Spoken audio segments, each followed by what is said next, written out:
Good day, everybody, and welcome to beautiful Jamaica. We're back on our Wardair flight here in the Airbus A310, and we are going to be heading from here up to Montreal in Quebec, Canada. Joining us today is Kevin. He's over there in the Mackerel International A310. And we got about a 4-hour flight ahead of us, so let's hop on board and we can start getting the aircraft ready to go. As mentioned before, this is the last Wardair flight for a while.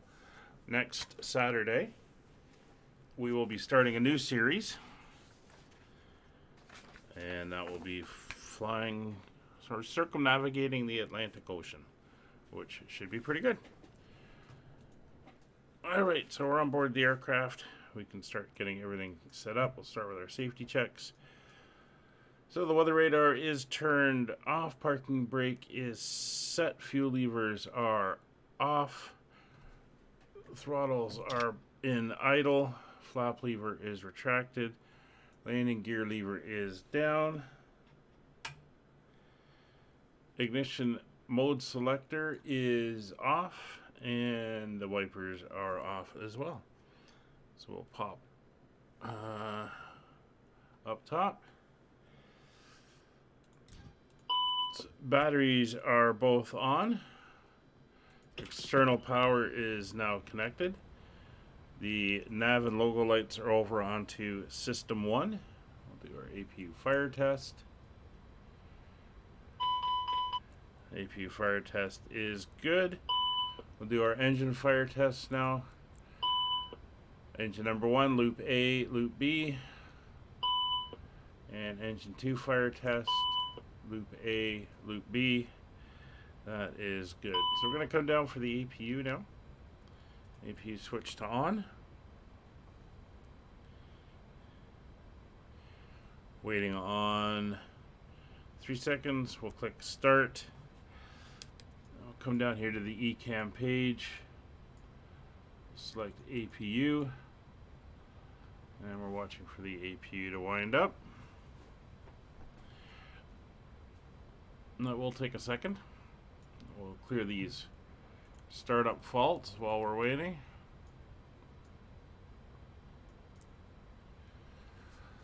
So I hope you're all having a good day. It's Saturday, start of the weekend. Getting down towards the end of March and hopefully some nicer weather as we head into spring. I think we're, what, 3 days from the start of spring on the 21st?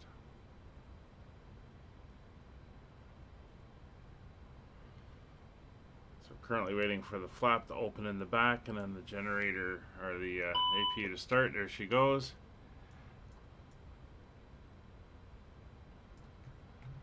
Let's get the pump on. Clear the messages there. CPU's winding up.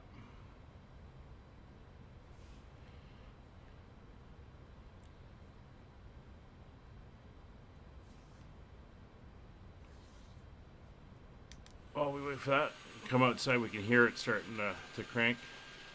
Here's Jamaica on Montego Bay. Of course, this is the northwest part of the island, I believe it is, or southwest. Let me just take a look at the map.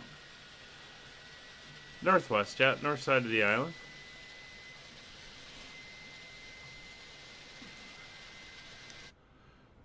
There we go. So we're up to 100%. You can see the generators are showing, and the bleed air is showing as well, so that we can turn the bleed air on, get a little bit of AC running in the back of the aircraft. So now that that is up and running, we'll start the boarding process. Boarding requested. There we go. So we're going to start our adheres over to nav. There's the 3 of them. Galley power is now on. Low oxygen or low priority oxygen supply is on. Bring on the 3 probe heats. and the window heaters. Emergency exit lights are armed.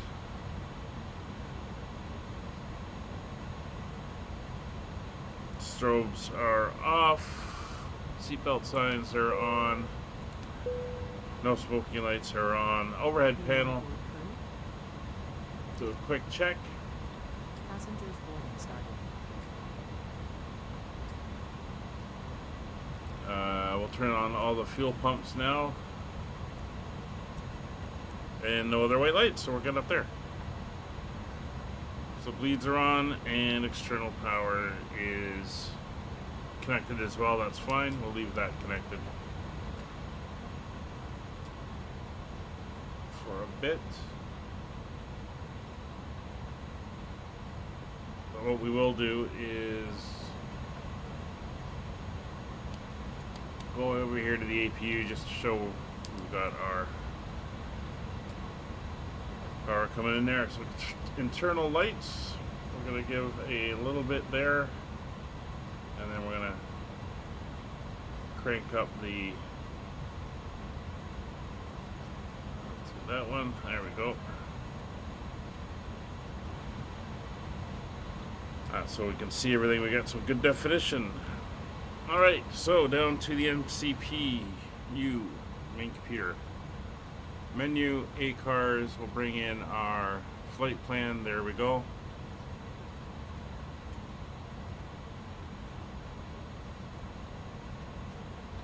It is in our alternate for today's flight is Ottawa, CYOW. We'll put that in. Clear the messages. Cost index of 30 for this aircraft. Flight level of 350.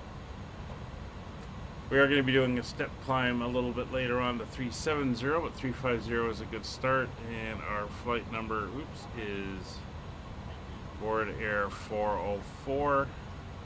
Get that in there as well. Scan down align IRSs. We are all now aligned.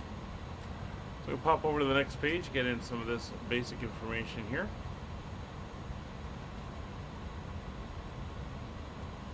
Just pull up my flight plan. Block fuel for today's flight is 23,000 kilograms of fuel.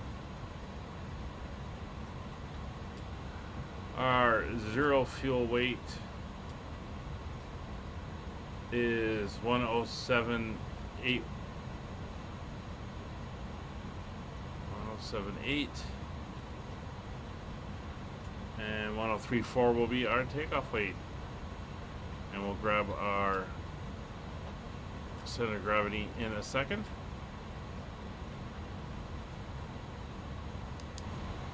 Come over here to our panel. So if we look at our plugins, we'll get the chocks in there as well. Everything else is good. Weight and balance. We can enter in the information that we have and see where we end up. So we have 198 passengers today. Since for cargo, we have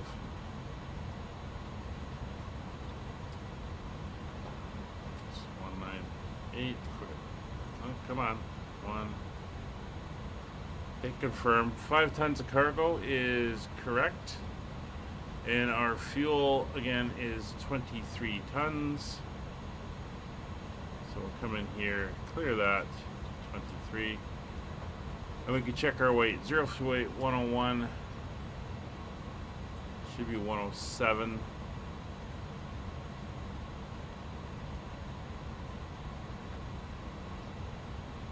Takeoff weight. So we're showing a little light. So we can boost our passengers a little bit.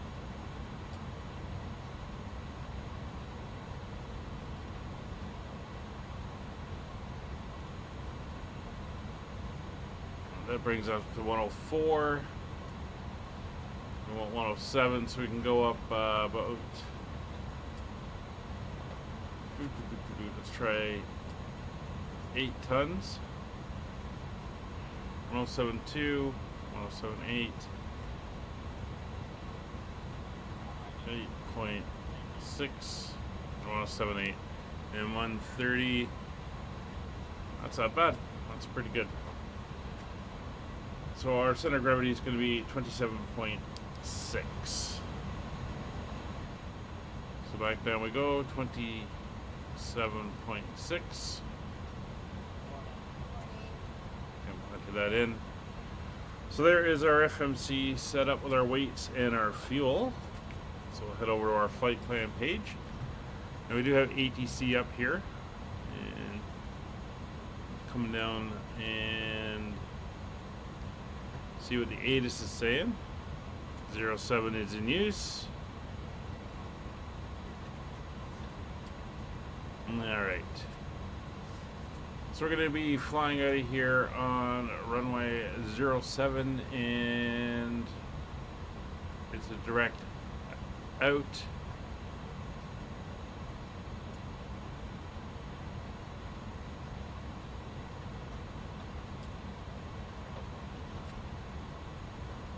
SID 07. None. We'll see if he gives us anything that changes that.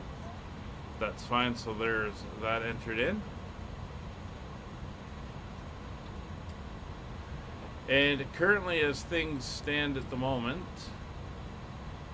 with the weather and everything, we will put in our arrival at Montreal. And we're looking at the ILS for 24 right, and going in on the Carter 4 arrival, and transition at Peaburg is correct. I'll insert that in as well. See if we have any disconnects. We do. So let me just pull up the arrival on Val.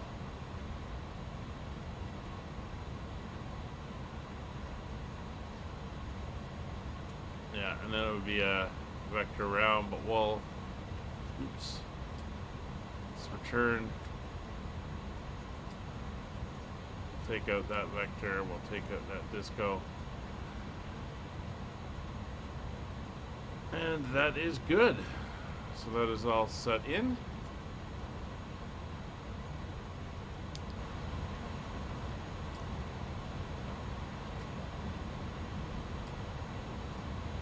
Set up, so we can put you over to the flight plan over on that side. Hello, Hannah. How are you today? So our GPSs are up online. Last thing we got to do is our performance. Once again, using the VAS airplane toolbox, link in the description. I use it for the 737s, and I can use it for the A310. Which is what I'm going to do right now. So we are at MKJS. We're going to be departing off our runway 7. Got the weather, and our takeoff weight is pretty much going to be that. And calculate. Alright, so we're flaps 15-15, and we have a 156 for V1, a 157 on the rotation, and a 159 V2, which we'll set up top. So we can now turn on pitch trim, yaw dampers, and ATS. And so 159 plus 20 is 179 on our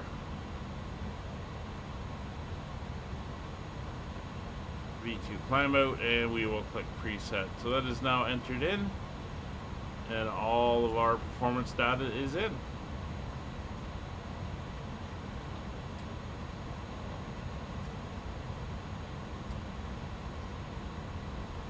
That is perfect.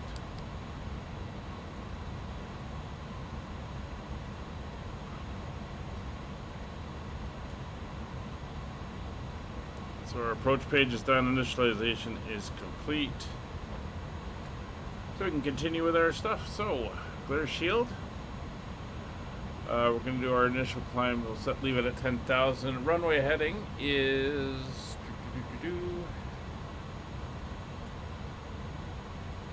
073 degrees.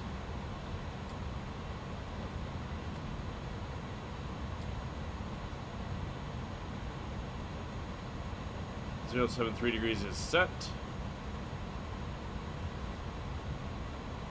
Flight directors are both on, and both are set to nav on both sides.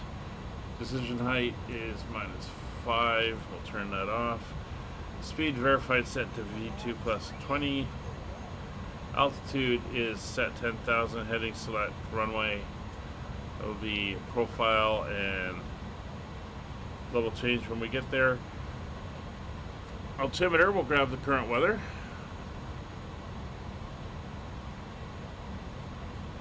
I'll throw it into the chat. So winds are 100 at 4 knots, pretty much 10 kilometers visibility. Few clouds at 2200. It is currently 26 degrees down here in Jamaica, and we will set our 1015 for our barrel.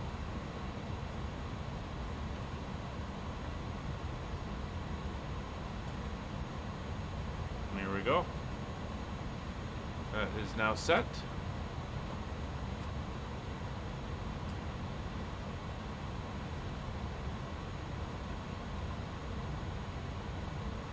Our clocks are 14:17 is correct.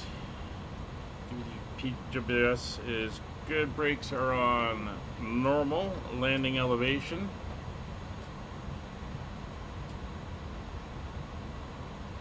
is 0, which is correct.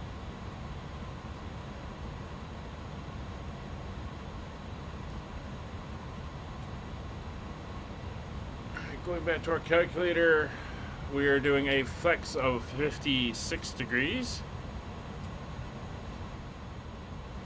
Let's get the right panel. Thank you. No, there is one. We'll use this one. So we're going to be coming down here. We're going to set flex, and we're going to set a 56 degrees. There you go, and you can see it's derating the engine slightly for takeoff, but that is all now nicely set.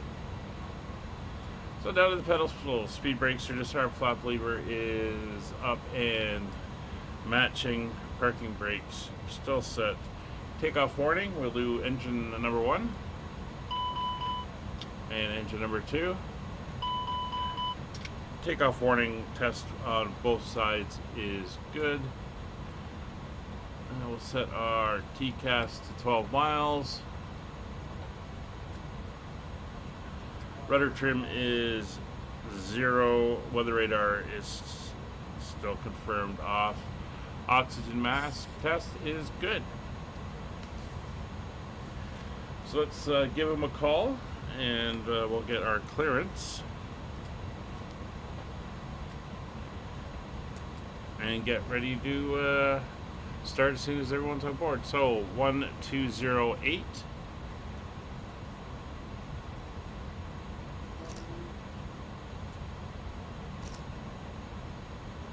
Oh, that's that. Just make sure one, and then there's Unicom over there on 122.8.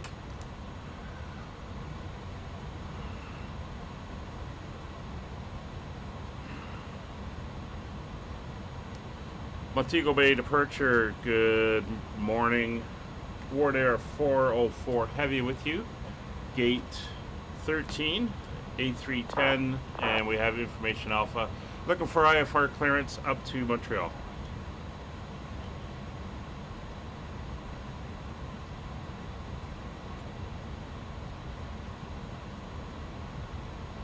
Hey Willie, how you doing? Last check, I'm calling Shanks to radar 040. Go ahead with your call again, please. It's Wardair 404 heavy. We're at Montego Bay, gate 13. Roger. Would you mind sending me the name of your call set in the text, please? Roger, will do.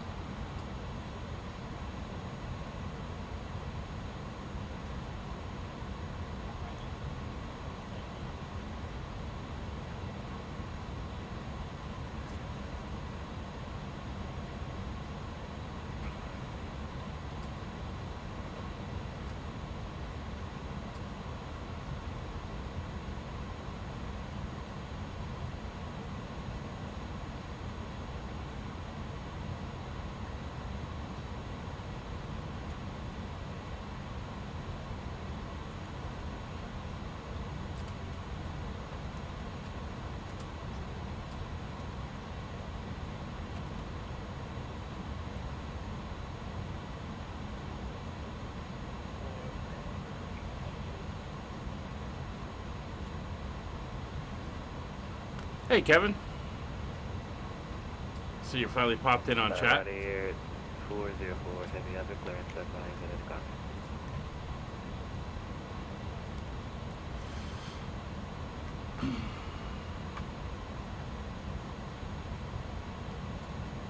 Sorry, can you repeat for Wardair 404 Heavy? You were a little quiet, didn't quite catch it.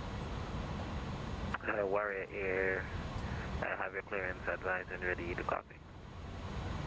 Yeah, Roger, we're ready to copy for Wardair 404 Heavy. Clear to Montreal via the upper room at 625A-way, flight plan route. After departure, expect redirectors to tilt up and climb and maintain 5,000. Expect higher with me. The Rusto 2 departure, squawk 6702. Alright, clear for departure 07, initial altitude 5,000, expect higher with you on the Russell 2 departure and squawking 6702, Wardair 404 Heavy. Alright, everyone is on board. So 67. Warrior 404 Heavy, read per QNH 1015, 8 is Alpha. Acquisition start is at your discretion. Call for taxi. Roger, push and start our discretion. We'll call for taxi. Thank you very much. Wardair 404 Heavy. Okay, so we are going off on the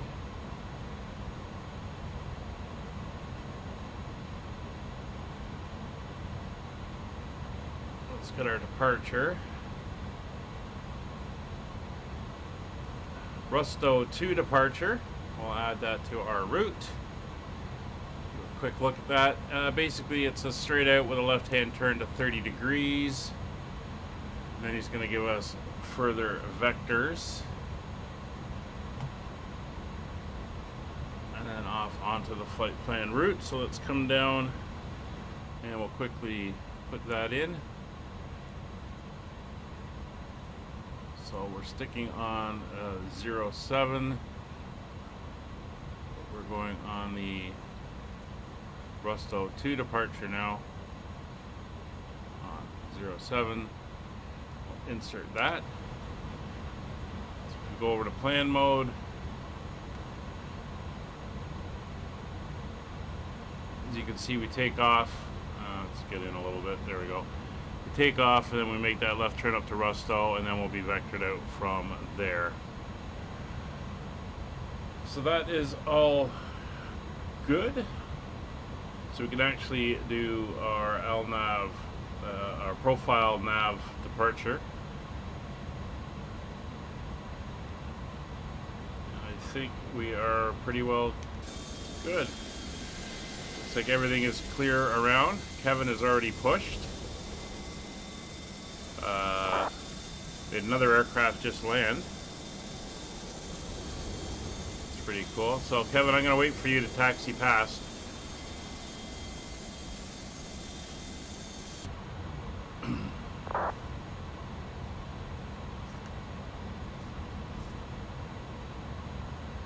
Alright, so that is all done.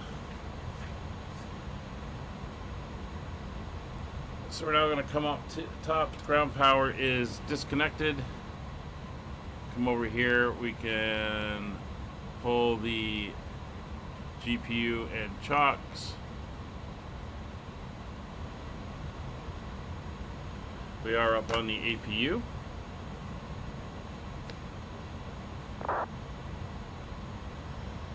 So ground power and chocks are removed. Doors are still open.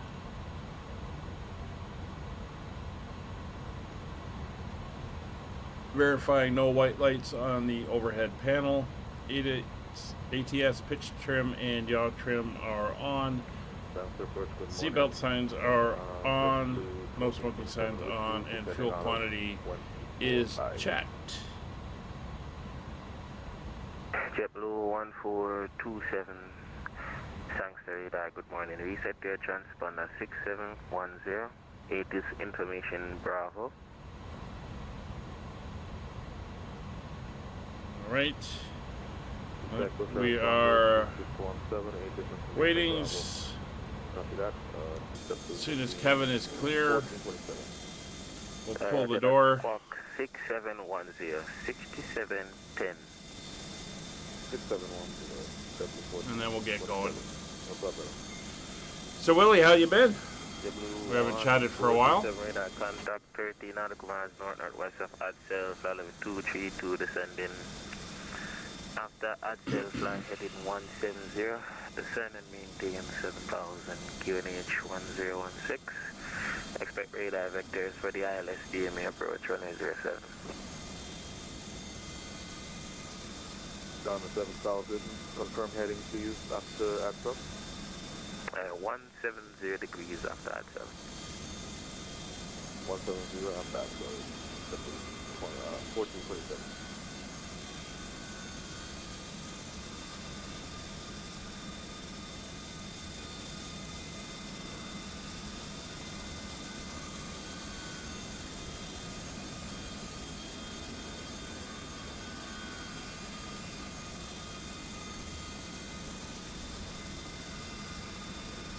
Hopefully Kevin won't be too much longer. Got another aircraft coming in.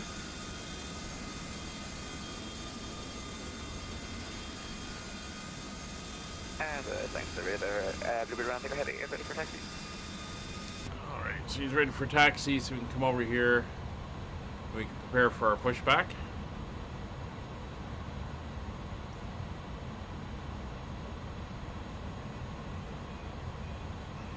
Alright, doors are closed. Jetway is being pulled out of the way.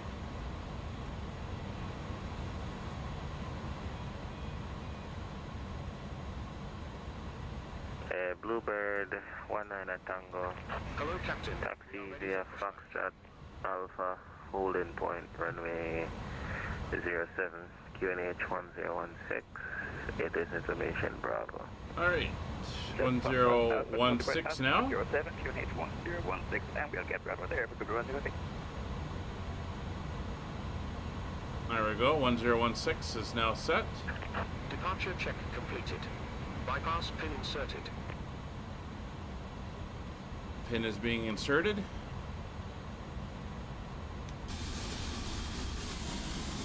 Oh, American Airlines just arrived. Very nice.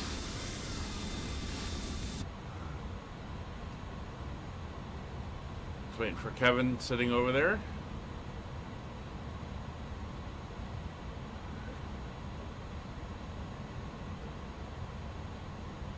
There he goes. So we're gonna go tail left, nose right. Locking gear.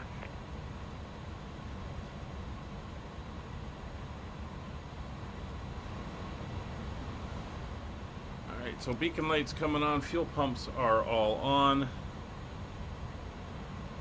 Windows and doors are closed. Aircraft doors are closed. Cockpit door is locked. Beacon is on.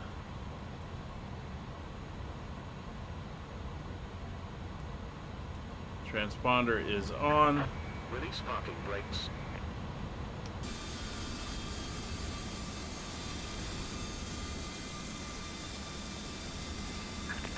Release parking brakes. And there goes Kevin. parking brakes. Commencing push.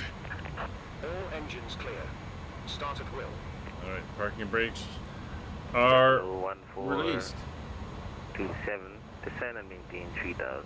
All right, clock is running. Solid Ignition 2000, selector to, it's the 18th, so we're on the A side. And starting engine number 2.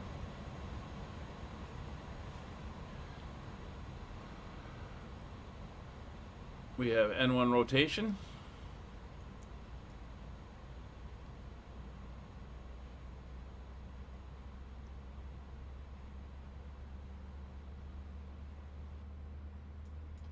And adding fuel.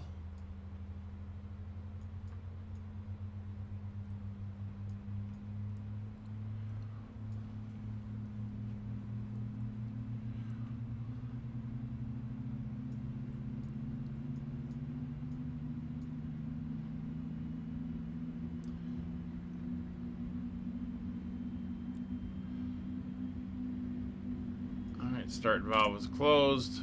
Bus kickover.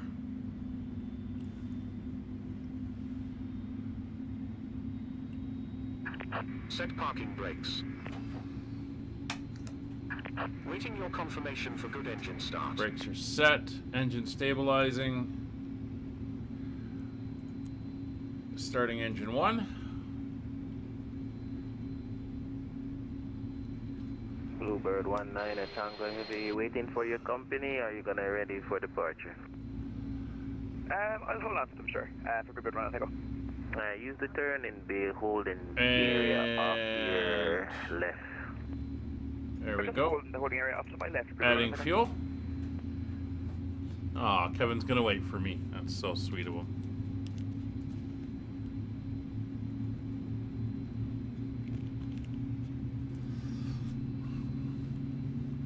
You're just probably gonna take a different route from me anyway. Confirm indicated airspeed is slowing down. Indicated 250. Start valve closed. Yeah, can you slow down to 200? Buses. Slow to 200, 1427. Feedback correct. And after 200 knots, it's yours. And EGT reducing and engine stabilizing. Alright. So ignition is continuous. Engine bleeds are on. So APU bleed is off. APU is off. Anti-ice not required. Ground spoilers armed. Flaps 15-15. Flight controls. Roger. Look like you will make the descent for 3000 to catch your maxi. Trim is Just continue descent. 0.5 up. Keep an eye for the final vector. Copy all. Going about half. There, about there. 0.5 up. Rudder trim is 0, and flight controls full left, full right, neutral, full forward, full back, neutral, left rudder, right rudder, neutral. All right, let's tell them we're good to go. Cockpit to ground. We have a good engine start. You can disconnect. Unlocking gear. All right, so gears unlocking. Everything is set. We can come out of here, head back to here. We'll go with our flight details. Runway turn off lights will leave off. Throw our taxi light on. And everything else looks ready to go. Engines are good. Tow truck disconnected. Bypass pin removed. Left is clear. Right is clear. Alright, so he's going to disconnect his headset from the aircraft and then walk out. I'll watch for him. There he is.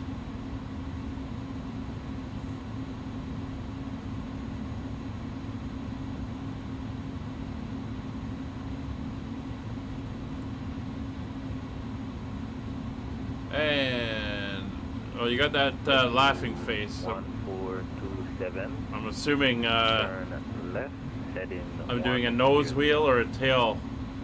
That's 100, 14. Yeah, nose wheel. Figures. All right, so we're all good. Done with him. So we're ready to go. Montego Bay departure, Wardair 404 heavy, ready for taxi. For Air 404 heavy, taxi via Foxtrot, Alpha holding point on 807, QNH 1016, it is information Bravo. Roger, Foxtrot Alpha to holding point, Alpha for 07, and information Bravo is current, Wardair 404 heavy. Alright, let's get our view out the front. W1427, 7 miles from Omaxi, maintain 3000 until established, Blade Island, Union approach running 07.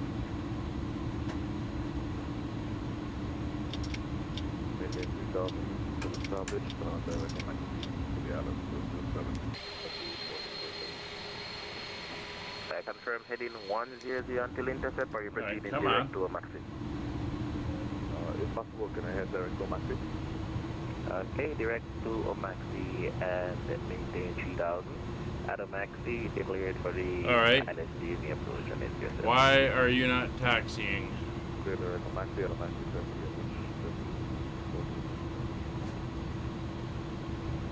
Brakes are released.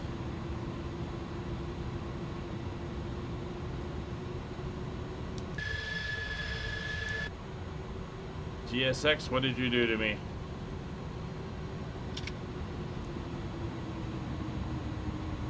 Bluebird 1 and Tango, you can taxi in the whole short Alpha running intercept. Ready. Roger that, forward short Alpha, from 07.30 for Huh. Okay, I am stuck.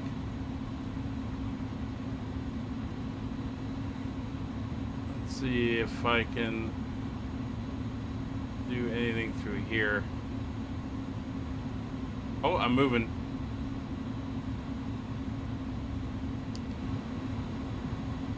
Did that do anything? There we go.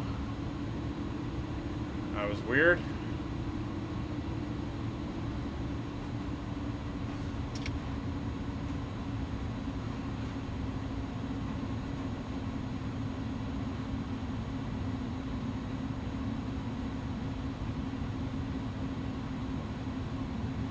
No, I removed the chocks. I'm sure I removed the chocks. I removed the chocks of the GPU while we were waiting.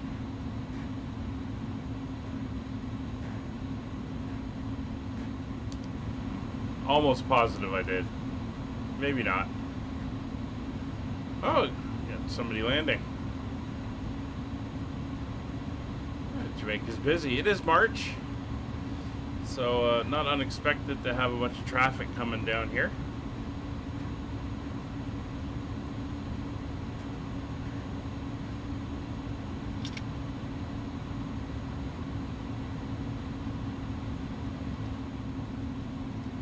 Looking good.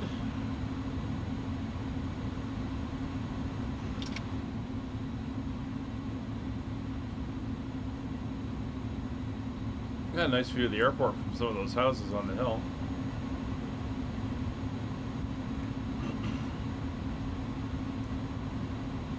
Delta's coming up. 14.7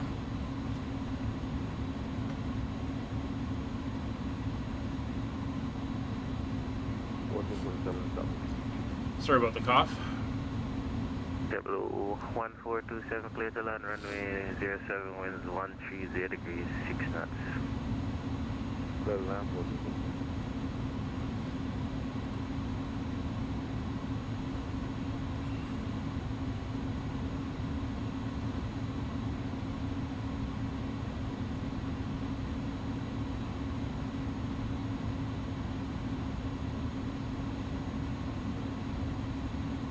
So while we're waiting, the next leg of the F1 series has not been released yet. So tomorrow we're going to carry on with our DHL cargo run. We're currently in Jakarta, and we're going to be flying from Jakarta over to Sydney. So that will be tomorrow's flight. It will be a broken stream. I will stream the departure up to cruise, and then we'll end the stream, and then I'll come back however many hours later it is, and I'll stream the arrival into Sydney. Oh, were they selected? Oh man. Yeah, I guess when I hit the thing it cleared them. There goes my perfect rating for today's flight. Alright, so we'll post up here. We're waiting on this guy coming in.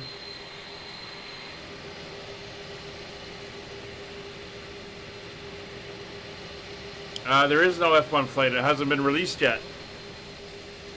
So we haven't been contracted to fly. The F1 flight will have to be next weekend, in between races.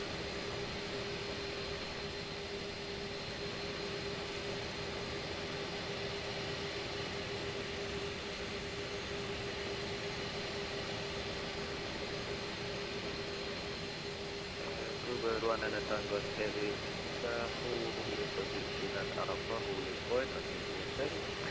Traffic Airbus A310 on a 3-mile bound. Just hold short Alpha and we'll hold the traffic for Bluebird 1 Heavy.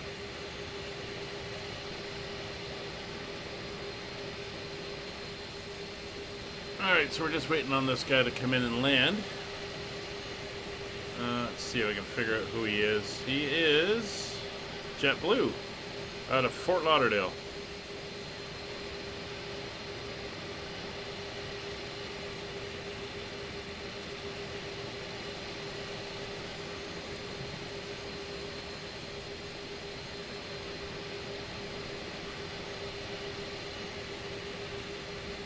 Don't want to get too close to Kevin. When he adds power to his engines to move out of the way, he'll get dirty air over my nice white airplane. Don't want to disrupt the beautiful look of my A310.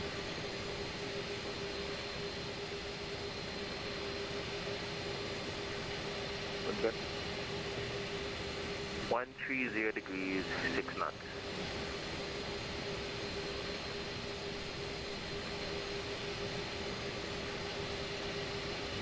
Let's see how he does.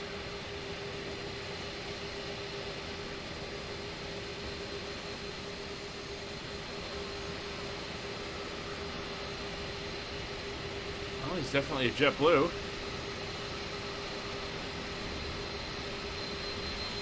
Still got to get that FS traffic and get those liveries in here. Oh, misses the marker.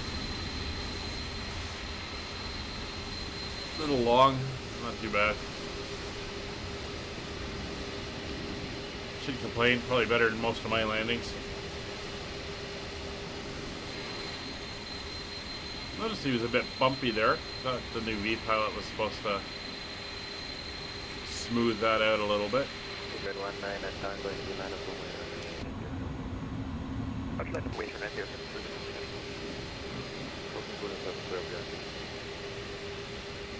W142 mapping time 44.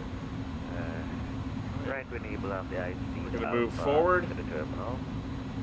International ramp. Parking at the discretion. Copy that. The taxi is about 17. The ramp crossing at my discretion. No problem.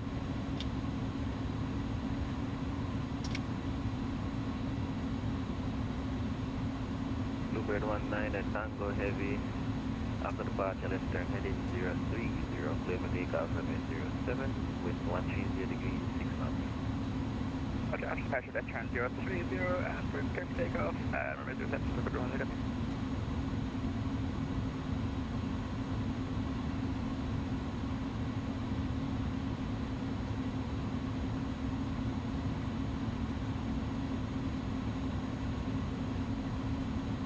There he goes. Alright, so Weather radar is on. Landing lights are on. Wing lights are on. Turn off lights. Strobe. Nose wheel to taxi. Sorry, takeoff.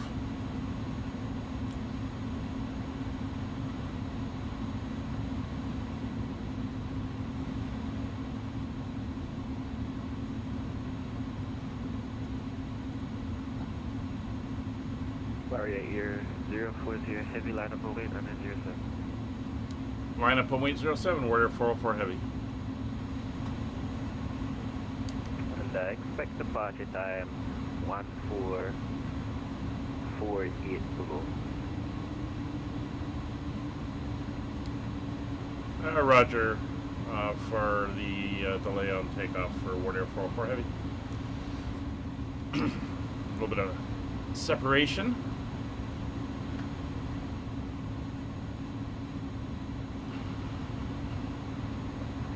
Tower for 14.7.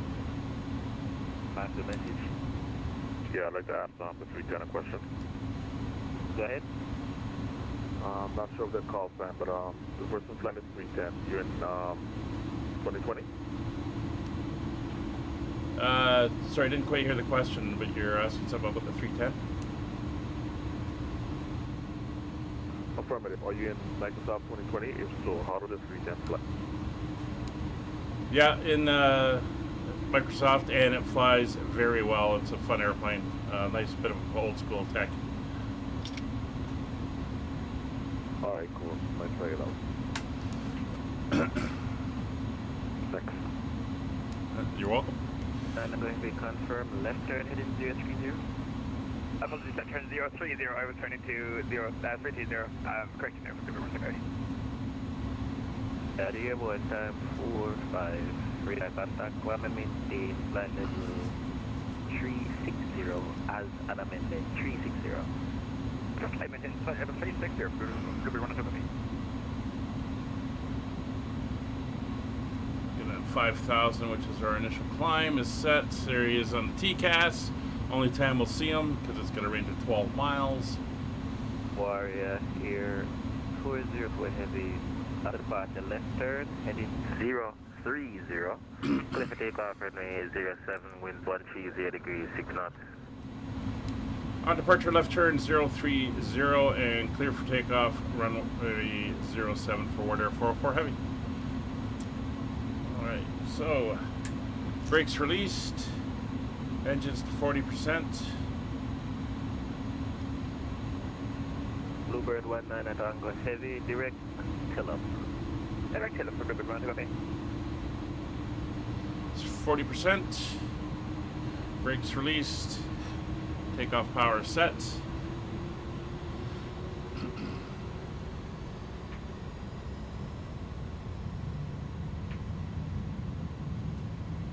A little bit of a crosswind from the left. Airspeed's alive.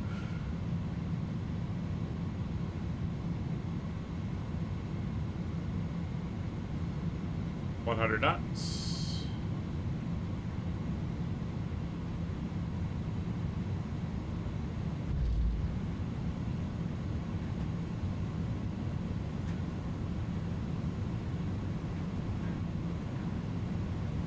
It's V1, rotate, using the whole runway, very nice. Positive rate. Gear up, speed brakes disarmed. Left turn to 030.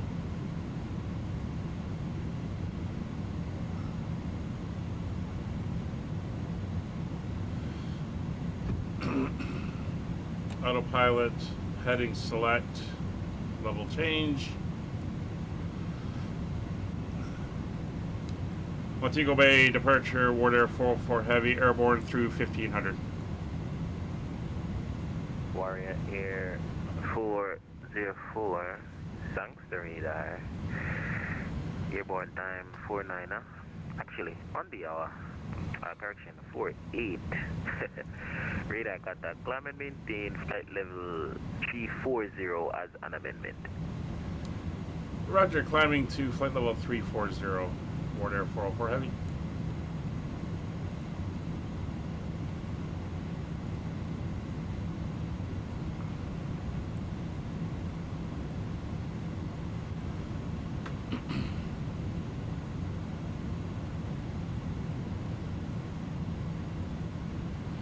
What was I filed as? 3.5? 3.5. Yeah, okay, I see what he's doing. Slightly westbound on the first part of the course. Wardair 404 Heavy direct to Tillum, please.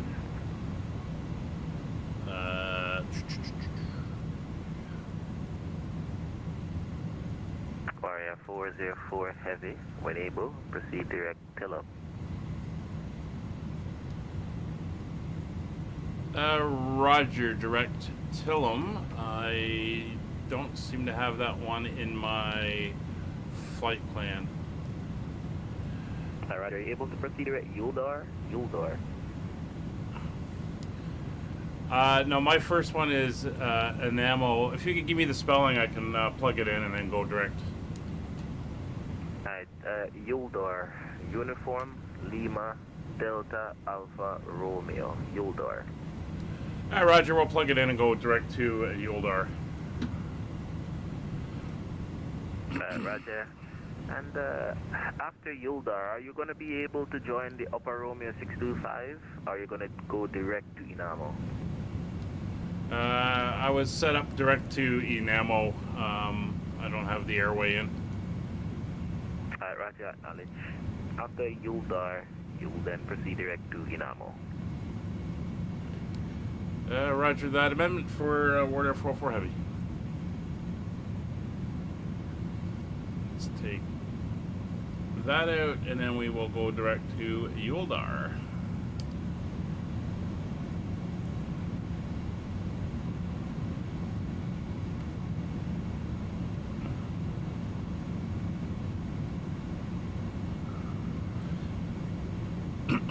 Alright, we are up and climbing. So ignition goes off. APU bleed is confirmed off. APU is confirmed off. Anti-ice is off. Spoilers are disarmed and retracted. Start bringing the flaps up. He's talking to me there and I wasn't doing it. Bring them up to slat speed.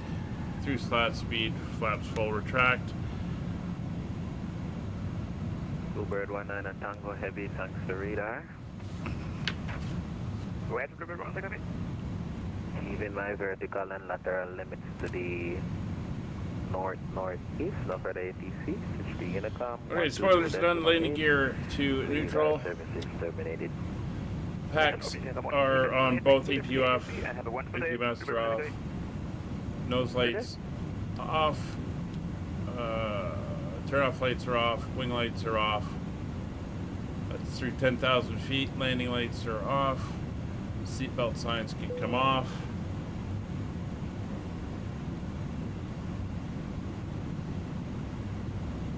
Ignition off. Anti-ice. TRP is in auto and climb mode. Brake fans are off and auto brake is off. Alright, so we are climbing out. Yeah, where were you headed? Heading westbound there after takeoff.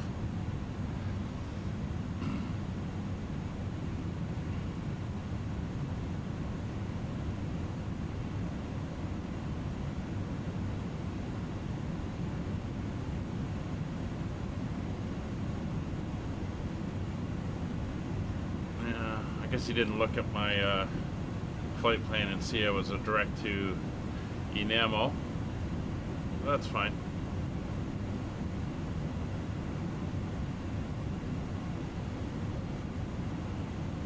We'll have to go to an odd altitude eventually because once we get up by... Air 404 Heavy, thanks to radar. You copy?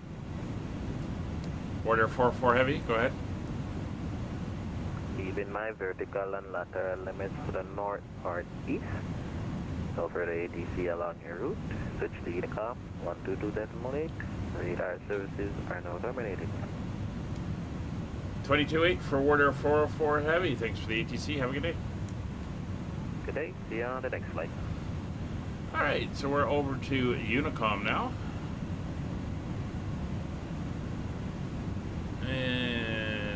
everything is looking good. You heard 330, yeah. Well, it's the SID has 030 anyway, so I don't know why he was repeating it, but it's all good there. So we are in climb mode. Engines are good. Fuel is good. No memos. Did you hear the guy asking me about the A310?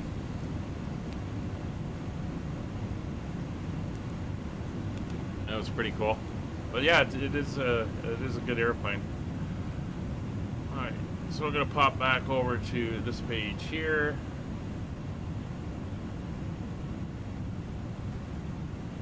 And everything is looking good up above.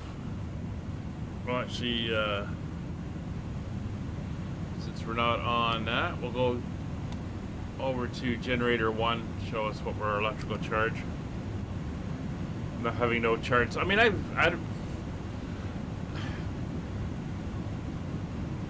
could have pulled up all the nav points and everything or try to figure that out, but I was just like, whatever. Alright, so we're tracking en route. And everything is looking very nice. So what do we have for ATC en route right now? Well,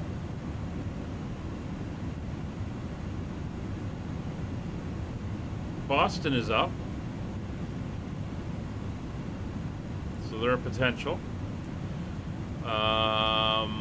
Something else was up a little while ago. Maybe it was Atlanta. But we're basically going to be flying up the coast. Out over the water, but not out over the oceanic. And then we come ashore, I think it's South Carolina. And then follow up the coastline up towards New York. And then over New York, we head up through the New York State. And then into Montreal from the south. That should be pretty interesting. Let's get the map up. You can take a look at that.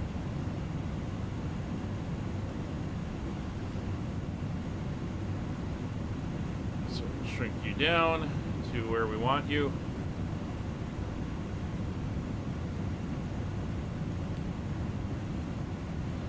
Alright, let's unload that route. That's yesterday's flight. We'll get today's flight in.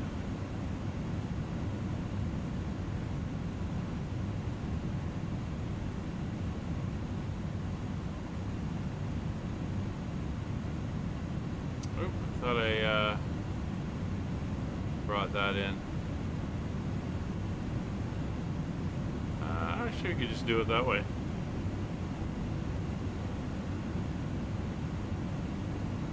Go out to there. There we go.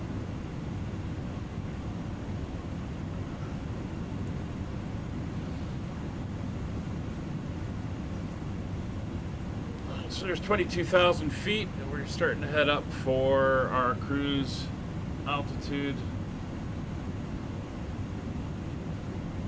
Get ourselves squared away.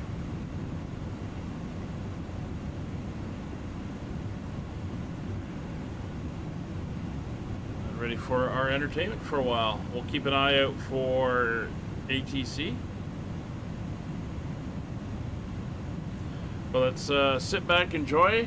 I'm gonna go put the kettle on, get my morning cup of tea going, and we can enjoy the views. So we head to, I think it's this one. Yeah. This one we'll see Cuba shortly, and then the Bahamas going by underneath. So I'll get the in-flight entertainment up, and we will see you for our briefing down into Montreal, or when I am chatting with ATC. See you in a bit.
love to hatch a batch.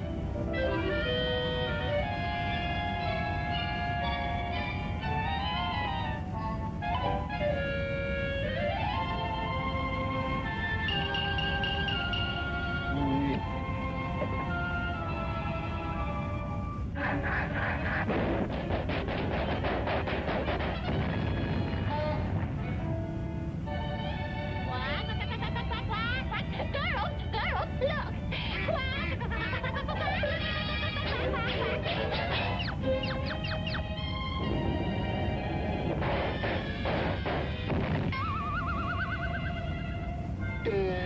Sorry I'm late, Ma. When do we eat, huh? Huey, my baby. Ma, I'm hungry.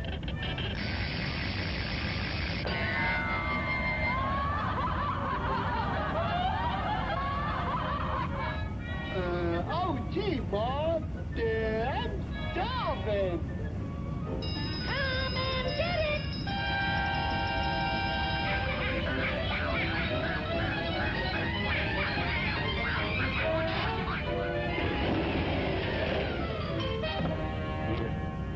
You're a glutton. What a cluck. He's a pig, not a duck. Here we going swimming. Here we going swimming. Oh, but baby, you can't swim. Now she tells me.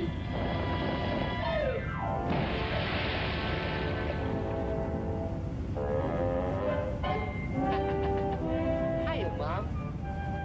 He's a menace to the community. A bad influence on our children. He's just a bad egg. He should have stood in his shell. We've got to leave here immediately.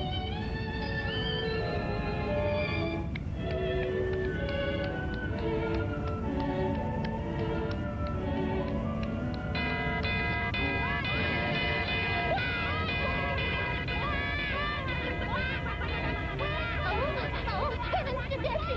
It's that awful fox!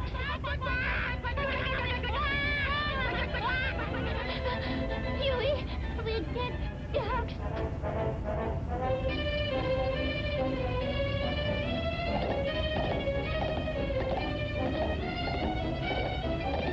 Hello? I gotcha. Help somebody! The fox is killing my child! Oh, you want to play with me? Now I got you.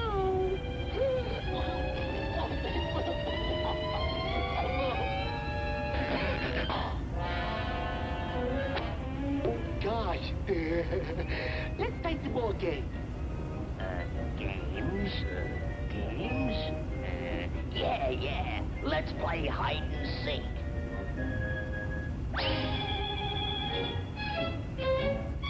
Come on, wherever you are.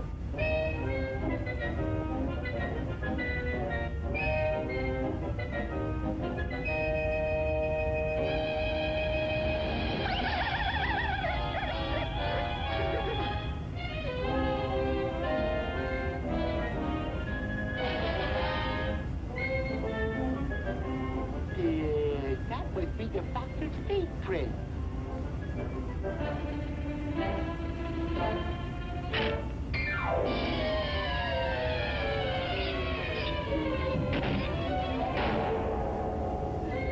Gee, he's hiding too good.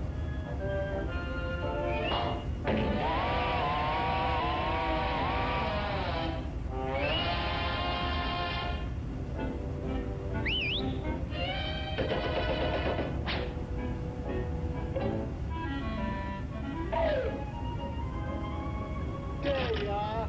I win.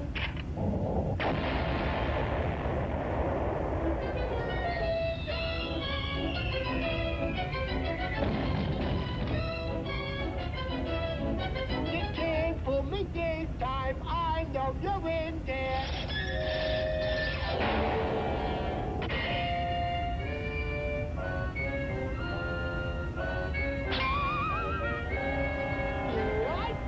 trying to kill me.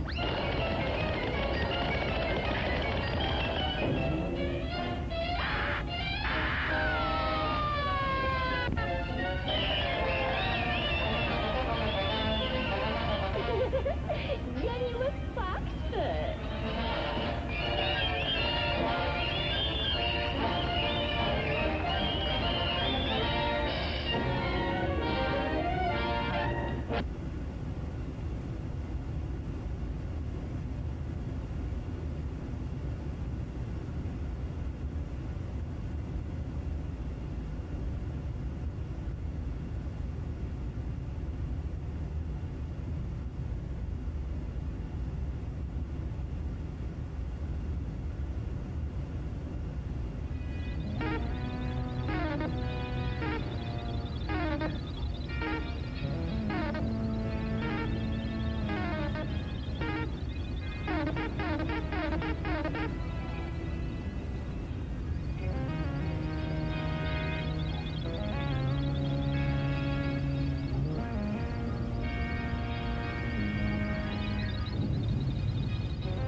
Check our coordinates to base Orion.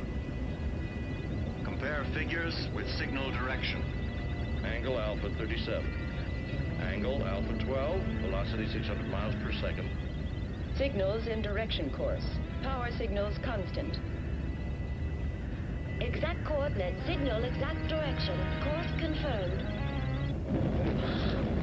What is it? Mila, check the distance of the stellar explosion.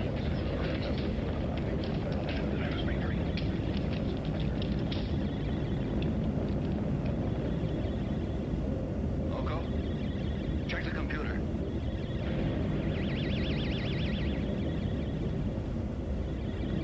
There is no constellation in visual distance. No stellar explosion.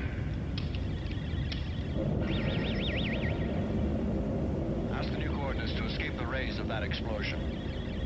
Information requested on explosion is non-existent.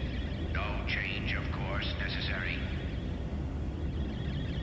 There's something wrong with it. It's the end.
You're inside.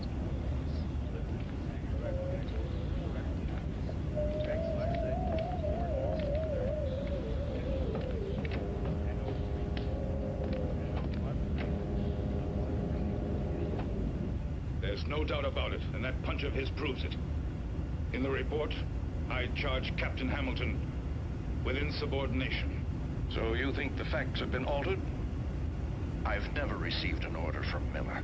I've never even seen a report from Miller. All I have ever seen is a bunch of notes from an electronic hunk of metal. Now, I'm not in the habit of taking orders from a machine.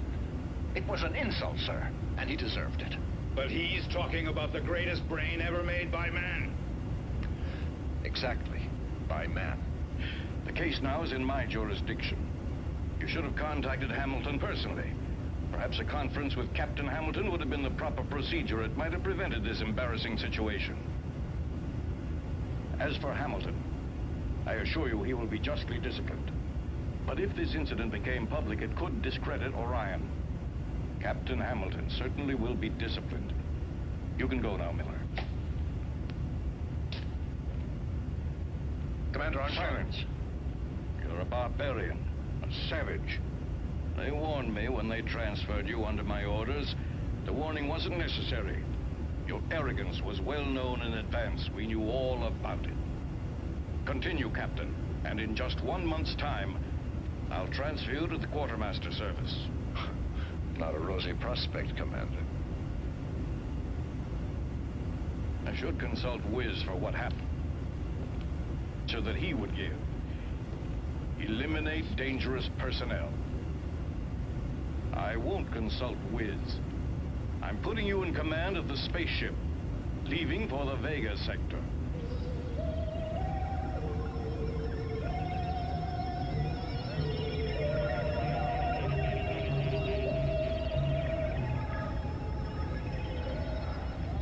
Well, Mac, now that I'm going outside, I'll try to find a good bottle of whiskey for you. Good idea, as long as it's Scotch. No problem. There you are.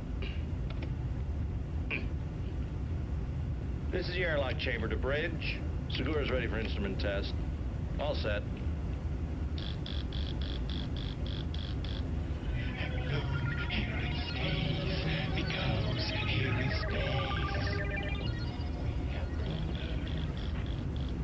Enter decompression chamber. Maximum duration, 10 seconds. Repeat, 10 seconds. Clear the area.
It's an old satellite for the interception of gamma rays.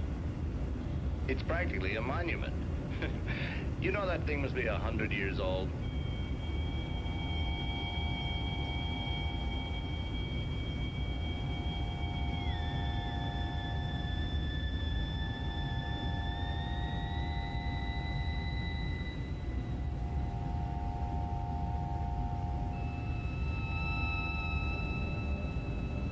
Telecameras 3 and 4 working. Activate radio contact with the outside.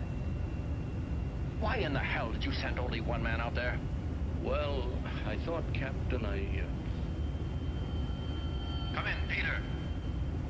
Peter, can you hear me? Very well, Captain. It's too hazardous to work alone. Re-enter the ship immediately. We'll prepare another crew member to go with you. The orders are that outside we work in pairs. Don't worry, Captain. I'll be extremely careful. Captain, look at screen number 2. Stop it, Segura. That's an order. If that battery breaks, the acid will destroy your spacesuit. I know what I'm doing, Captain. It'll only take a few seconds.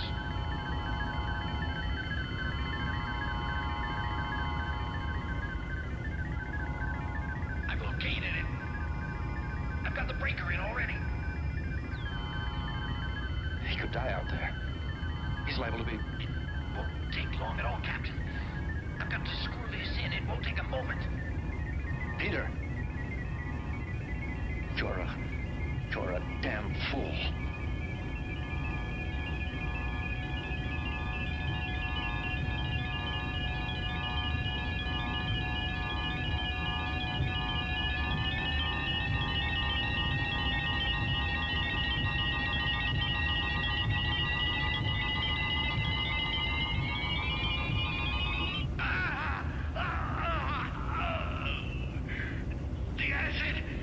The acid's eating through my suit.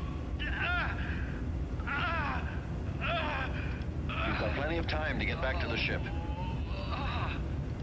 Use the directional. And above all, stay calm.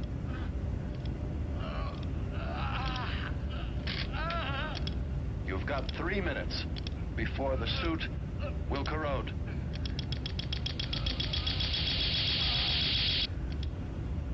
You have 2.5 minutes.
They're too far away. With that speed, they won't make it. Look, Mila. What's going on? What are they stopping for?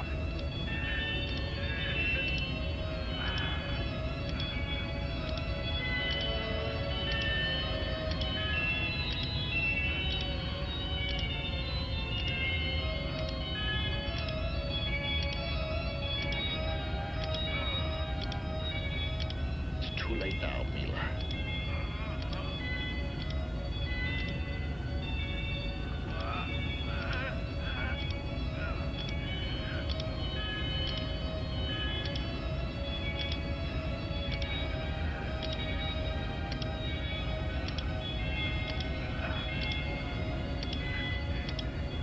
Segura's a dead man.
Loco, are you sure this spaceship's in the orbit of the satellite's passage?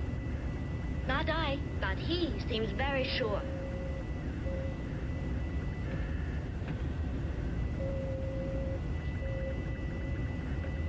Here it is. The satellite has entered our screen.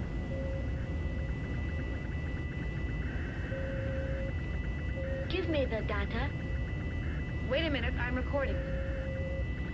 Distance, 180,000 miles. Speed, 73,000 miles per second. Angle of trajectory, alpha 24 degrees. End of the data. Object identified as the satellite Dana. Satellite is completely safe. No intervention necessary. Proceed on present speed and trajectory. Satellite information now programmed. Distance 180,000 miles. Speed, We're lucky. 73,000 We don't have to By the stop way, until... What do you think of Captain Hamilton? Don't you think he's a fascinating man?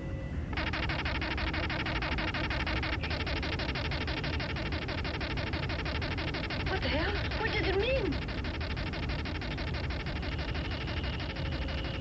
Seems almost a message coming from space.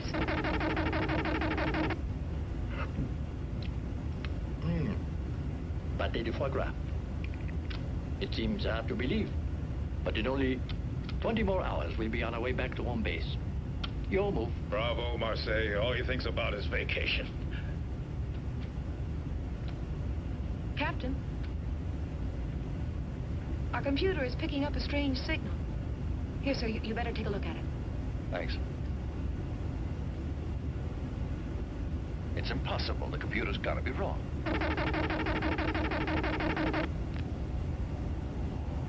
You understand, Colonel? Yes, sir. And you'll begin the investigation immediately. Will be done, sir. You know we can't allow this to continue. I will inform you. Report to me as soon as you have anything. Those damn signals are damaging Earth's radio and video systems. I'm receiving solicitations from all over the world. Washington and Moscow have already called me 3 times. Well, Colonel Altman, it's lucky for us that you're here. Yes, sir. Let's get down to facts. What disposition has WIZ given? WIZ affirms that behind this strange signal there's an alien intelligence that knows all, and there's danger.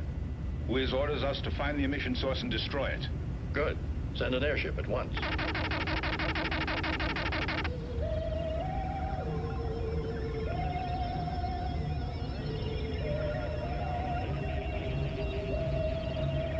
You hear that? More of those signals. They certainly sound strange. Oh, come on, relax. I agree that those are not normal signals, but I also think the computer isn't functioning right, that's all. So stay calm. I really think that computer in there has just got to be drunk. These strange signals could be radioactivity meeting the cosmic belt. And if these signals are really being sent and are not cosmic radiation, I figure they'll be strong enough to reach the ground. And I'll bet that they're being heard on every radio telescope on the entire Earth. Your move. What's the nearest spaceship to the emission source of the signals? It's the MK-31, Commander. MK-31. Who's the MK-31 commander? Captain Hamilton. Hamilton. Fred Hamilton, the one on the Sirius expedition? The Mars incident? Intolerant of any kind of discipline. He should have been rejected. Captain Hamilton is a good commander. It's true that he has quite a temper and that he takes a little too much personal initiative. But I'm convinced that while these aspects are negative on Earth, they're very useful to a commander-in-chief of such a very important expedition. The MK-31 will have to move beyond known space, and Captain Hamilton is the most suitable man to do it. With your permission, I don't feel that Hamilton is right for the situation.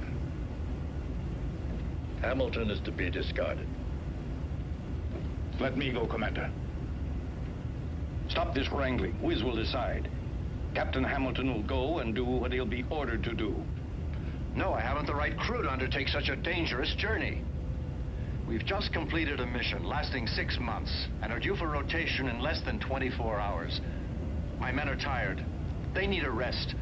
They want to get back to Earth and to their families. Evidently, I didn't make myself clear enough to you, Captain.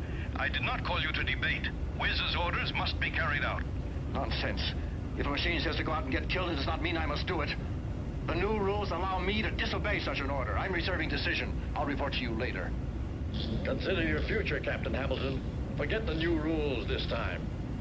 You've got to obey, Captain. The commander here has helped you before.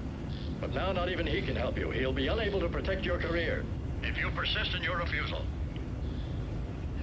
Think it over, Captain. At the end of the mission, you'll all be given extra leave with the possibility of a very fine promotion. I'll be the first one to suggest it. You'll all be heroes. From our press room, you'll all be followed continuously by journalists from all over the world. Think it over. I'm sorry, Commander.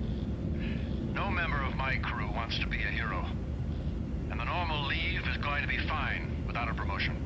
And tell that hunk of metal that MK31 is returning home. Captain Hamilton, I think Dr. Jane Fraser would like to speak with you. Hello, Fred. Hello, Jane Fraser. It's been a long time. I won't try to talk you into changing your mind. I only ask that you behave justly. Allow the crew to choose. It's the only democratic way, I feel. That certainly does seem the fairest way to handle this, doesn't it?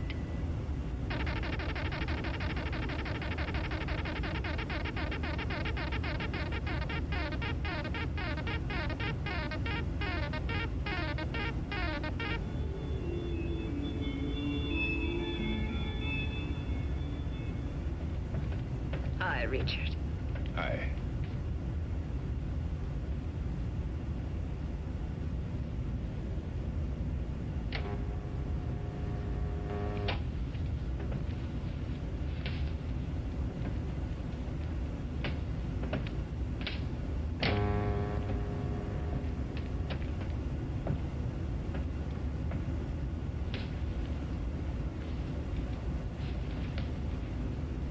How long? Whatever. Violent or gentle? You decide.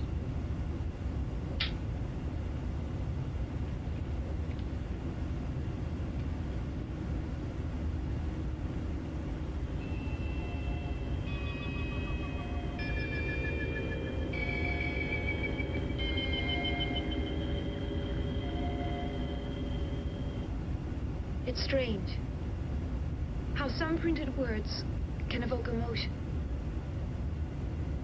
You live in a different world.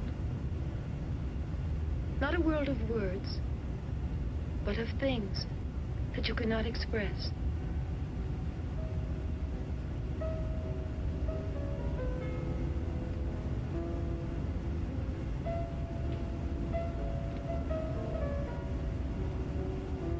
Mila, you're the one who's lost contact with life. You've let yourself be conditioned by machines. Sure, I know you're all able technicians, chemists, physicists, engineers, but no poets or musicians are born nowadays. And you've forgotten about love.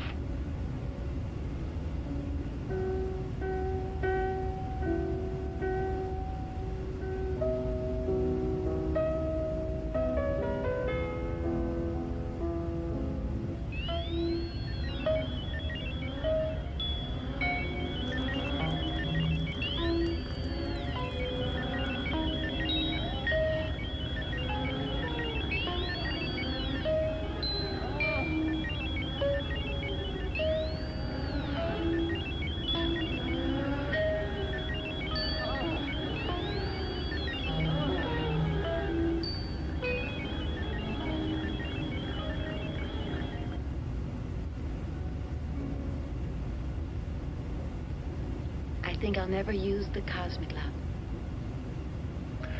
You must never, never be fooled by imitations. You must kiss me more often from now on.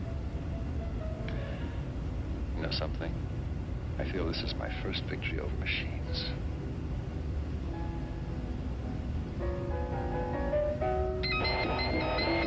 Captain, the radar scanner indicates 2 shining points. They're approaching rapidly. All crews to your stations.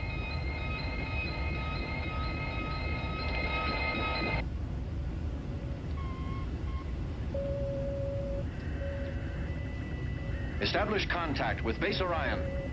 Tell Commander Armstrong it's urgent. Spaceship MK31 has to speak with Commander Armstrong. It's urgent. Commander Armstrong's coming. What's happening, Captain? Our radar's picking up 2 strange metallic bodies. I presume they're spaceships.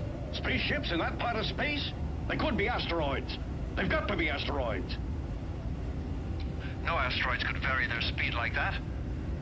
They're being controlled somehow. Captain, try to find out what's happening. But remember, they're not terrestrial spaceships. That is, if they are spaceships. There's a way to get an answer to that. Activate the scanners. Executed. Executed. Executed. The 2 objects are now in our cameras. They'll be on your base scanner momentarily. Transfer everything to Base Orion. And they're really spaceships. There just isn't any other possibility. Establish contact. Negative contact. Hamilton, try again. Try with all possible ways of communications. Try with the radio, too. Wait, let us contact Wiz. He'll know what to do. I'll, interrupt contact with base. Mila, analyze the spaceship on our computer. Ask data about the crew and their weapons in terms of absolute probability. Data insufficient. In other words, we'll have to be content with a relative probability. Unmanned spaceships armed with long-range disintegrators. 70% chance. Battle speed. Battle speed. Activate disintegrators. Coordinate direction rays. Activate laser. Best range, 50 miles. Approaching range. 10, 9, 8, 7, 6, 5, 4, 3, 2, 1, 0. We've been hit.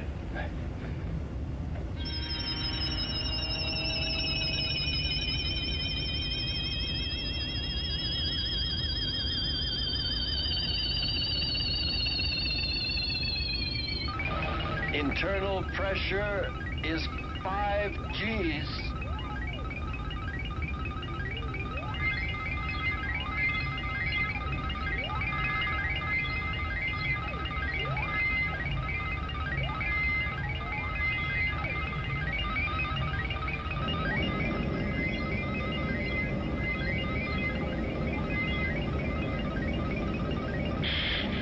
We've lost contact. What's happening? Reactivate contact at once. Our equipment seems to be working perfectly, Commander. They must have stopped transmitting. Commander, the newspaper men are in the press hall. They followed everything. Well, then I will tell you. I'm following everything. Commander! Now, we must get an answer. Commander, we've got a lot of questions to ask. How do you plan to answer this attack against the Earth? What are you talking about? There's been no attack against our planet. We've all seen a spaceship. Do you think MK31 has been hit as part of some weird game? Will you please stop misrepresenting facts? A space skirmish does not mean that Earth is in peril and that we've been attacked. That spaceship out there could have weapons. Our bases didn't cite anything that could make us dread an attack. Why have you already given the alert signal to all the bases? Well, because... Now, be quiet. That is a military secret. Yes, sir. The public must know about that ship. We may be facing the vanguard of a whole fleet. Damn, that's enough. Get out of here. I won't answer any more questions. The Earth is in danger. The Earth is in desperate danger. It is very urgent that we prepare. Aliens are attacking Earth. Vanguard of defenses, prepare defenses. And be destroyed by MK31. Spaceship enters our All base Orion's monitors, we have seen the beginning of the end. Earth is in grave danger. Spaceship approaches Earth.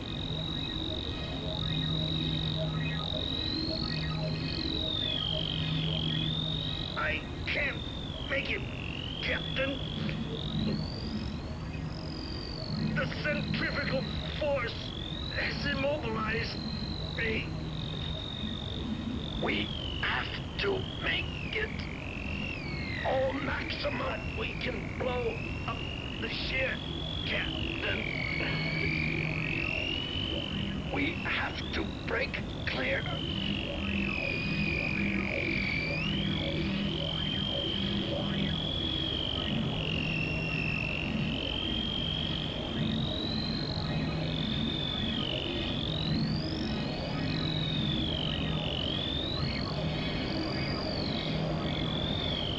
Push the auxiliary ignition button.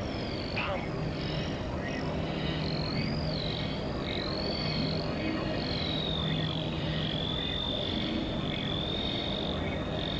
Try to reach it. Go on.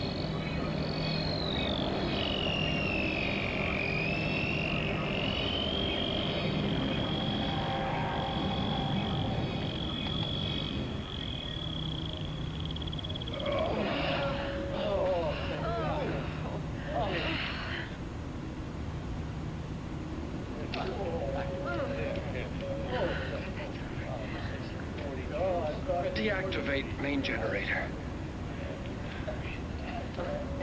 Captain, the B circuit in the main generator has been damaged and needs to be repaired. I will let you know when it can be done. How are the auxiliaries? Normal course. Speed reduced to a fourth, only that. Captain, I can't reactivate contact with Earth. The auxiliary engines are too weak. They don't have sufficient power.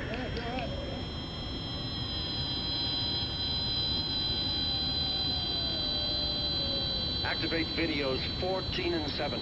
And 17 and 6. Gravitational force is increasing fast. The angle's drift coincides with the planet's axis. We're being attracted by its gravitational force.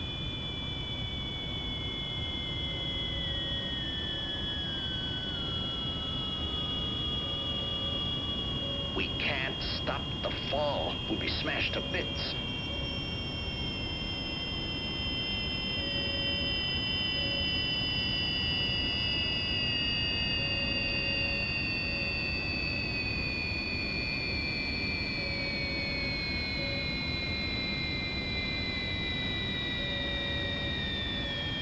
Ask computer for force landing data. Insufficient energy available. Impossible to enter orbit at such high speed.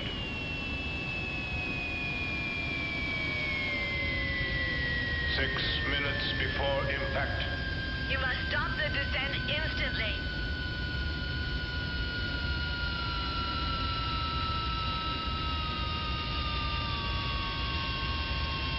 Activate vaporizers.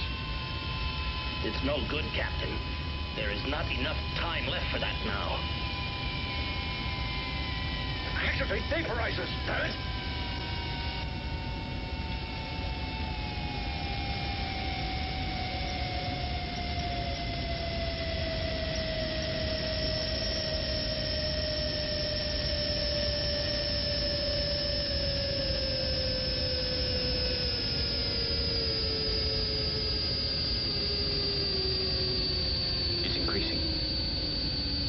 There's no way now to stop the fall.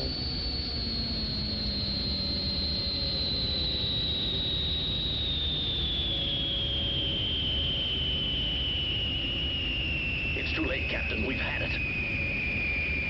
That vaporizer still can stop us.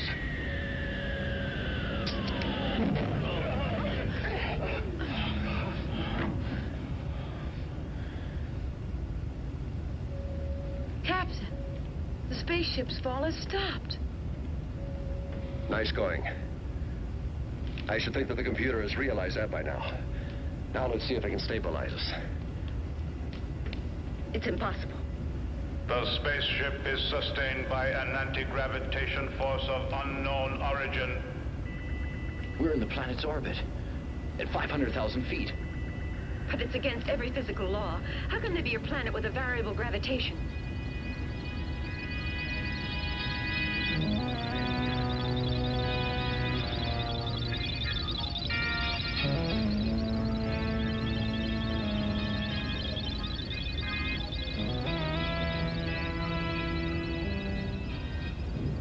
It's dark, cold, inhospitable. There are also craters. It almost looks as if the atmosphere is frozen. Shall we send a probe, Captain? No, I was thinking of landing on the planet. Jack, is the landing module in working condition? The module is working perfectly, Captain. And it'll be much easier to repair that faulty generator if we're on firm ground. All crew members to your stations. Prepare for landing.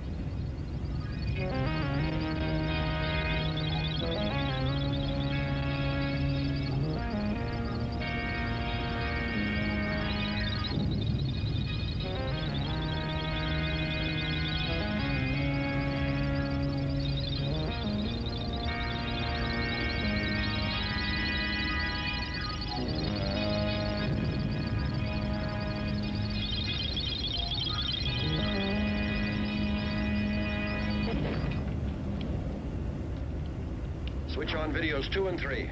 Activate the monitors.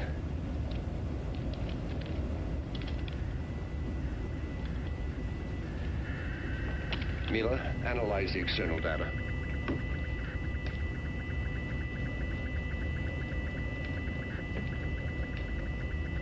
Oxygen 15%, azote 70%. Atmosphere and gravity similar to Earth's. This zone of the planet will stay in shadow another 45 Earth days. The men in charge of space research get ready to leave in the module. The rest of you remain on board.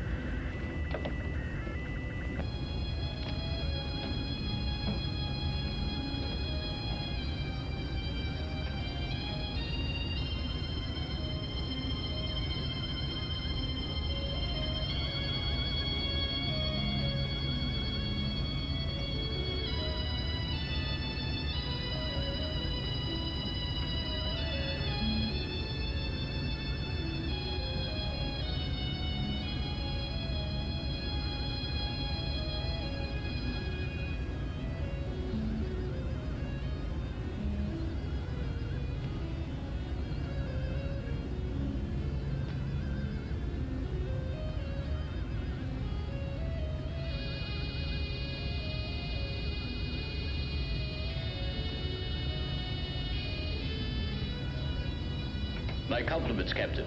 You're the first man to set foot on this planet.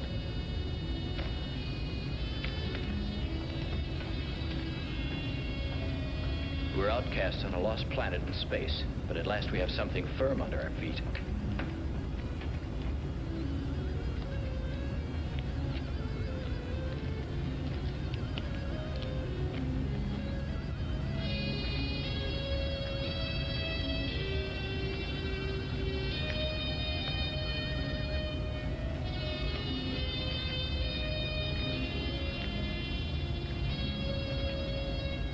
This planet offers some wonderful opportunities for specimens.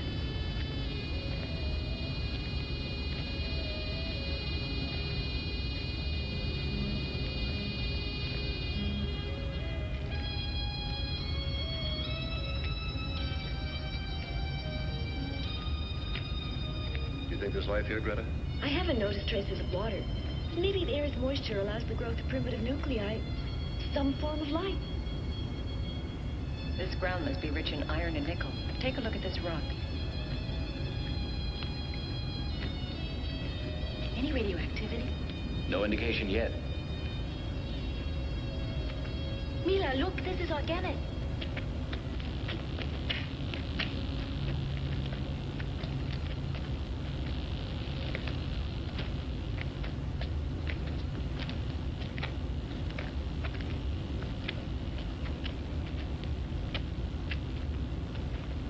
Find anything, Mila? No. You? It's a growth of some kind. Interesting. I wonder what it is. It's similar to lichen back on Earth, but not identical. I'll analyze it later.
Miami Center, Wardair 404 Heavy with you, flight level 340.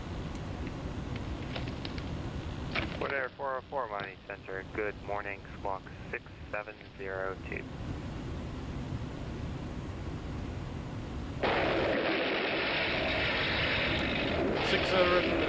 and IDET for Wardair 404 Heavy. Bluebird 19 Tango, Miami Center, good morning, squawk 6737 and IDET. 6737 and IDET for Bluebird 19 Tango.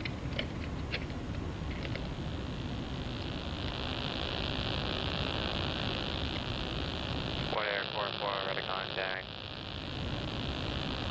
73 North Nashville.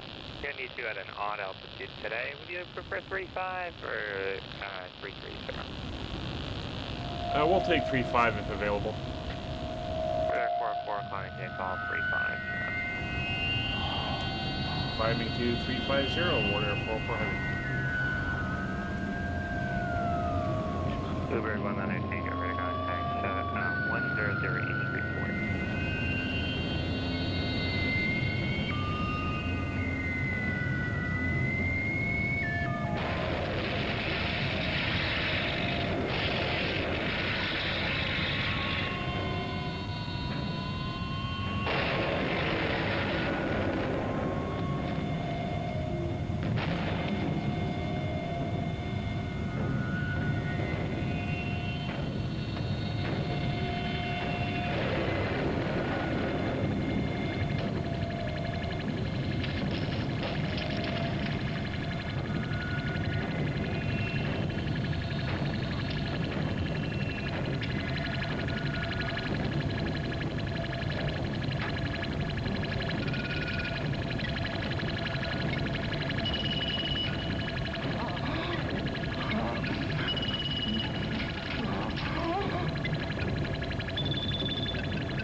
This is a cure.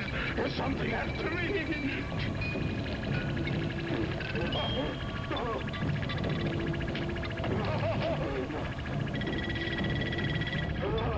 No! Stay back!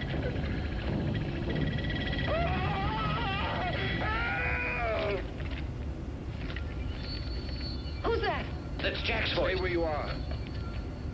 Now we're going to split up into two groups. I want no heroes. We'll fight. All right, let's see. You right here. All of you go with me. The rest of you go in that direction. Okay, let's go. And don't lose sight of each other. I think I saw him go towards those rocks. Yeah.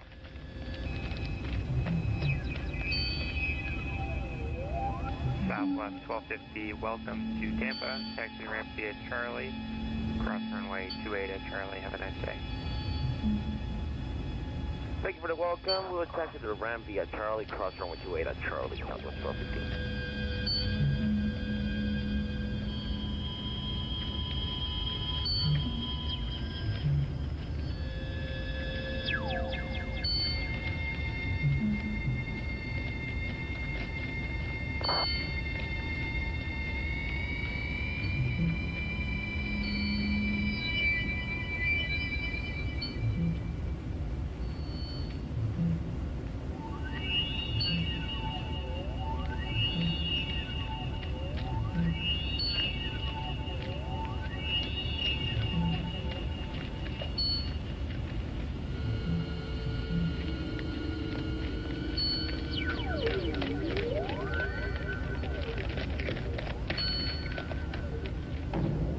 China 576, Miami Center, ready to taxi.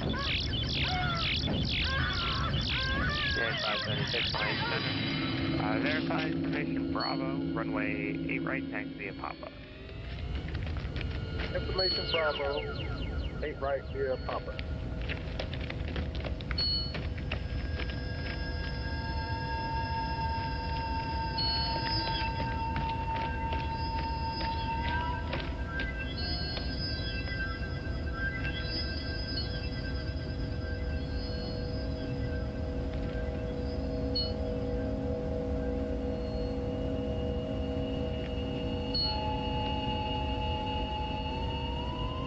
Look! That's Jack lying there. Come on.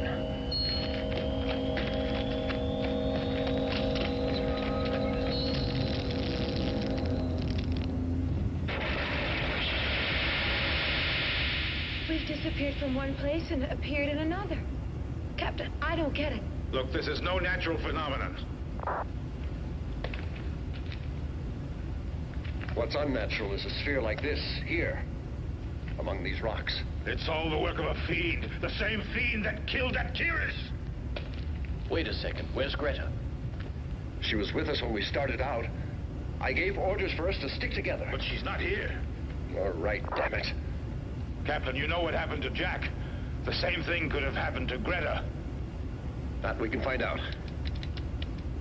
Am I coming through? Our reception here is very good, sir. Delta What's going on? Look, Jack's been murdered.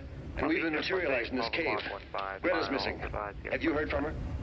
No. Down to 3,000. We know nothing. We have the airport. But if you can't find her, maybe you'd better come back to the ship. The technicians checking the damage have reached positive results. Maybe you're right. Mac's got a point, Captain. Let's get out of here and go back to the ship. No problem. Thank you, Santa. No. With Jack murdered and Greta missing, we can't leave. We've got to try to find her. Calm down, Richard. There's nothing we can do for them. And maybe Greta's waiting for us outside. Doing 63, Mighty Center. I got you now. Good morning. Squawk 4217. Mila, check your apparatus. Captain, the sending station is in here, in this cave. They're signals, addressed only to us. They originate here. An inert rock that transmits signals from Earth. This sphere is the sending station. Our quartz crystals have this property, but they have to be activated. Anyway, the power in ours is limited. There's some kind of message. Yes, and I think it's directed toward us. It seems a little clearer. Someone is near us. I'm almost sure there is. That's crazy. There's no one in here. We've got to keep checking. We've got to find out who or what's sending that message. Signals feel stronger to me. Hello, Control. Record everything you see here. The videotape's running already. Those strange signals are so baffling. Let me know if you need the rest of the crew. Okay. Let's look around.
strangers.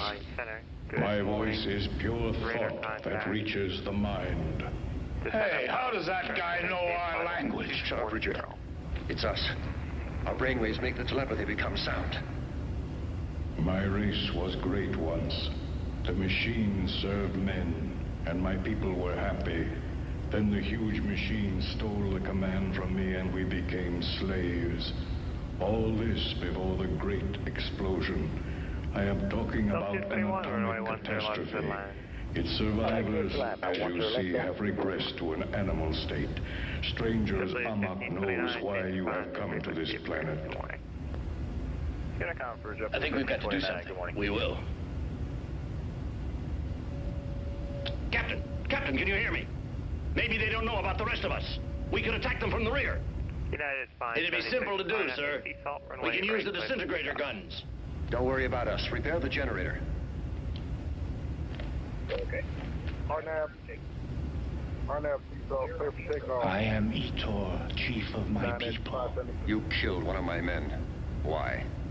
No. The immortal monster has killed your companion. Many of us have died. The Black Peril kills all those who dare to go out of the caves. We cannot do a thing against him. We can only hide in the innermost recesses of the planet.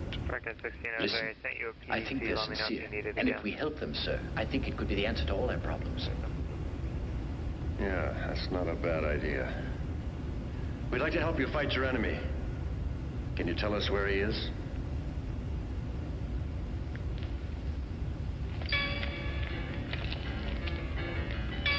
Good morning, Southwest 6026 at Orlando with 9 The aircraft in Orlando, I don't control Orlando. If you're heading southbound, feel free to call me eventually. But otherwise, okay, goodbye. Silverwing 139, 5 Center. Good morning. Clear to Tampa, radar record, going Victor 539 to that file. Sage Amok says that in the Shining Cave there's the monster. Amok recounts that the great death came from him. The monster hates any people and kills them without pity. This race was once a great civilization. In every way. This city still seems to be alive, and who knows how long it's been abandoned. Let's go, Captain. The radioactivity is reaching dangerous levels. It's too dangerous, Captain, for us here. The city's an atomic stockpile. The radioactivity is continuing to rise. Let's get out of here, Captain. Runway 9. I've established the signal's location. The message comes continually from a mysterious source and is retransmitted by the sphere. It's not enough. We've got to go back to the ship and consult the computer. Mike, good day. Etor, we can destroy the enemy, but we have to go back to the ship first. Miami American 724, copy CDC. We have no choice. Etor, the weapons we need are on board, and we can't do without them. Good morning. Good The afternoon. woman will stay with us. Roger, American 724. There's no alternative, Mila. We'll have to trust them. Whatever happens, I love you.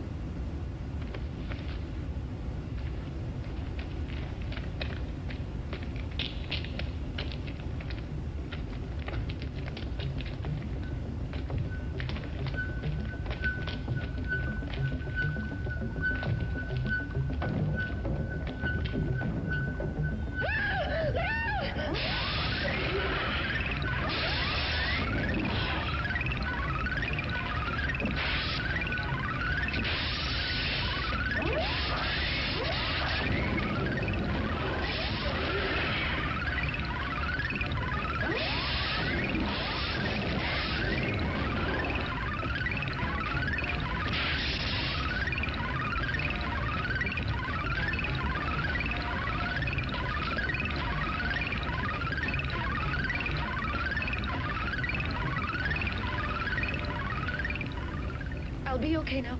Go to the ship.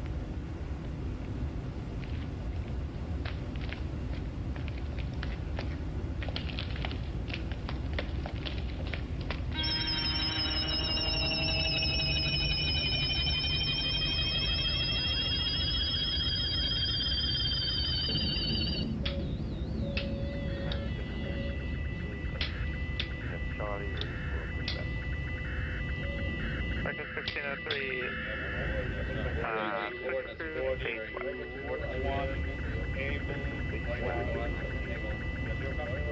As you've heard, WIZ is positive that of prime importance is Earth's defense. On the other hand, the unknown spaceships have not signaled on our radars, and the other signal from space has also ceased yet. It could very well be a trap. We can't risk it. All Earth bases are on alert. WIZ's decision is the best.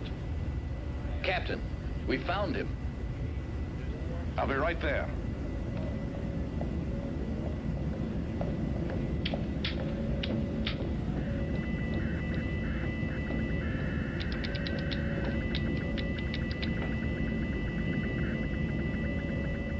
Commander Armstrong, from Cola Space, they communicate that the sector HF-203 is refracting the passage of any kind of wave. Their ship could have landed there.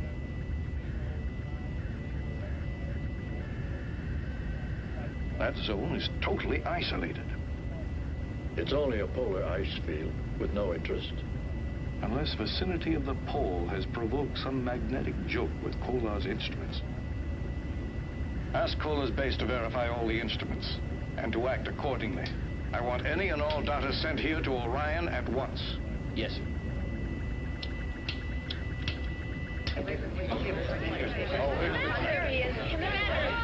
Pay attention, please.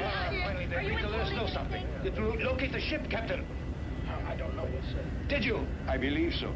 The enemy spaceship should be in the Arctic. The situation is under control. I'm sorry for the headlines you had in mind, but Earth is not in any danger.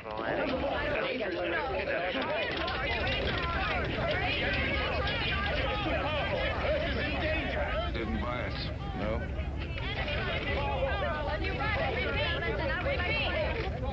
Yeah, 576, climb and maintain flight level 340.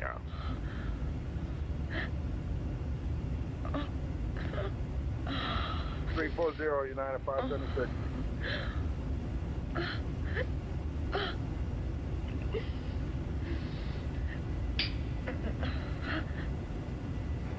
Miami gonna answer 1865 340. British 1865, Miami Center. I'll think of you and me back on Earth. That's what I always do, my darling. Okay, 4617 1865.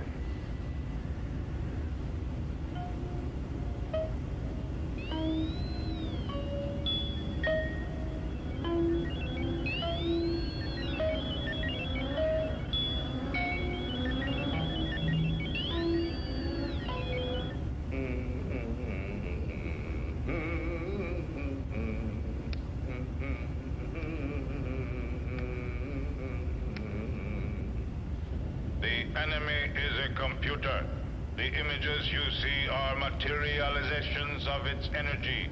To destroy it, press button for its elimination. Probable color, red. We've stuffed a ton of information in this gadget, and the only answer we get is probable or possible. 1865 at a contact 10. I want a reliable answer. No certainty possible. Index of probability 50%. 724 request taxi clearance.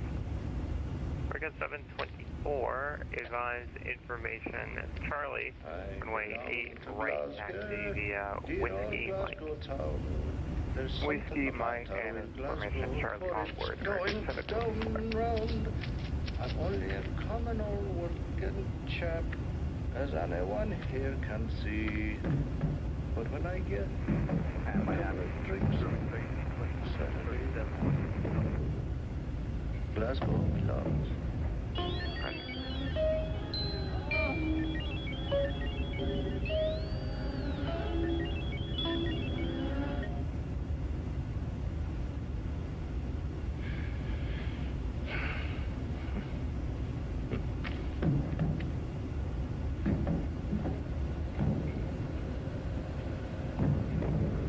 Miami American 2010 without information. Enter taxi clearance. Frigate 2010, Miami Center, runway 10 left taxi, Tango 4 Bravo. Taxi 10 left, Tango 4 Bravo.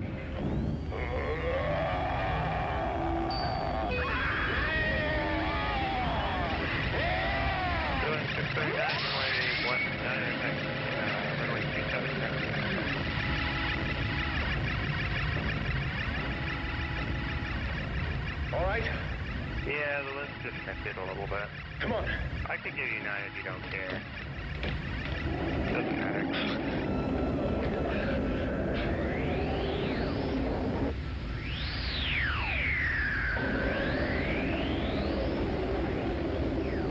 Get back on board and get the protective suits on.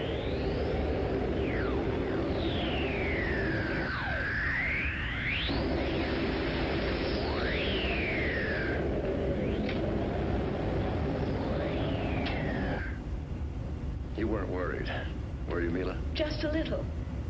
I knew you'd come for me. And I'm glad you brought another spacesuit. The radiation in that city is deadly. Well, I'm glad you're okay. Captain, I'm getting all kinds of electronic signals. The meter's starting to go crazy. I don't understand it. Mila, stay here with Wright. Holden, you're coming with me. Yes, Captain.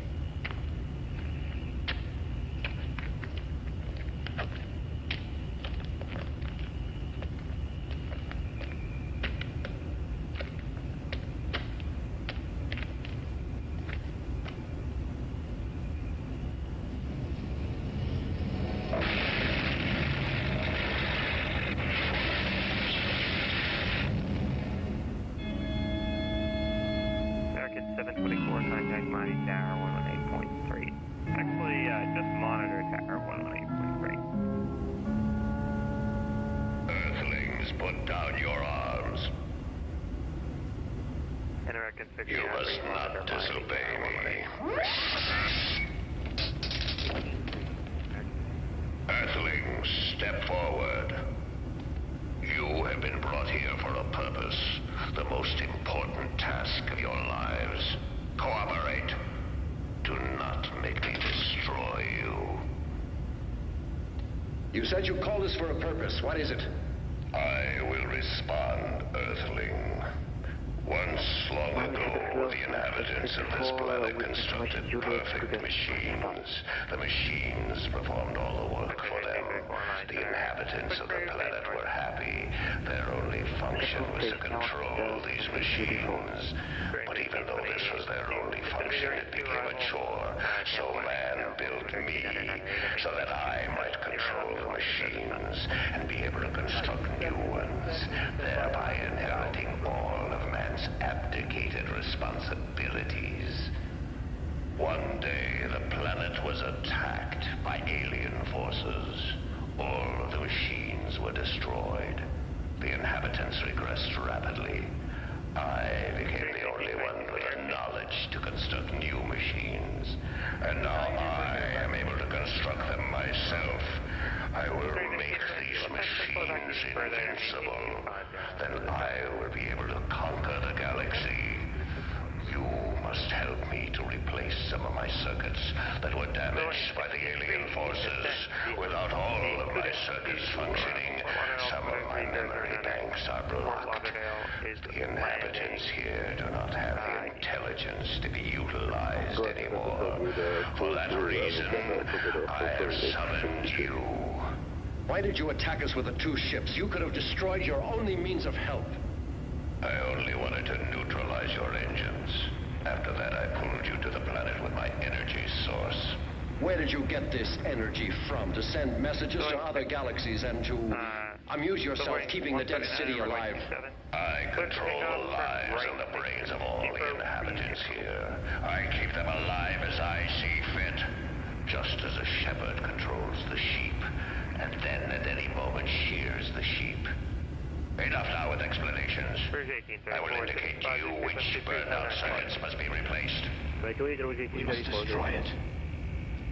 We'll take our time repairing it. We've got to find that red button. My beam will indicate the components, Earthlings. He seems to enjoy calling us Earthlings. He says it with such scorn. Golf 3, Charlie, 219 left, 54. Bring that circuit component over here.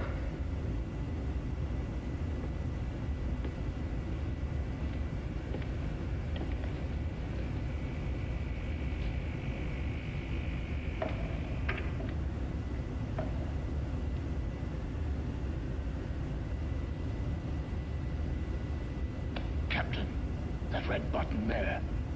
Shh, not so loud, it might hear us. Hurry up, Earthlings.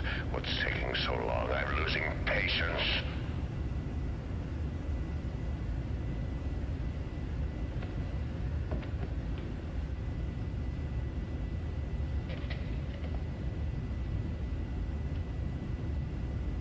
Faster, Earthlings. You have many to replace, and I've waited too long for this. Hurry!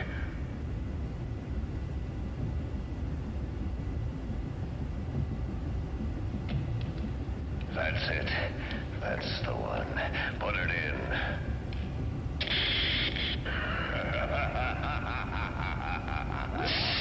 I needed only that 1 second. Now I have all my power.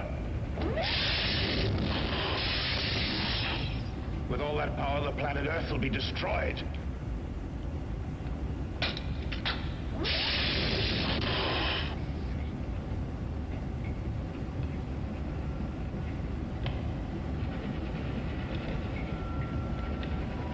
What the hell are you doing? I have an idea. Give me your belt. Do you know what you're doing? Have you heard about David and Goliath? Who? Doesn't matter. If we make it, I'll tell you the whole story.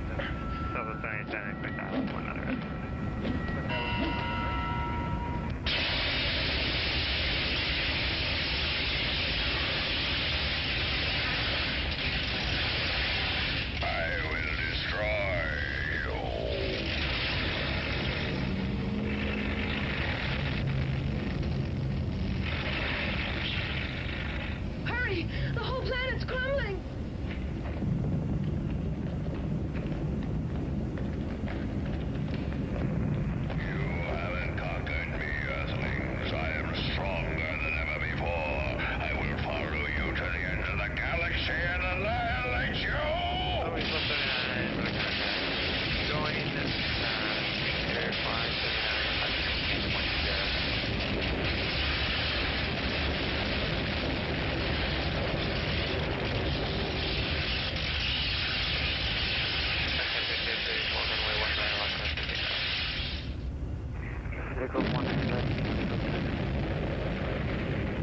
Cola's base communicates a strong explosion in the sector HF203, and the zone is not isolated any longer.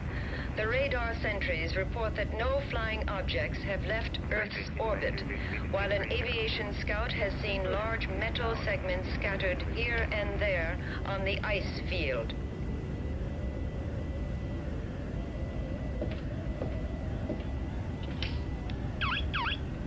Call a press conference. Give them press release number 2 that we've isolated and destroyed the enemy spaceship. And you can burn the other messages. Okay, Commander. Yeah. Marseille is a nickname. In the Valley of the Rhone, you don't have megalopoli, but only small towns. Montpellier, Arles, Marseille. My grandparents came from Marseille, and that's how I got my nickname, Marseille. Cutlets or villageois. But the bechamel is very good. So let's see if we can get the R-Now 10 left. Look, Marseille. That's probably fine. American 2010. It's Mac. How'd he get here? Let's bring him in. American 20. Give me a hand. That's sorry, American 2010 on elbow, runway 10 We'll get him to the dispensary. 10 left, Easy. get the takeoff. American 20 down. Oh, great. What did it? She's hurt.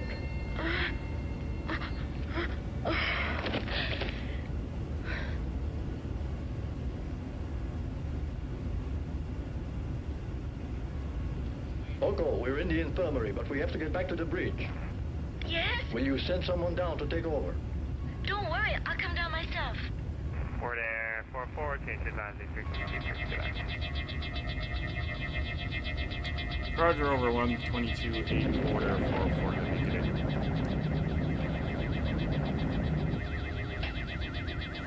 Country 334, running on next down. Yeah, that's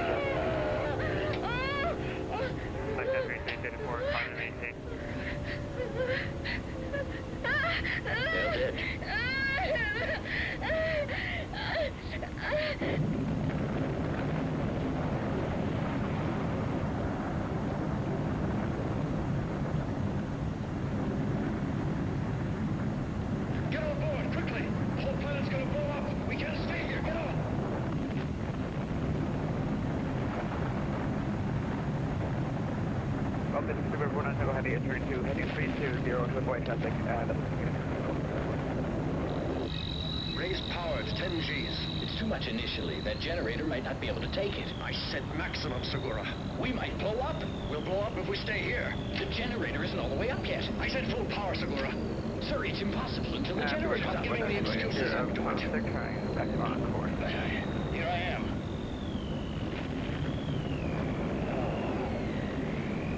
I'm okay now. I'll take over, Segura.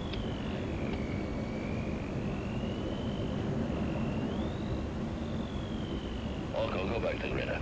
Give me more on the starboard engines.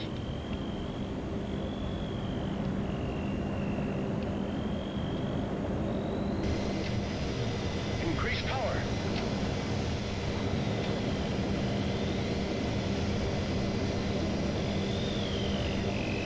More power.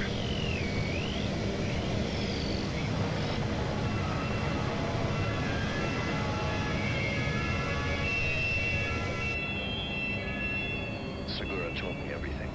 Sorry.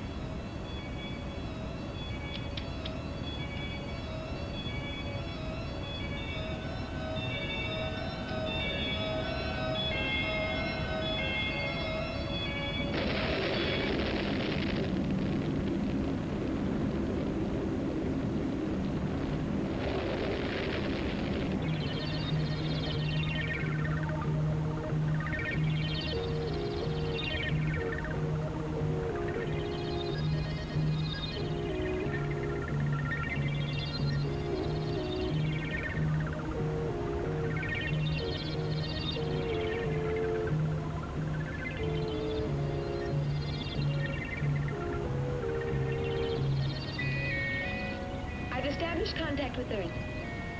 It's the missing ship, Commander. They're reporting in. They seem to be all right. Prepare yourself for a big surprise. Captain, we did not behave well toward you. Wiz has told us you had one chance in 1,000 to make it. And so frankly, we had given you up for lost. I agree with you that machines can be wrong, and we're very happy to see it. Carry on. Continue to delegate all your decisions to the machines, and man will continue to prove that his brain is still superior. As I said, prepare yourselves for a big surprise. You'll soon be seeing one of the inhabitants of the planet you sent us to. I'll give you a full report when we reach the base. Here's our guest. He looks terrific. He seems like one of us.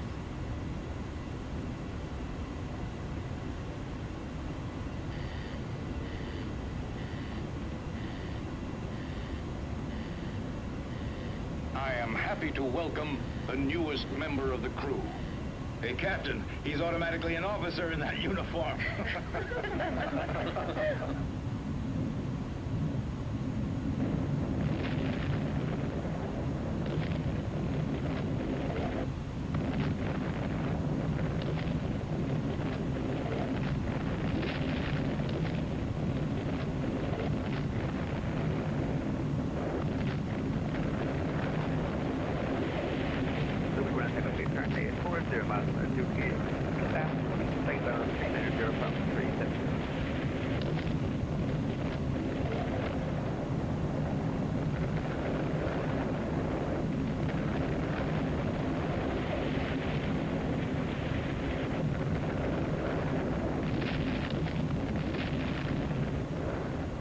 Take him to the doctor for a checkup, will you?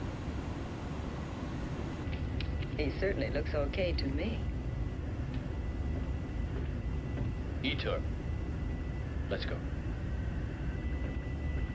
Captain, I need some rest. I'm tired. Oh, by all means.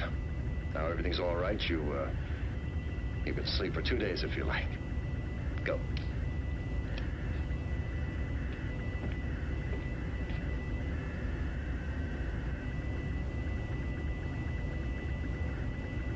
Request coordination with Base Orion. Give data to the computer.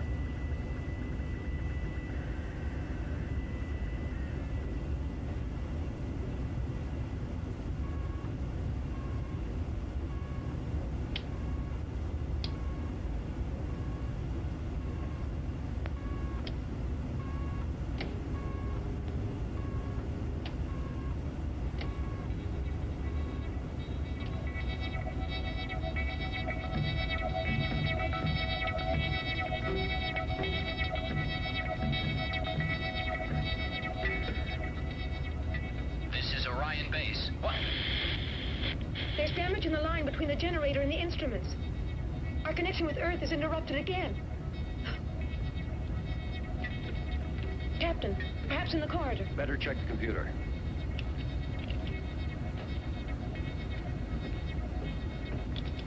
Breakdown due to sabotage. Activate interior video 1 on the emergency generator.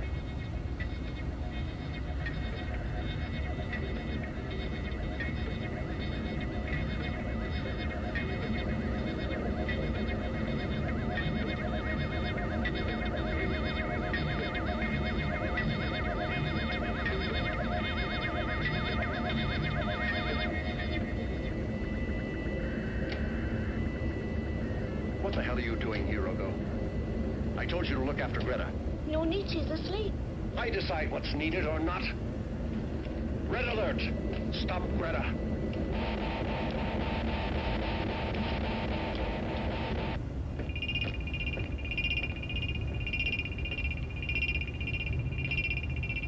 Captain, she's here. We found her.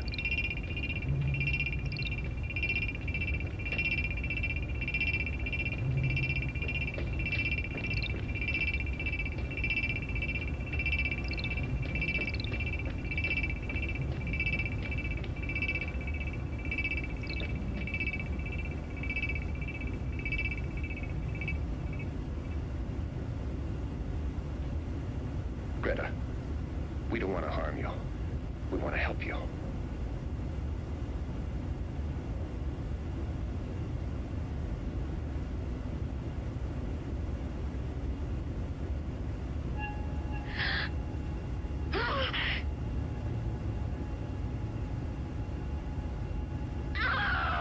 He killed them! Oh, there was all that blood. There was so much blood.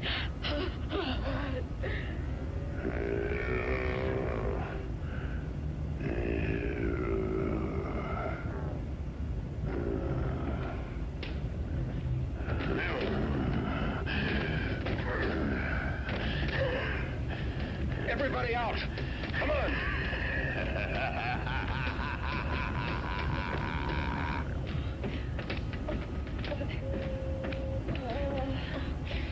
Quick, activate all locking devices.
Mila, you can't do anything for Etor.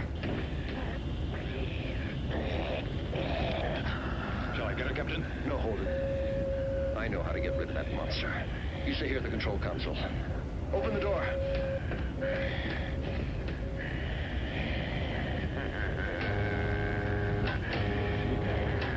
Amelia, you've got to get out of here. Come on. Come on, Mary.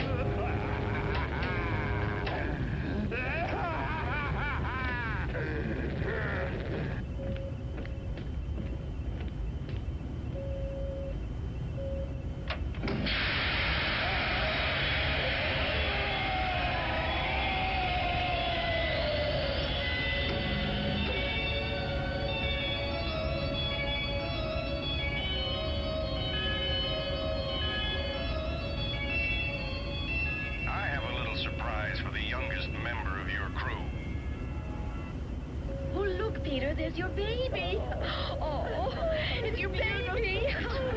He's lovely. It's mine. Blue eyes. It's mine. I can't believe it. Look. Oh, what a darling baby. Ask that hunk of metal if we're on the right course and how long it'll take us to arrive. Delicate baby. Beautiful child. Oh, Direction, course exact. Estimated time of touchdown, 30 hours, Earthlings.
Take up a little business around here.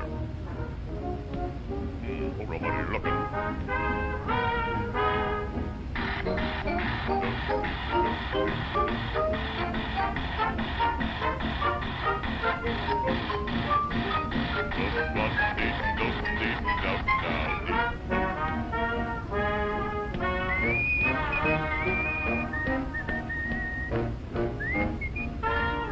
Window cleaner.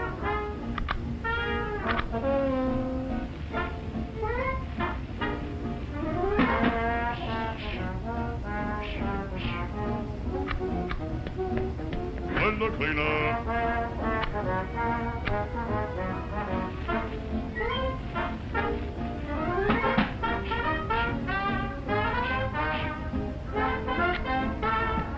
Window cleaner.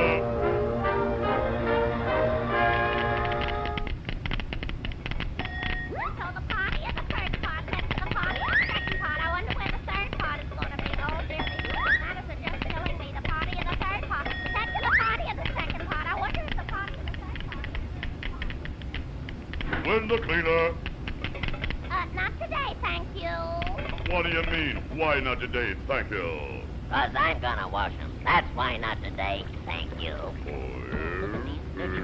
wonder how that money up here on the 20th floor. That guy thinks he's gonna ruin my racket, hey? Hey, let me show you the real way to wash a window. I'll wash them.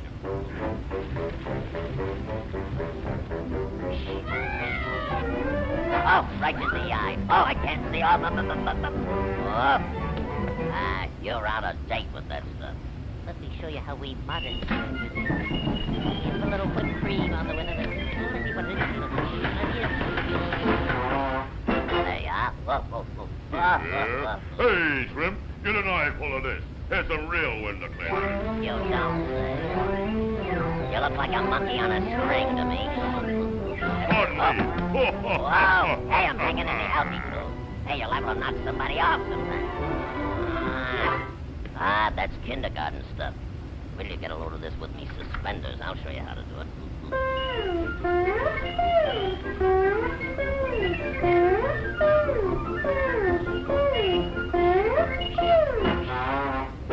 I do it in swing time, you see. Well, watch this. Yeah, I'm watching you, but of course I don't see anything yet. Oh, I'm falling. Oh. Whoa. Hey, my head's caught. I can't get up. Oh, hey, get me out of here. Hey, you give me a pain in the neck, you. Why, you little... Go over here and I'll smack it out.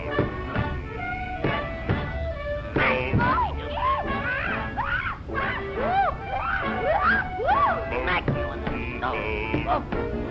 Yeah. Oh, right, huh? Where do I think the monkey out of you? Wow. Wait, give me that sledgehammer. There's a ladder over there. Oh, slow.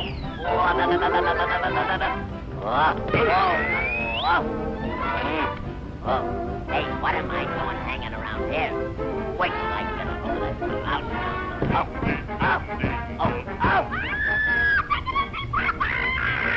Hey, watch my finger. Oh, hey, let me up.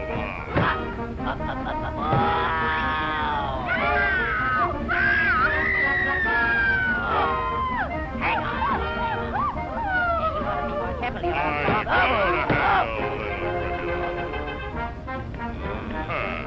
So you're a window washer, hey?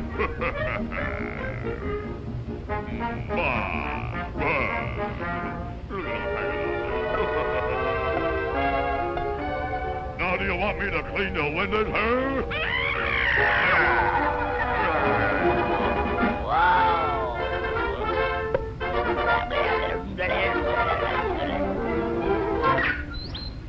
Wait till I get my hands on it.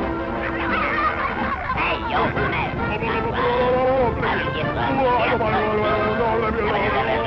Up you go. Here it goes. Here comes the hangover. Up you go.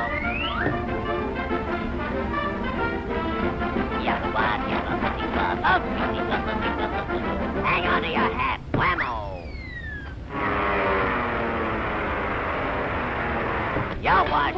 I'm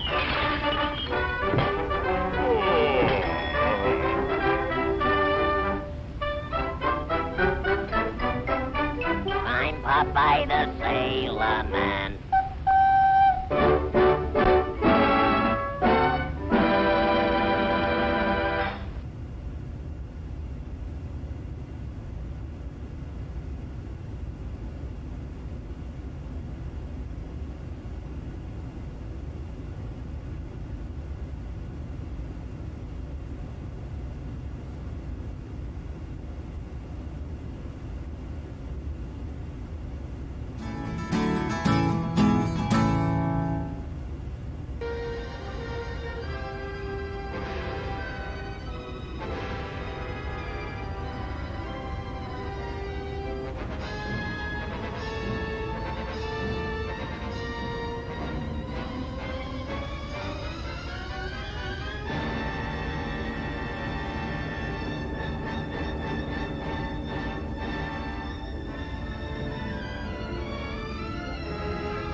Germany broadcasting, people of Britain, greetings from the Third Reich. This is the voice you have learned to fear. This is the voice of terror. Again we bring you disaster, crushing, humiliating disaster. It is folly to stand against the mighty wrath of the Fuhrer. Do you need more testimony of his invincible might to bring you to your knees? Very well. Are you ready, operative number 7? This is the voice of terror. A secret airplane factory somewhere in England. Listen, the screams of the dying can still be heard. This is the voice of terror. Are you there, people of Britain, shivering in your cellars? Listen, Operative 41. The fuse is lighted. Oil to fuel your navy, to feed your tanks. There it goes up in smoke by the millions of gallons. This is the voice of terror. Do you still believe that there are secrets unknown to the Fuhrer? Listen. Tonight at 7:10, an important diplomat boarded a train at a little station outside Liverpool. Each split second is accounted for. The rails divide. The train hurtles through the air. The diplomat will make no report in London. This is the voice of terror. Englishmen, do you still await your doom in your stupid, stuffy little clubs? It will come, I promise you. Operative 23, the time is now. We strike you on the high seas, as well as on the land. This is the voice of terror. Englishmen, the Fuhrer strikes you now as he pleases. Water pours through your greatest dam, smashing everything before it, even as our invincible armies roll toward their objectives.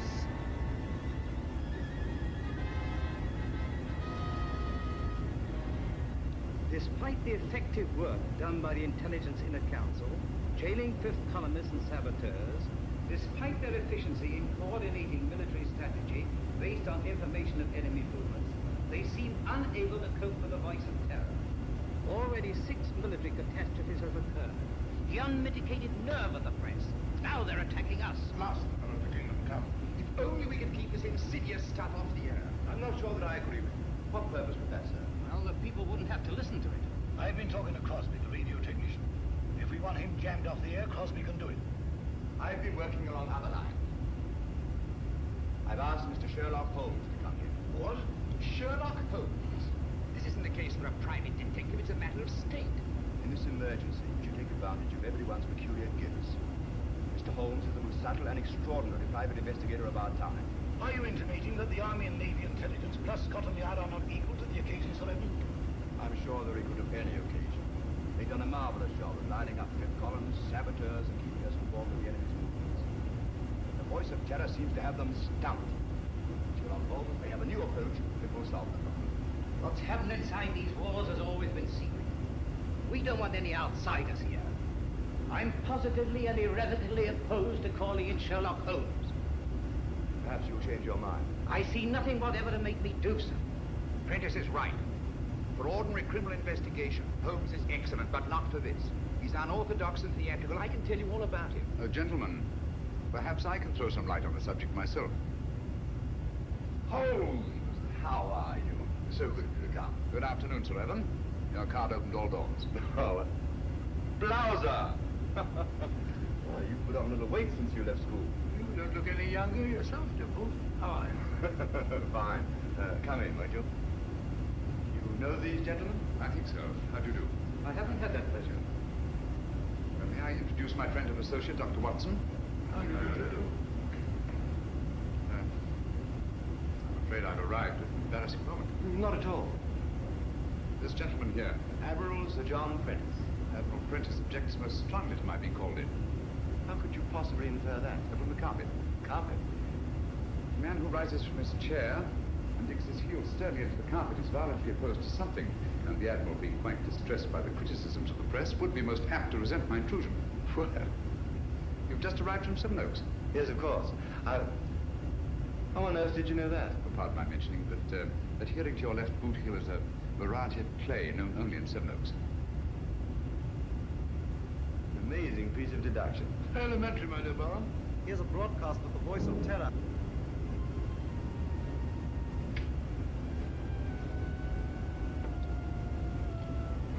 Greetings from the Third Reich. Are you listening, stout fellows across the channel? Are you listening, you little body of incompetent men known as the Inner Council? Today, a new thrill, a new proof of the invincibility of the Fuhrer. Right now, a crack express train laden with British troops and nurses is speeding across England. In just one moment, it will leave the rails forever, crashing twisted metal, the cries of the dying. They can't. They wouldn't dare. It's impossible. They couldn't have got on. The men are laughing, joking. That one in the third car reads a letter from home. It is the last letter he will ever receive. The train is rounding a curve. Its whistle is screaming. Farewell, it is saying. Farewell. You have just heard an exact reproduction of the way it sounds, the way it must actually be. The hearts of the German people bleed that innocent men and women have to be killed because your stupid war men... Shaw speaking. Have you any news of the Liverpool Express? Time again offered in peace. But if your blundering war cabinet cannot see that England is already lost, then it is our sacred German duty to prove it to them over and over and over until they are on their knees, begging, pleading, groveling for the exquisite mercy of our Fuhrer. Each night, voice of terror will... Shut it off. Stop it. Even as you listen, and you...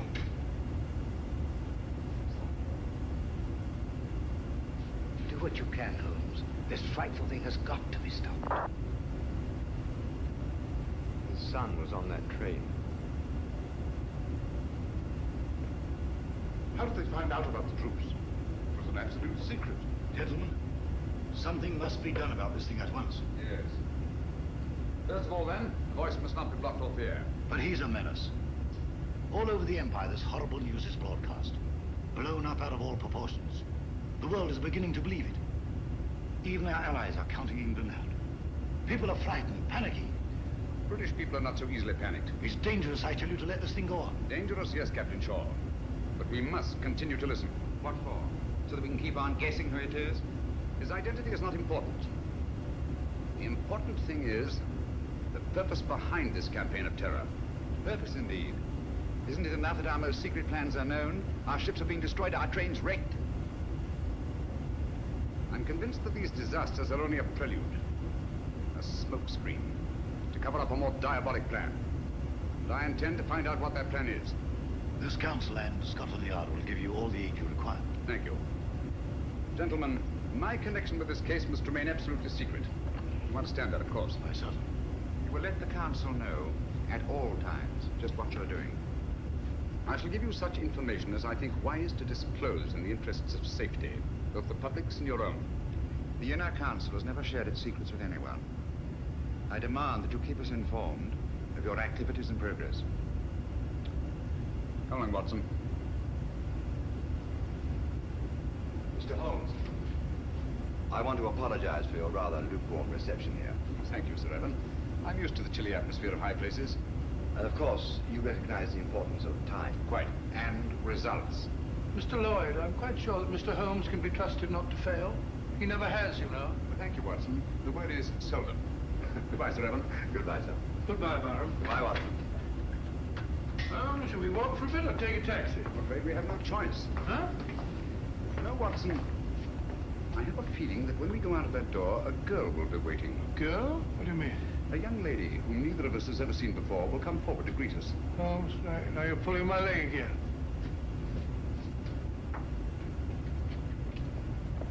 Mr. Holmes, I'm Joe Grandis. How do you do?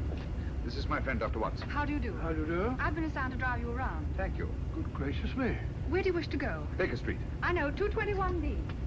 Come on, Watson. Hurry up, old fellow.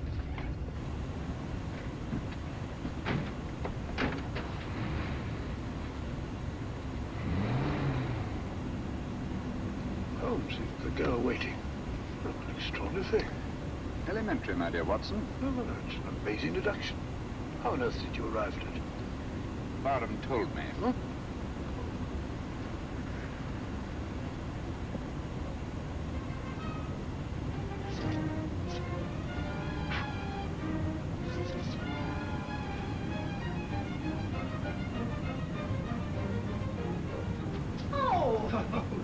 Don't you worry, Mrs. Hudson.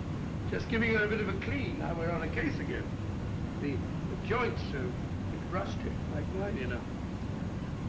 Is he back in a case again? Case? Greatest case of our career. Oh, mercy, it always is.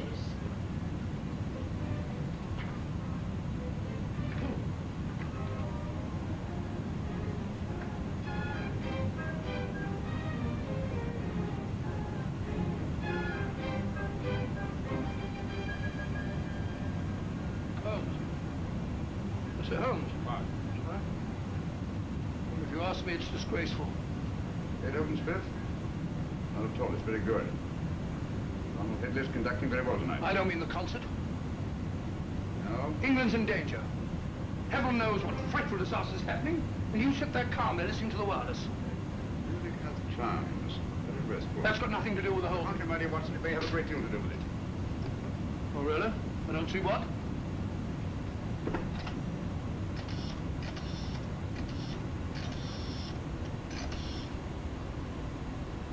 BBC request station, this is Sherlock Holmes. I understand you play recordings. Would you mind playing Beethoven's Fifth, conducted by Sir Ronald Headley? Thank you very much. You just heard it. I like it. Oh?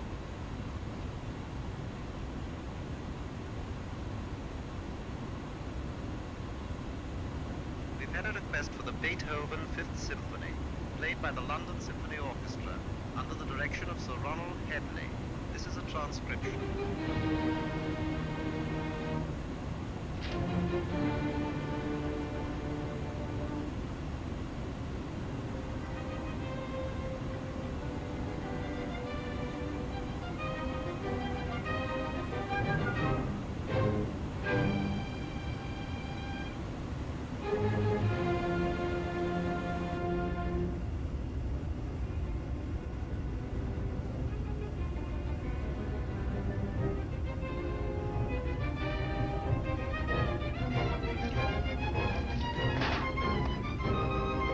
What's that about?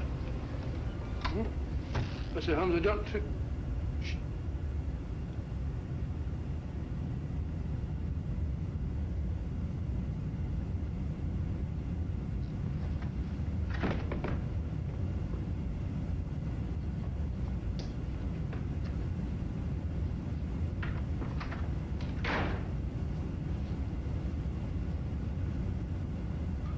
Mr. Holmes. Yes, Kevin? Christopher. Dead? Yes. It's been driven in with a lot of force. Watson? This is a warning. Warning? How do you know? I had I'd sent for Gavin to get certain information that you must have found there in the dark and sinister alleys of Limehouse. He came with his message, which someone doesn't want me to hear, someone determined and dangerous. What's the good of a warning of danger? You don't know from what or from whom? That we shall have to discover. This knife was thrown by the tip. From a distance of about 50 feet, by a man about 5'10". Steady, Holmes. Elementary, no fingerprints. But the distance and the man's height. The angle of entry, and the force with which it penetrated the victim. But Holmes, what do you suppose he meant when he said Christopher? We must find out at once. Come on, Watson. Huh? Come in. Oh, Mr. Holmes, I saw a fella lurking about your steps tonight. Blimey, he won't lurk no more. From the yard. Take care of it, Dobson. Very good, sir. How did it happen? Haven't time now. Get your coat on, Watson. We're going out. No. Holmes, promise. Huh. Where are we going? Limehouse.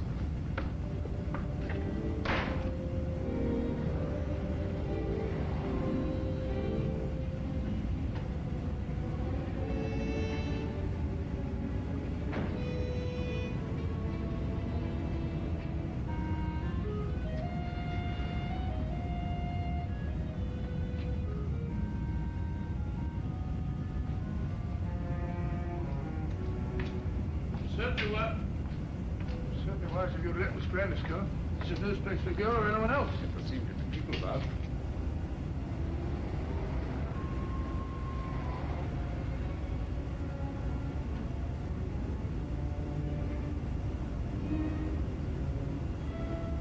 Even Miss Grandis. If I'm not mistaken, she's keeping an eye on us. You're Mr. Sherlock Holmes, ain't you? Yes. I wouldn't come down here if I was you. This is Limehouse, and we don't fancy your sort of bloke in these parts. Fellow's absolutely right. Haven't we better be? Watson. This is still a free country. A man may walk where he pleases. And live to regret it. Live, yes. Regret it, I think not. Step back. Come on, Watson. Unfairly, what? Speak it, Ray.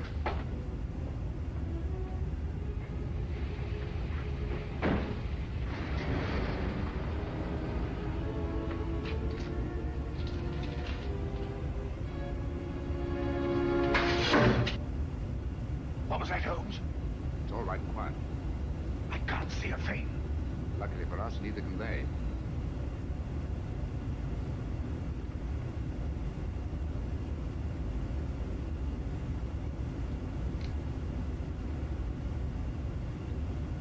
Apparently the enemy has found out that we joined forces with the government. What makes you think that? This knife, like the knife which killed Gavin, was thrown by a former habitué of the docks at Hamburg. It's a German knife. The knife throwers of Hamburg are extremely expert. Mr. Holmes, can't we come back in the daytime? Certainly not. I don't think we're safe. No one in the world is safe now, Watson. Least of all us.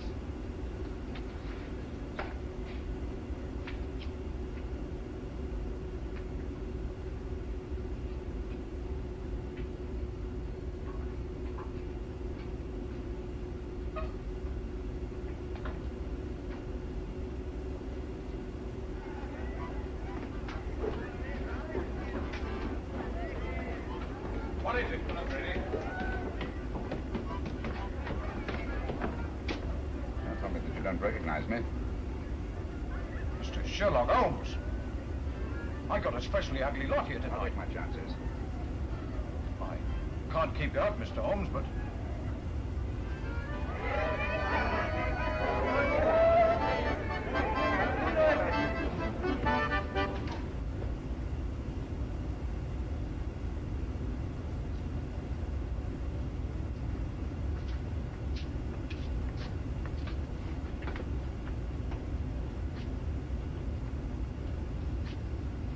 Where's the girl, Kitty? Gavin's sweetheart. His wife. Can you get her? It's urgent. Try. Holmes, I don't think I like this place much.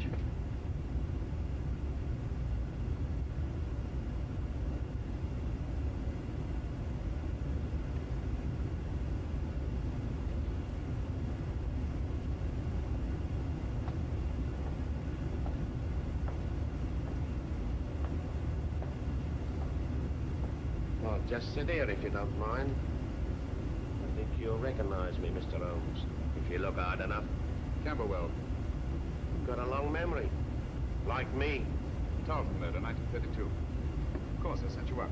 Mr. Holmes, don't you think we better be... Stow your gap.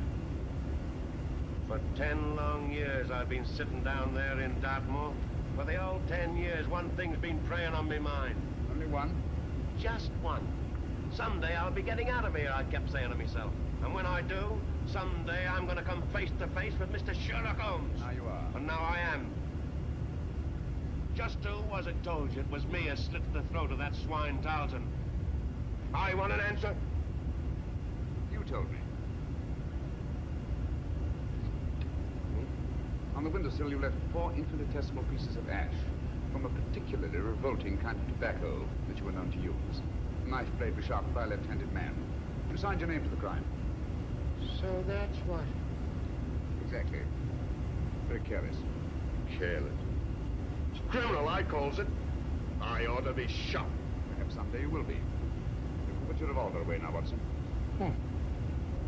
Holmes, you never know.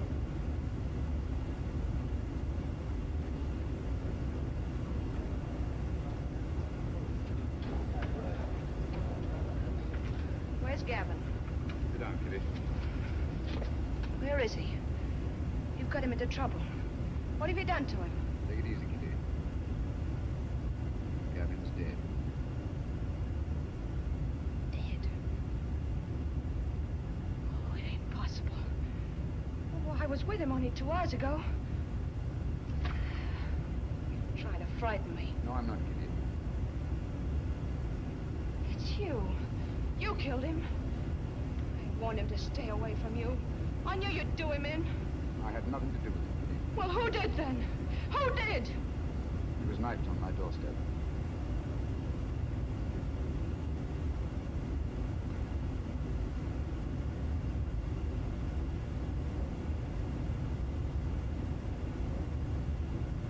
I'm sorry. Deeply is dead. Before he died, he said one word. Christopher.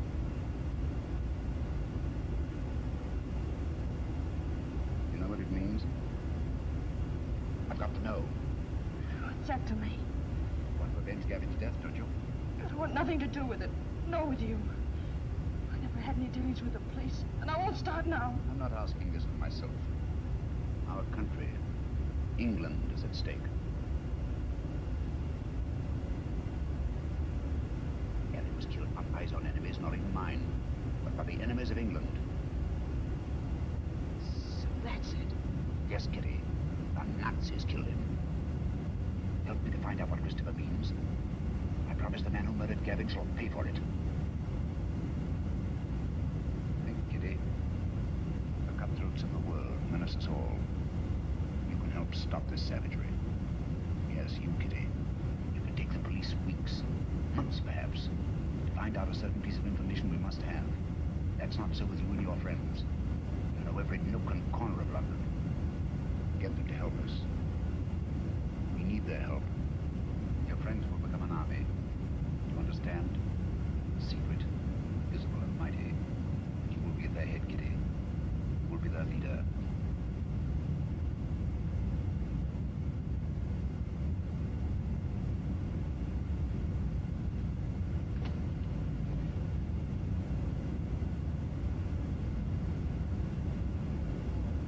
Grimes, do you know what Christopher means?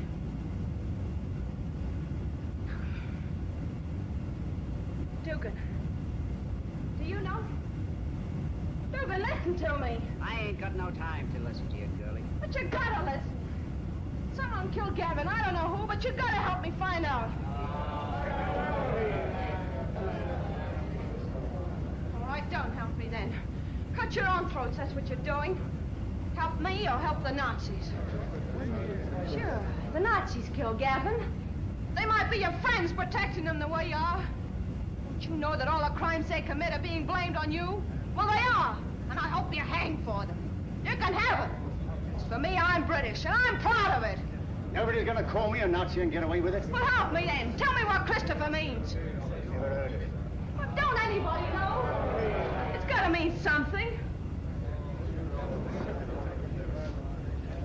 Well, speak up if you know what it is. Let's have it. Don't mean a thing to me. You're gonna creep in the corners all your life? You're gonna sneak away at the very sight of a man like this and show him what coward you are? What are you afraid of? I'm not asking this for myself. England's at stake. You're England as much as anyone else's. No time to think about whose side we're on. There's only one side, England. No matter how high or how low we are. You and you. We're all on the same team. We've all got the same goal. Victory! Now, what do you want to know? Spread out all over London. But find out what Christopher means. We'll find out. No fear about that.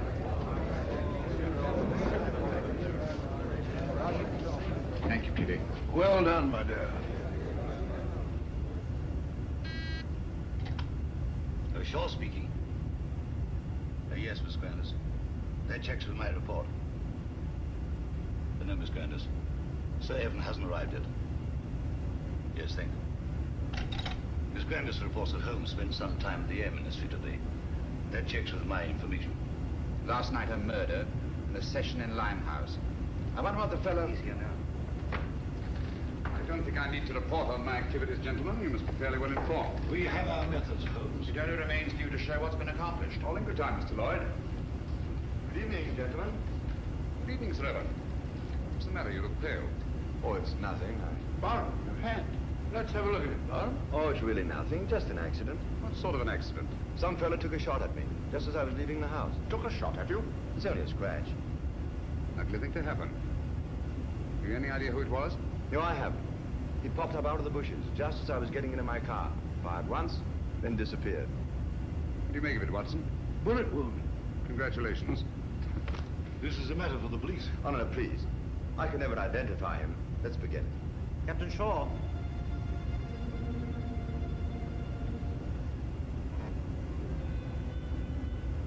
People of Britain, greetings. Is it shock you need? Very well. We Nazis can produce them till Britain's proud head is in the dust where it belongs. People of London, look out of your windows. You will see your promised disaster written across the skies. Lawford, turn out the lights, please. Look to the East India docks. Are you alert, number 20? Look, Britain, look, and wonder, and despair. We Nazis keep our promises. There's a terrible fire in East End. Concentration of men and supplies. American bombers, tanks, gone. Destroyed utterly. The flames are mounting, higher and higher and higher. Now the glare must be visible even to the short-sighted leaders of your bewildered government. Mark well the towering fires. They consume your new planes from America, your meager store of tanks, your puny munitions, and your food. Planes that were your only defense against our all-powerful Luftwaffe. Tanks and munitions that you prayed would hold against the magnificent 50-ton German land monsters, which will soon be crashing through your very houses. Food. Desperately needed morsels you...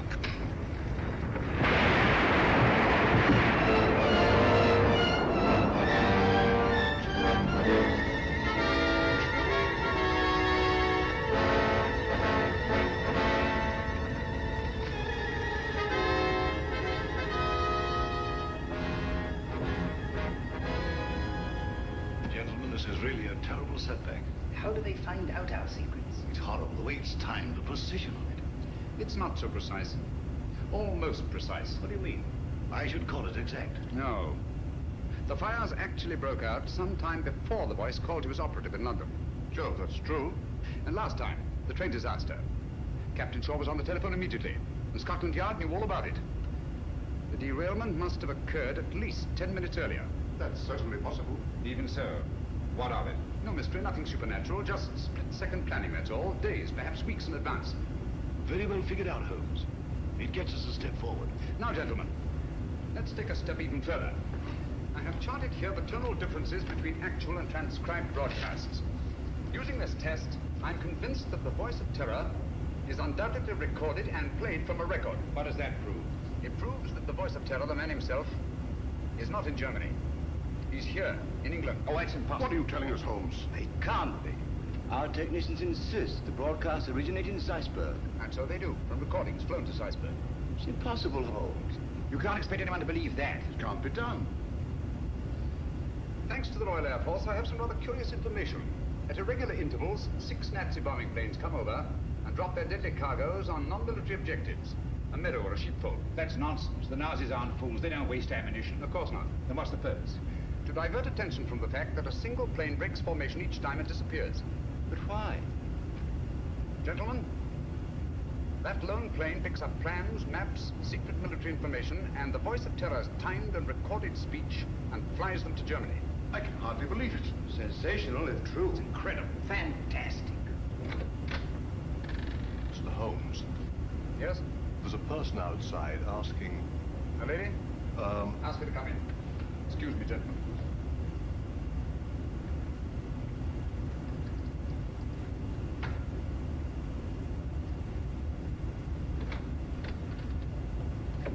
Gentlemen, I must leave at once. Where are you going? That must remain a secret, even from this council. I object to this, Mr. Holmes. You're here against my wishes. Since you are here, I demand to know what's being done. As I've already told you, Mr. Lloyd, I shall report to this council at the proper time. And so, gentlemen, until we meet again, as I hope we will, take no unnecessary risks. We're all in grave danger. Come along, Watson. Coming.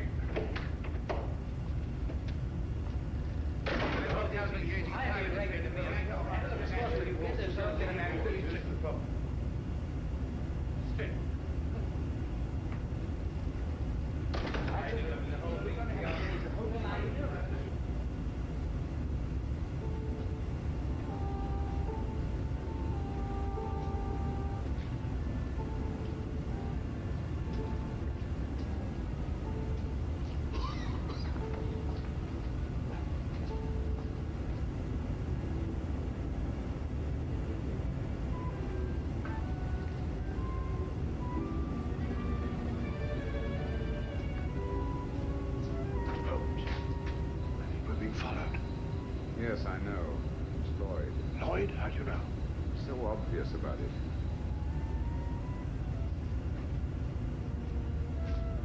Good evening, Mr. Lloyd. Going our way? I intend to find out what you're doing. Even to the point of following me? This is our business, you know, as well as yours. All right. Come along.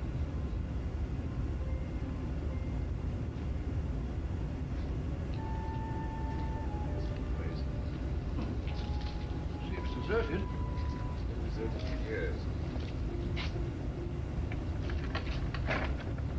Not very securely locked. Fortunate, isn't it?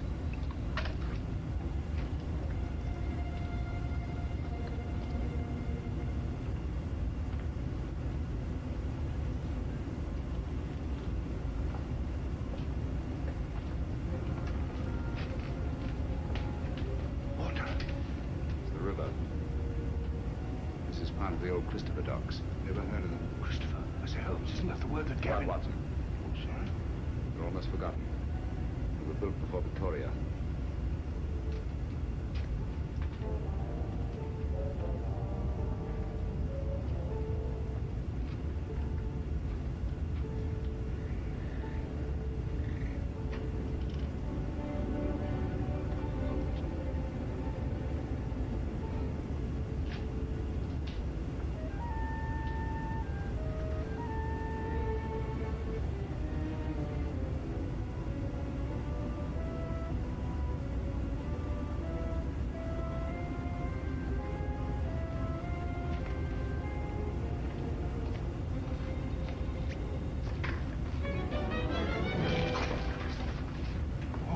Red.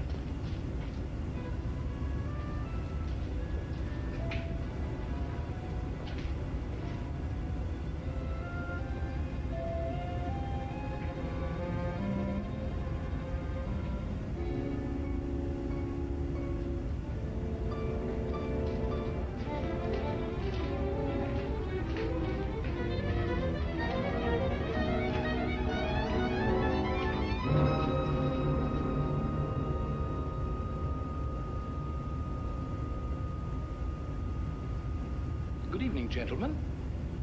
I knew your curiosity would be your undoing, Mr. Holmes. You were expecting me then? Yes. I had hoped that the entire council might have come. It would have been a pleasure to deal with all of them, quietly and effectively. Eventually, they all will be taken care of. However, Mr. Lloyd is quite a catch, and will have to suffice for the moment. What do you intend to do with us?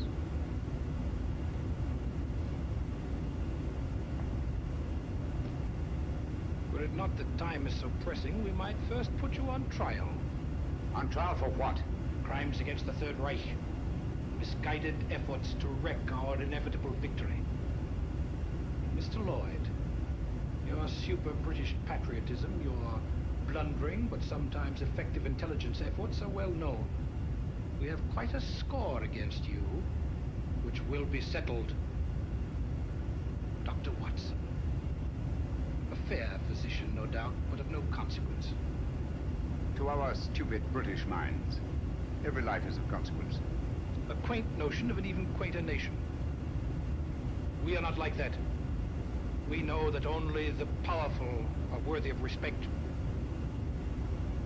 Let our record speak for us. Your record speaks. It's brilliant. Thank you. A brilliant record of rapacity, cruelty, torture, deceit, and murder. Murder?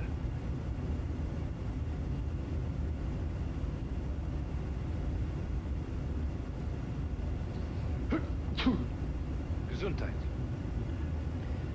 Thank you. Cold? It is a little chilly in here. I'm sorry you're uncomfortable. My discomfort is of no consequence. Your false courage is not impressive, Mr. Holmes. Of course you realize that you and your friends are going to die? As all men must, sooner or later. Not later. Now.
Myself severely. I should think you might, Holmes. If you hadn't been so stupidly mysterious, allowed Scotland Yard to give you adequate protection, the man would never have escaped. No, he never would. Most regrettable. But Gesundheit.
mine.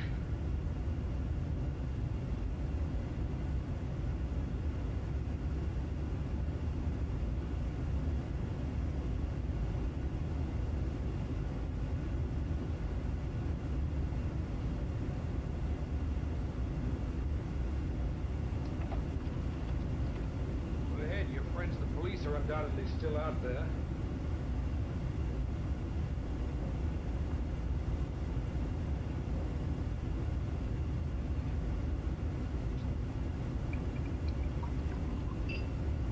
Better hideout in all London.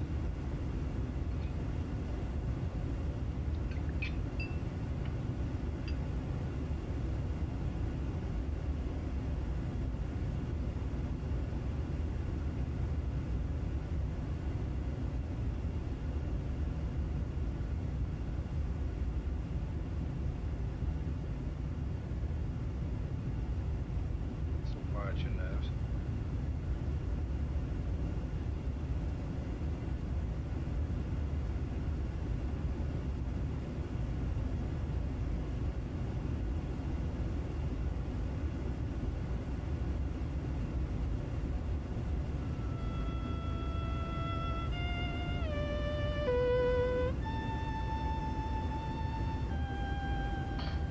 She's got cold again. Been playing that thing all the afternoon. Fiddling while Rome burns. Oh, what's this? General J. Lawford, KCB DSO, and Captain Roland Shaw, MC, who today narrowly escaped being struck by a falling wall in a bombed area. Lawford and Shaw by a falling... Holmes, we don't think that... It was not an accident. Good heavens. Holmes, that sinister-looking fellow, what's his name? Meade. If only he hadn't got away. Yes, difficult as it was, I managed to let him escape. You let him escape, but great Scott, man. He was about to kill us. He may even yet. I don't understand you, Holmes. It's my theory that this chap Meade is the arch criminal, that he's behind the whole thing. You're absolutely right, Watson. Except for one thing. I'm wrong. Have you observed that a highly secret military plan is thwarted by each of these disasters? Yes, I have. Now that you mention it. Watson, there's a leak. A leak? You mean in the council? But Holmes, that's impossible. Anything is possible until proved otherwise. So you're in the council. Sure. They have our suspicion. Their record proves that. Anyhow, they were attacked. Unsuccessfully. Prentice? Did he kill his own son? Doesn't seem likely. Yet the boy is dead. Well, he must put you into the case. So it's quite obvious that he wants it solved. Most patriotic of Sir Barham. He's a great fellow. Made wing 3/4 for the school my last term, so I can vouch for him. Besides, he was attacked too. Shot at. So I gather. How about Lloyd? No, can't be him. Meade was going to kill him as well as us. By the way, he's a brave fellow, Lloyd. Did you notice that he didn't turn a hair? Very composed. Come in. Mr. Holmes? Yes, Kitty? I think now we'll be able to get some information from Mr. Meade. Your plan worked like a charm. I knew you could do it. It's not so hard once your mind's made up. And mine is. So be careful. She better be. She's mixed up with that fella. I'll be careful, all right. I'm going through with this. Good girl. I had him talking on the phone today. Yes? He said, I'll take care of that little Seven Oaks matter at 11 tonight. Seven Oaks? Isn't that where... Barham has a country place. Watson, it's not a moment to lose. If I find out that Meade did kill Gavin, I'll... If so, he'll be punished. I warned you no one was safe with that fellow at large. Now he's after Barham. Yes, I only hope we're in time. Come along, Kitty. We'll get you a taxi. Thank you, Mr. Holmes.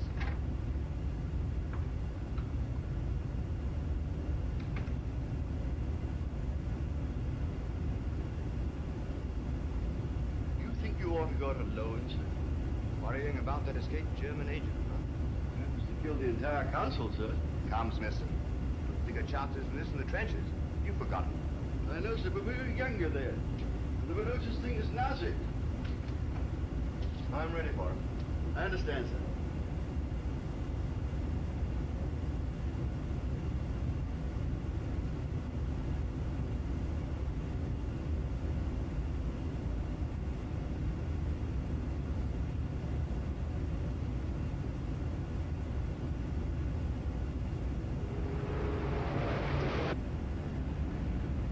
haven't Evan down here before, of course, with Grandis.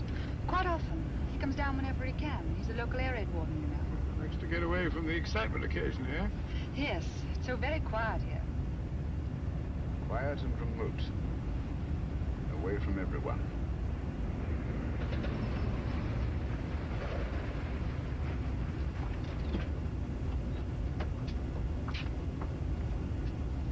Yes? Oh, Miss Jill. It's all right. Where's Sir Evan? On his rounds, miss. Which way? Down that lane of trees. I'll go. You stay here. For once.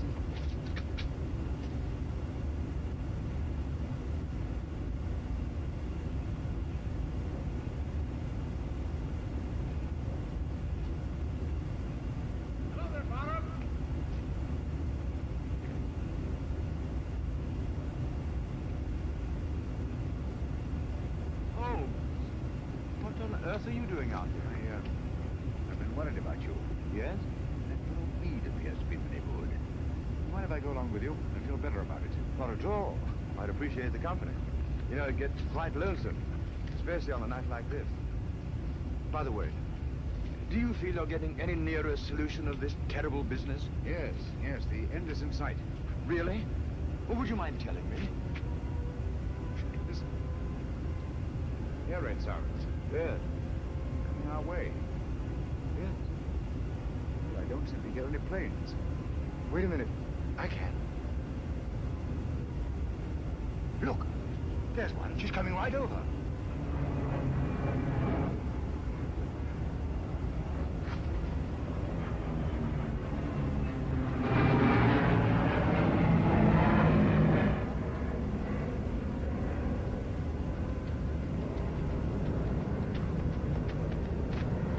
There she is. How's the theirs? Theirs. Holmes, he's coming in for a landing.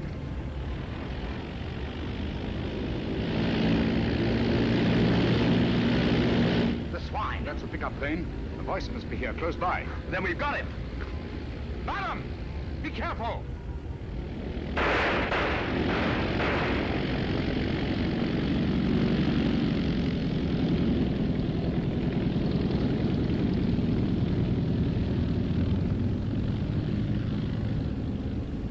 I can't understand you, Holmes. Why didn't you help me? We almost had him. You're too impatient, Baron. My patience is exhausted.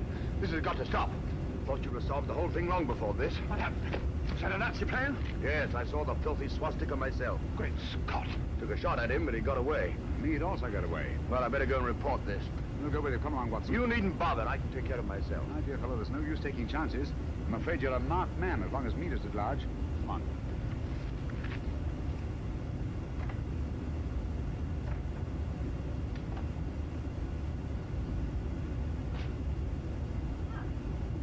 I'll find one leaving me alone half the night. You think I like it? I want to go out and have some fun. Don't bother me. Said you were going to let me work with you. Someday you'll come back and I won't be here. Where would you go? It's my business. Maybe you'll be waiting here next time and I won't come back. Don't talk like that. I'm sorry, Kitty. You seem sort of different lately. Anything the matter? Maybe the next time you see me, I'll be in a position of authority, of power. No longer hiding in the dark. Giving the orders, not taking them. What do you say to that? You're drunk. Drunk? Yes. When I was a boy, I dreamed a dream. I was dressed in armor. Shining blue-gray armor. I rode on a horse through the streets where the people cheered, hailing me. I rode over the bodies of underlings, prostrated before me. Their blood ran out along the gutters like a river.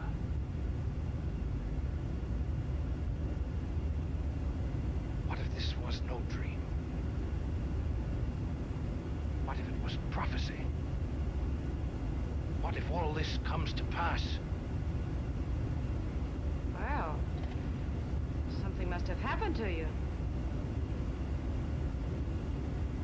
Yes, Kitty. Something that you're going to share with me. Get your coat. Hurry.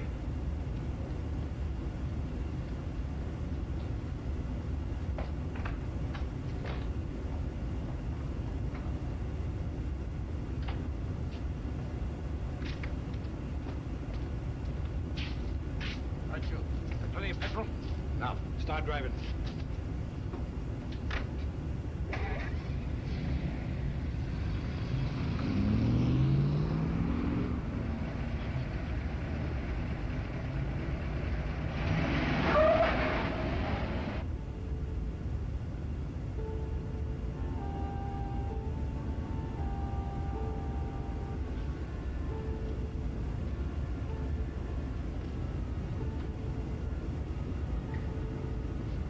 Where's Holmes? He'll be here, I'm sure.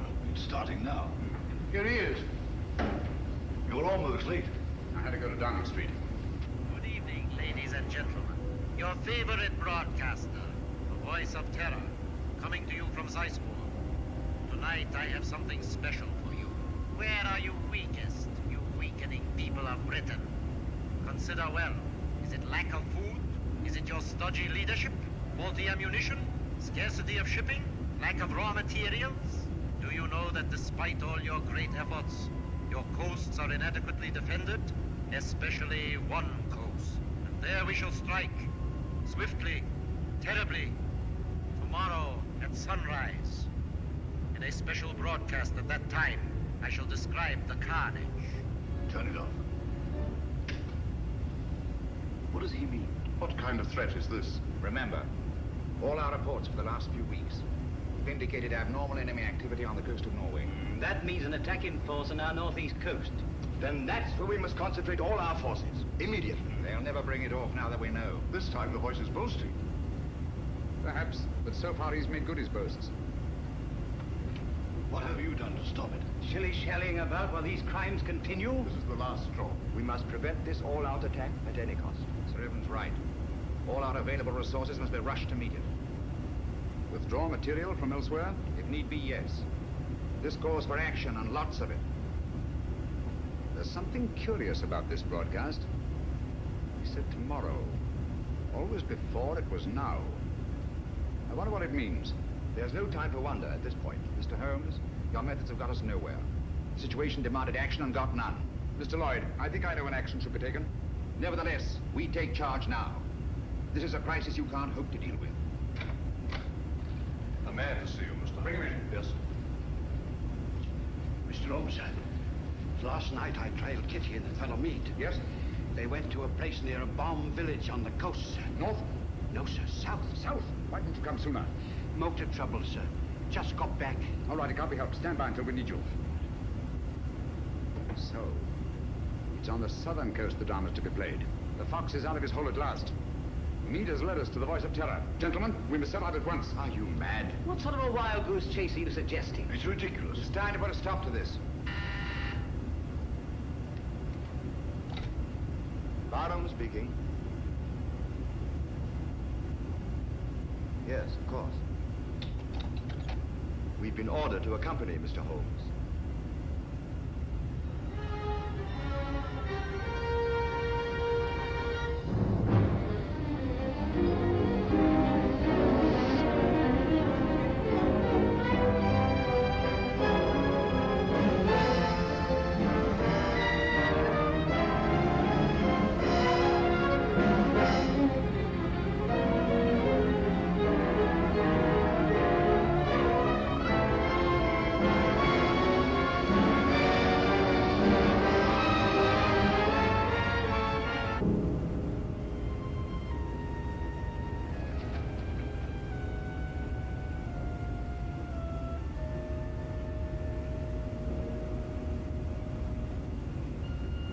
Major Harrison, Mr. Sherlock Holmes. Good evening, sir. All the arrangements have been made. Splendid.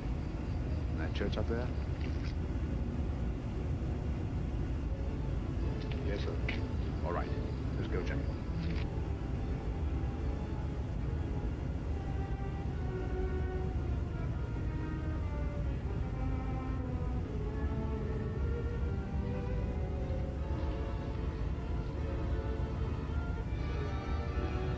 One box seems to be delayed. You'll be here, never fear. You all understand your objectives? Sheila! Sheila! Yes, sir. You understand what you're to do? Yes, sir. I'm going with the first contingent to Liverpool. Your men are waiting there, organized to take control? They have been ready and waiting for weeks. What is that?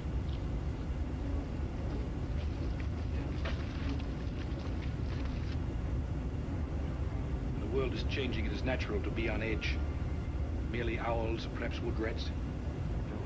It sounds like... Sheila. Yes, sir. Go on. City of Croydon and Croydon Airport. All is prepared. You go.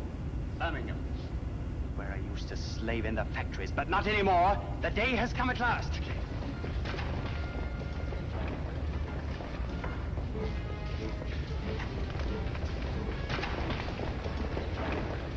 Line them up over there.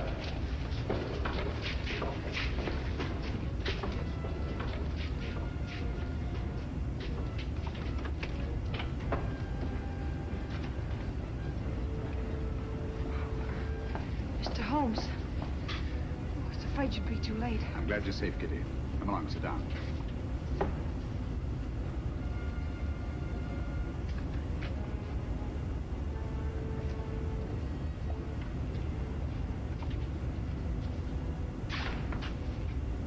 Gentlemen, when Mr. Meade and I last met, he wished he could put us on trial. Mr. Lloyd, Dr. Watson, and myself. Now, Meade, you are on trial. First, let me tell you why you have met here. The vague but canny threat against our northeastern coast was a blind. Your group was congregated here to receive an invasion army proceeding across the channel. What? Invasion? All those men rushed for defense of the north. I can't believe this. Hold down for a moment. Seems absurd that we At the head of this mighty force, the picked and chosen. The faithful were to proceed to various centers of our country and take up positions of authority. And we shall, do you understand that? Unfortunately for you, that is not to be. We're held, yes. But the invasion will proceed without us. Why don't you doing nothing? Why are we helpless here? Please be patient. You called me in on this case to identify and to silence the voice of terror and to circumvent the unknown plan behind it. That undertaking is still in progress. But we are rapidly drawing to a conclusion. Gentlemen, the voice of terror is here with you in this church. What? Are you referring to Meade? Why, who is it? Meade was my one sure connection with the voice of terror. At the warehouse, I allowed him to escape and assigned Kitty here to trail him. When I learned through Kitty's abduction that Meade had come down here to meet with a group of men, I asked myself why. Why a deserted fishing village on the Channel when Scotland was to be the next scene of disaster? And why was it necessary to withdraw great stores of ordnance and material for the protection of Scotland? It was a ruse, gentlemen, to leave this coast unprotected. A ruse devised by the voice of terror. I knew quite early, of course, that the voice was a member of your august body. You dare to insinuate that one of us... If this is meant to be humor, it's very ill timed. German agents knew I was on the case the very night I was called in. How did they know this secret? One of your counsel informed them. There were attempts made on the lives of all of us. But the attempt made on the life of one of your members was entirely unsubstantiated, resting on his word alone. One member whom I went to the country ostensibly to protect, actually to surprise. This member fired on the Nazi pickup plane, not in rage as he pretended, but to warn and frighten it away. That was very clever of you, Sir Evan. Sir Evan? I can't believe it. Sir Evan couldn't be implicated in a thing like this. What's Sir Evan got to say? Let me congratulate you, Mr. Holmes. You admit this outrageous accusation? There's been treason before, but this is beyond belief. Treason is not involved. Sir Evan Barham is not Sir Evan Barham. What are you talking about? In March 1918, Lieutenant Evan Barham was a prisoner in a German prison camp. There, his amazing resemblance to a certain Heinrich von Bock, a brilliant young member of the German Secret Service, sealed young Barham's fate. One morning, he was taken out and shot, murdered in cold blood. Then this man is Heinrich von Bock, who has been masquerading in Barham's place for the past 24 years. You see, gentlemen, the Germans planned well in advance. It's incredible. How could a thing like this happen? Barham had no immediate family. The details of his private life were avidly studied by von Bork, who was 3 years at Oxford and had a perfect knowledge of the English language and English habits. So, with possibly the help of a little plastic surgery, not forgetting the considerable resemblance to Barham in the first place, the deception was carried through. Very clever, Mr. Holmes. I must say, Holmes, this is positively amazing. What made you first suspect Barham? The real Sir Van Barham carried a scar from childhood. This one is about 20 years old. A detail, but significant. I can't believe it. It was Barham who insisted on your being brought into the case. A colossal piece of egocentric conceit. One to match your own, Mr. Sherlock Holmes. Of course I brought you into the case. To see your weak and silly handling, to watch you fumble and lose it. Are you too stupid to realize that this group is but a small part of our organization? We have men stationed all over England, ready to take command. And never will. We're all taken exactly at dawn, just as you were. So now we are trapped, huh? No, gentlemen. It is you who are trapped. Listen. Even now our Messerschmitts are roaring overhead, the vanguard of the invasion. Why are they not routed?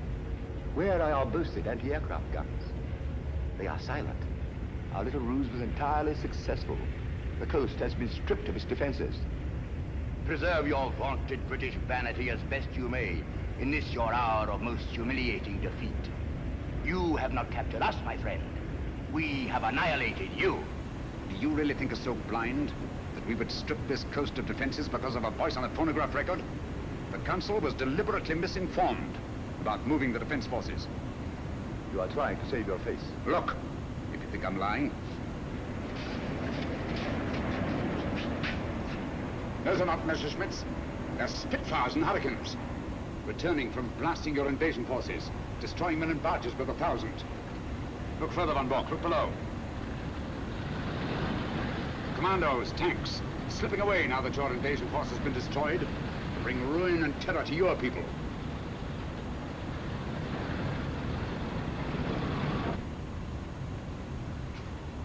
I wonder if there's anything on the wireless about this. The BBC. We are frightfully sorry to announce that a special broadcast of the Voice of Terror will have to be delayed indefinitely. The threat against our northern coasts, made only as a blind to cover the enemy's invasion plans, has not been fulfilled. Instead, our victorious planes have blasted invasion bases on the continent, destroying enormous stores of materiel and troops. More news of this triumphant victory tomorrow. At the same time, the scattered Nazi agents all over the Commonwealth have been unceremoniously clapped into prison. That is all.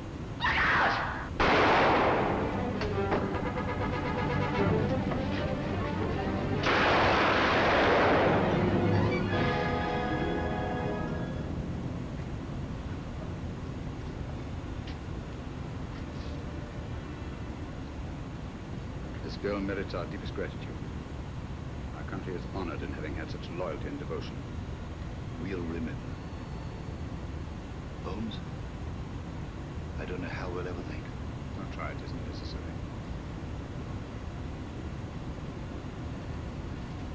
I'll be with you in a minute, Holmes. I'll just see that she's taken care of.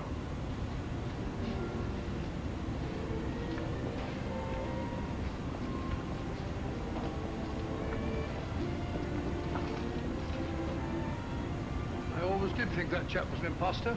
Barham was a good fellow. Played wing three-quarter for the school.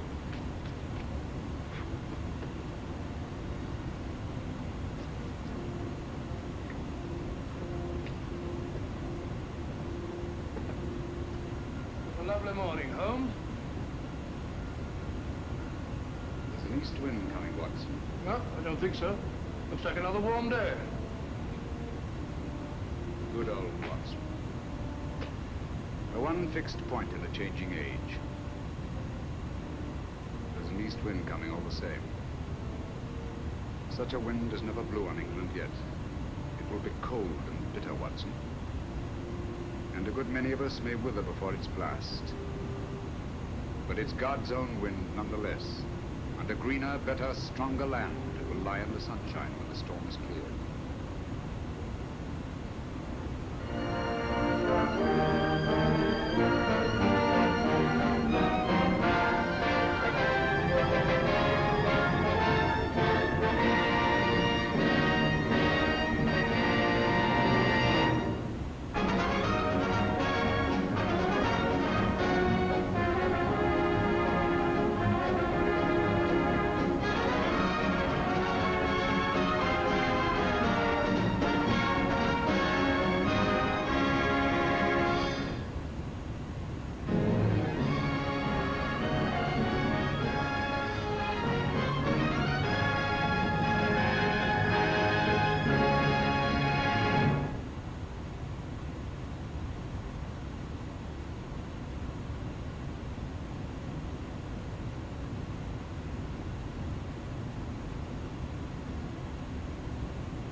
Oh, welcome back to the flight deck.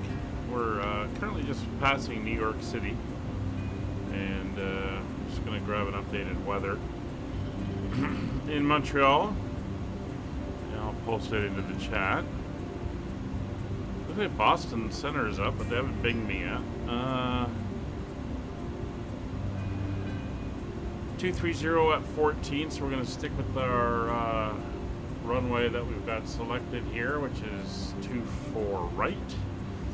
A few clouds at 4,000, overcast 5,800.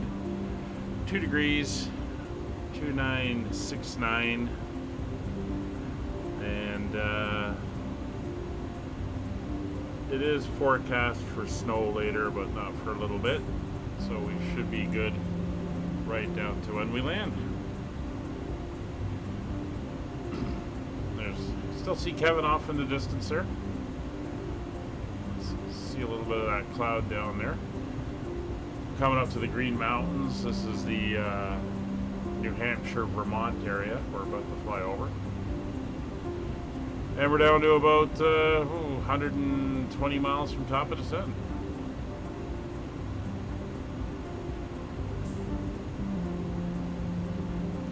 We'll switch the radio over. It's 1347 for Boston Center. See if he gives us a call. Hey, firm. All right, I show you altitude alert. I show you 2,000. Climb and maintain 3,000. Yeah, sorry, while I was talking to you, I forgot my altitude. I get it. We just got to solve it. American 511, runway 27, clear to land, wind 290 at 8 knots. Okay, this one, runway 27, it's a correction, American 511. JetBlue 167, runway 33 left, line up and wait. 33 left, line up, JetBlue 167. Boston Center, hello, November 269er, Juliet Mike is with you, 4,000 feet, 17 miles east of Boston.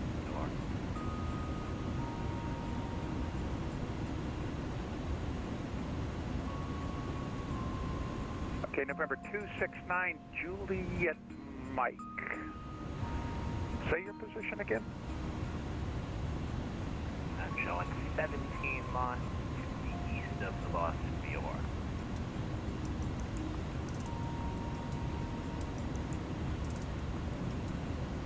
All right, I don't see anybody out there, and stand by then. Let me give you a squawk.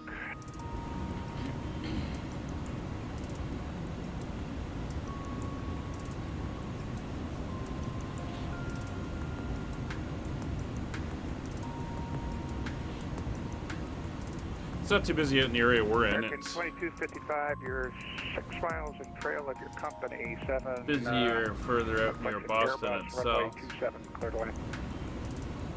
Clear to land 27, American 2255.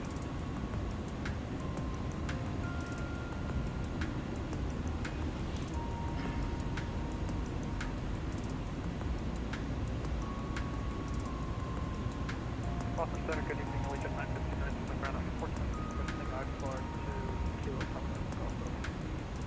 Allegiant 959, clearance on request, standby. Break November 269, Juliet Mike, I do have you now, and squawk ident. Squawk ident, 9 Juliet Mike. Boston Center, November Kilo 234 on the ground in Manchester, requesting IFR to Portland. Okay, Spirit Wings 234 at Manchester, standby, your number 2.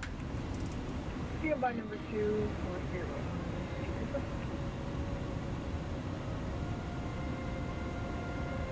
Boston, very good afternoon to you. Bluebird 1 Tango Heavy, currently 490 miles south of Cambridge, Delaware. Ask by opportunity.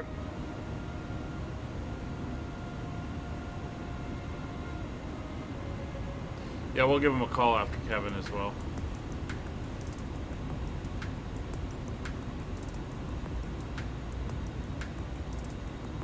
I'm not sure the airline call sign, but it's Mike India Alpha 19 Tango Boston Center, hello, squawk 6737, looks like that's what your squawk is, squawk ident. Squawk ident for Bluebird 1 anybody.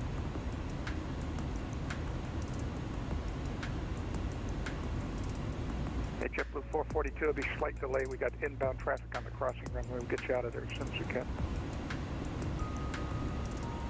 Over 269 Juliet Mike, you're going to Hyannis. Was that for 9 Juliet Mike? I'm sorry, you're going to Boston, correct? 269 Juliet Mike, sorry about that. You're going to Hyannis. Proceed on course. A firm or direct Hyannis, 9 Juliet Mike.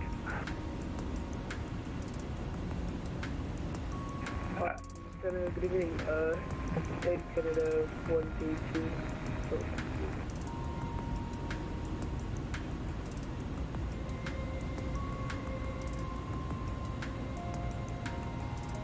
W167, did you make guy out supposed to land disconnect? Let's take it. There's a American guy that was gonna land. Did he disconnect? No, I see somebody on the runway right now. I'm not sure who you're talking about. Oh, this is good. All right, stand by. Air Canada 132, Boston Center, squawk 4363, item. 4363 is correct, and I'm on Montreal. Canada. Bluebird 19 Tango, radar contact, position altitude as reported. Welcome aboard. Thank you. Boston Center, good afternoon. Wardair 404 Heavy with you, flight level 370, 42 miles south inbound to Cambridge, VOR. Wardair 404 Heavy, Boston Center, radar contact. Welcome aboard. Alright, so we're in contact with him. We're about 190 miles out and coming up for 80 miles from top of descent. So we've got the weather. Center, hello. 230 at 14. We're set for the runway 27. 24 Romeo on a Carter 4 arrival. We have a platform altitude of... Our company ahead, American 511, did report a sim crash. Okay, I see that now. 3,000 feet. Thanks. So we'll set up for that after Cambridge. Thank you, sir.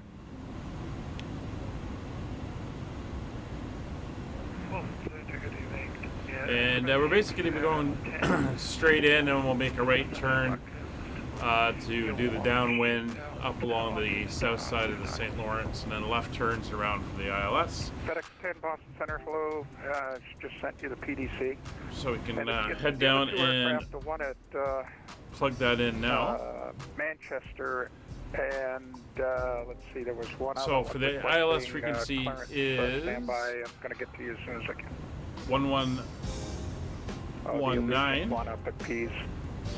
And it's going to be a course of 237. Yeah, right, got that. It'll be about 5 minutes. I got to clear these other aircraft out of the air, and we'll get your clearances for you. Sounds like Boston's busy right now, or the Boston area anyway. And 1093 is what we will tune in on VOR 2. Air Canada 132 radar. Switch him over to Care 5061. I'm VOR. sorry, sir. I got a little bit of vectoring for you to get you down, and so that's 1093. Back on track. You can expect the ILS runway 27 approach. So and we won't use a course, but we're just going to use that as an indicator. 3000 to be vectors for the ILS runway 27 approach. So where is he is now in VOR mode. And we're also going to tune in the Montreal VOR of 1163. Lufthansa 420, turn right heading 300, join the runway 33 left localizer. 1163, and we're going to want to fly... Join the island, join the localizer, runway 33 left for Lufthansa 420. No, we don't need a vector for the missed approach. It says fly direct 2, so we'll just leave that locked in there. That should stay there. I turn it on.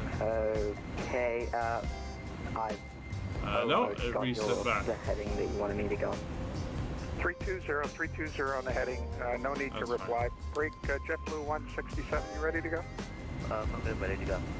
JetBlue 167, the wind 300 at 7 knots, runway 33. So we've got a good tailwind right now, 103 knots, pushing. But they got that 167.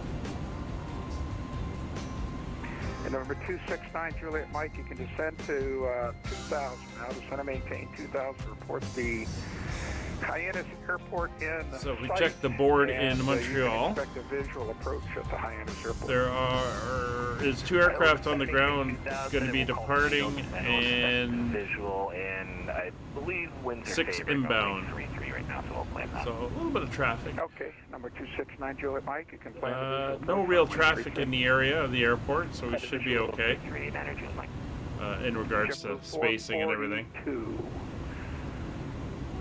Hold short runway 33 left. I'm going to try to sequence you in before the landing traffic comes up, but we'll keep you off the runway for now. So scattered to overcast clouds out there. American 2255, Kilo short of Mike for Bravo 16. American 2255, roger. Straight ahead on Kilo, cross runway 4 left. Coming up right to on the Alpha cam the VOR. Kilo cross 4 left, Alpha the gate, American 2255, this evening.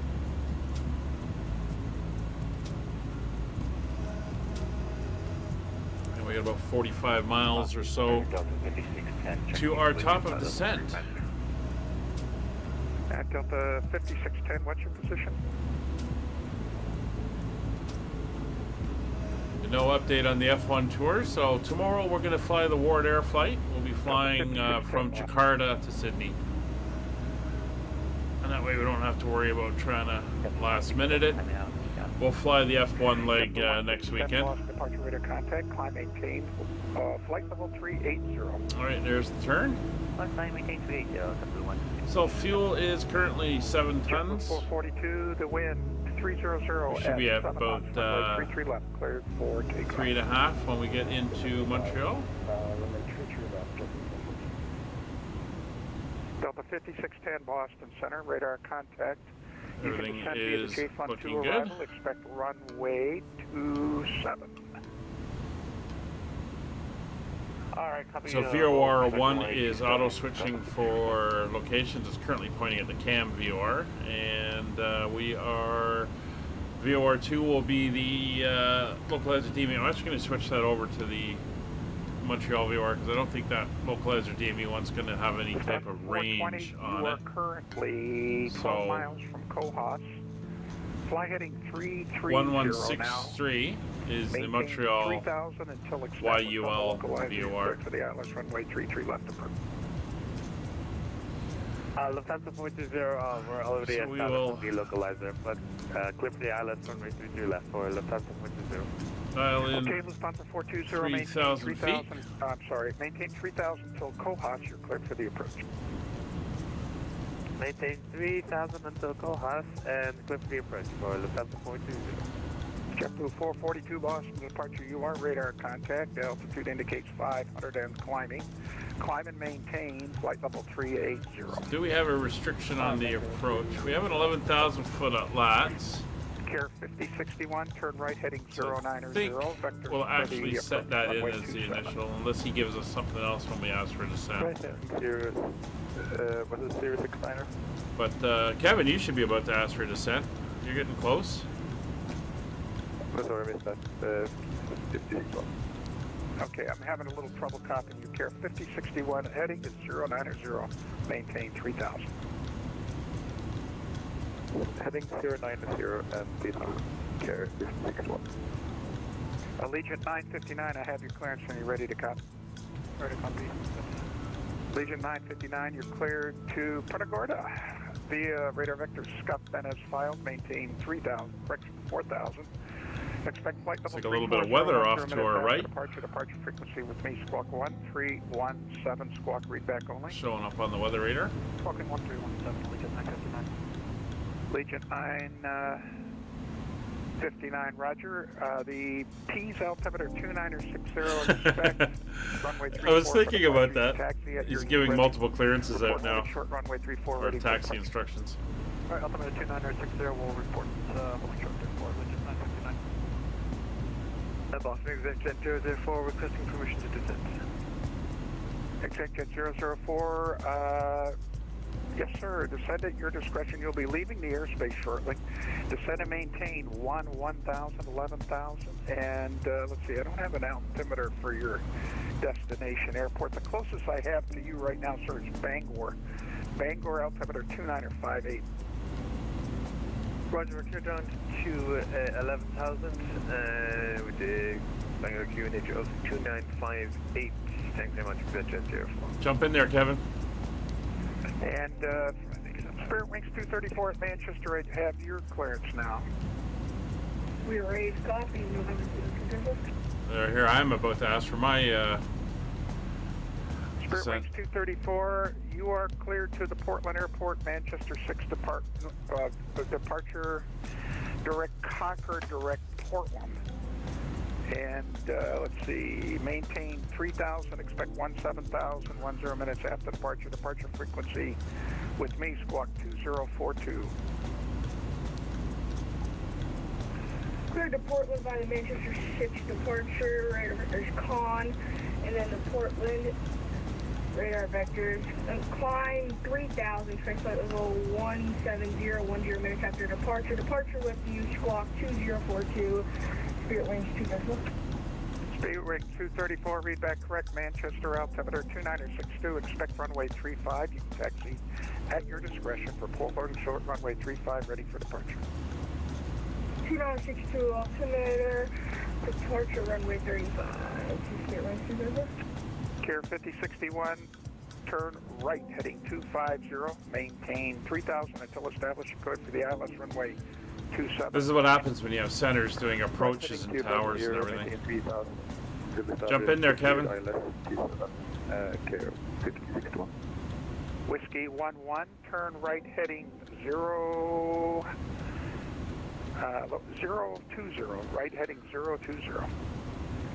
Turn right heading 020, Whiskey 11. November 269, Juliet Mike, you're still a ways away. Hyannis Airport now at your 12 o'clock and about 15 miles, and just reported in sight.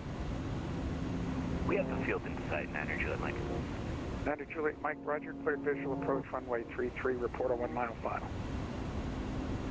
Cleared visual 3304, 1 mile final, we plan on making it west traffic. 269 Juliet Mike, roger.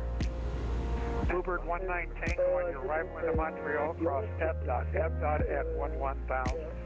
The Burlington altimeter, closest altimeter to you right now is 2968. What is flat for Bluebird 19 Tango? Bluebird 19 Tango, roger, cross FDOT at 11,000. The Burlington altimeter, 2918. Contact cross FDOT at 11,000, Burlington altimeter 2918. Boston Center, Wardair 404 Heavy, requesting descent. Yep, I'm going to give you that too. Wardair 404, what's your indicated airspeed? 0.78. I'm sorry, that's right, you're at Mach currently. So, in the transition, 250 knots or less, cross FDOT, add and maintain 11,000, 11,000. At FDOT and the Burlington altimeter 2968. Roger, transition 250 or less and classing FDOT 11,000, 11,000 for Wardair 404 Heavy. Hey, Whiskey 11, how are you going 690 knots? I'm assuming that's too much. Whiskey 11, turn right heading 090, you're overtaking your partner. Much apologies. Turn right heading 090, reduce speed to 210 knots, and then we'll give you vectors back around. All right, down we go. So we want to hit FDOT, which is up here at 11,000.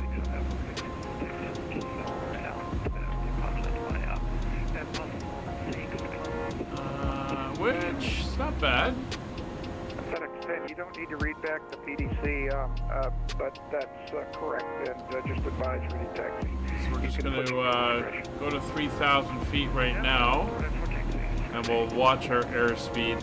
Okay, I'm sorry, I misunderstood. FedEx 10, runway 33 left, taxi via Kilo Bravo Charlie, cross runway 4 left. So we're going to be leaving the airspace, so we'll get 122.8 up on COM 1. standby, so we'll be able to switch over for him. We'll get the seatbelts on. Oh, I kind of like that. 4 aircraft, 1 controller. Air Canada 132, go ahead. You want us to descend 132? Air Canada 132, looks like you're descending anyway, but yes, descend and maintain 1000. A little bit of a high-speed descent going here. Descend and maintain 1000, getting that 132. Zero 52, heavy best further descent. Speedward 15 kilo, Roger, sir. You can descend at your discretion. You departed the airspace. So when we switch over, we'll slow down to 250 knots. Frequency change approved. See you later.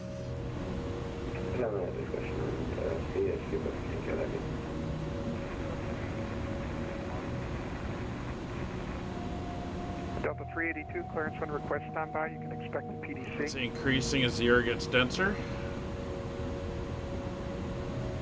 Phantom 420, 1 mile out. Anyway, as you can see, we're straight in, and then we'll be onto the base, so we'll get rid of the map. Clear to land.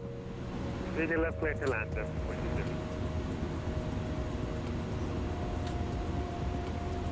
Care 5061, the wind at Boston, 330 at 9 knots, runway 27. You are clear to land. Thank you, Cap 27 and Mike. Care 5061. Just watching the speed, keeping an eye out for Kevin. His contrails have stopped, but we do have a good spacing. 269 Juliet Mike, no need to call. Runway 33, clear to land. Clear to land, runway 33,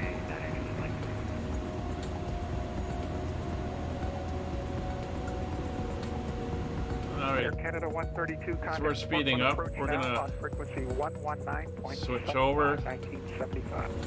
119.75 for Canada 132. Start bringing that speed down.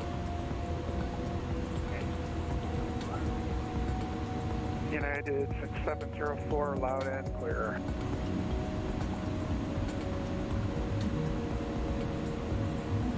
There we go. The engines come all the way back to idle.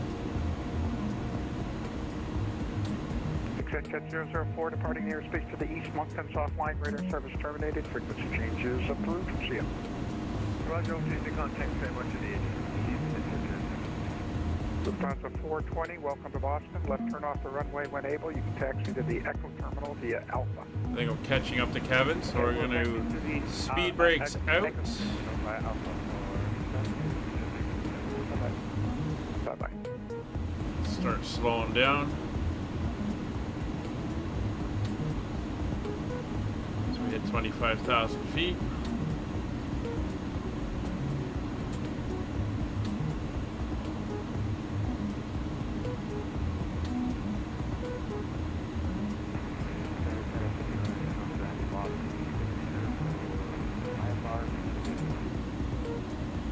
And what's the aircraft calling, aircraft call sign for the aircraft calling?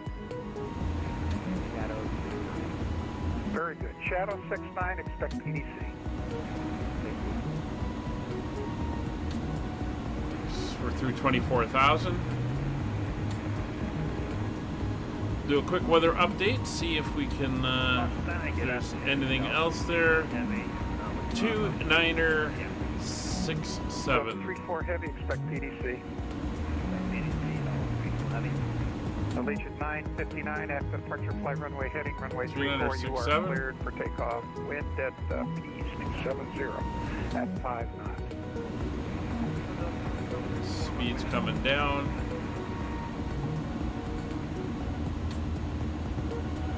And we're just about to leave Boston's control zone.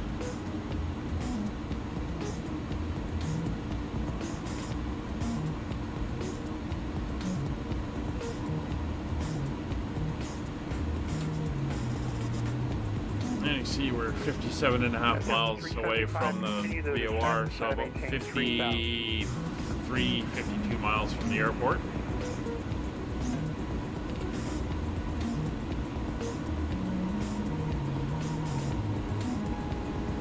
Through 20,000 feet. Just ding them in the back again, let them know. everything is looking good. We're pretty much on target.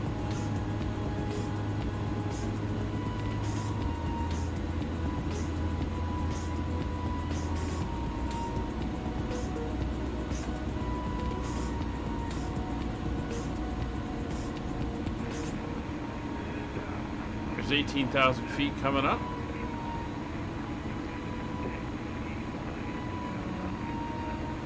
Looks like we may have a little bit of icing. 10 heavy, roger. Hold short, runway 27. I'll let you back taxi once we get the aircraft. Anti-ice is on. Not short final, so hold short 27. We'll get you in the right position.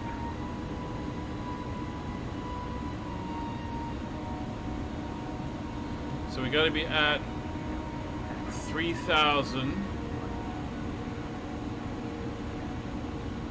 Well, we got to be below 4,000 at Sildo. We got some speed restrictions coming up. 704 squawk 3371 and I-10. I'm gonna bring this. Yes, sir. 3371 and I-10. I don't see on radar yet. 220. And I got full spoilers. Out as we're coming down.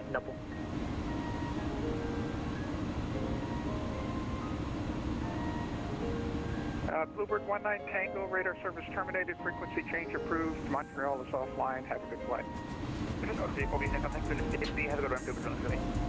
Wardair 404, same for you, sir, departing airspace to the north, radar service terminated, frequency change approved. 22.8 for Wardair 404 Heavy, thanks for the ATC today. Alright. Currently 7 miles off, do not inbound on the chart for arrival for ILS 245. Currently have 010,900 for 9,000. Alright, so we're a little bit below our path. So what we're going to do is decrease our descent. That'll help slow us down.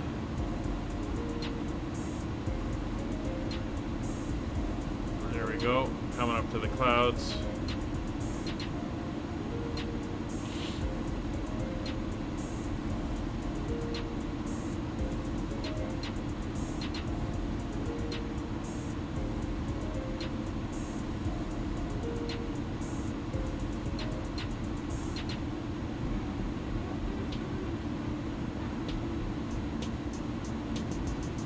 There's our 11,000, so we're going to go to 3,000 now. Thank you.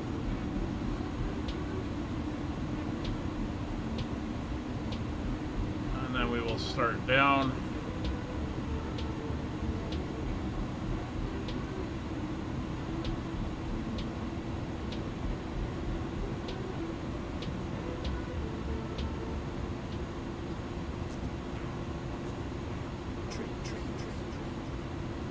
But you gotta be below 9,000 at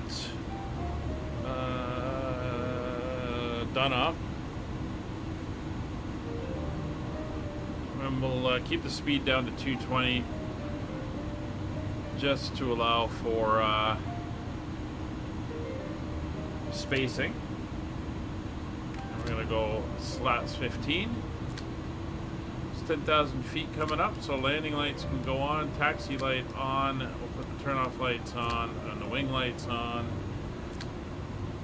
Ignition to continuous.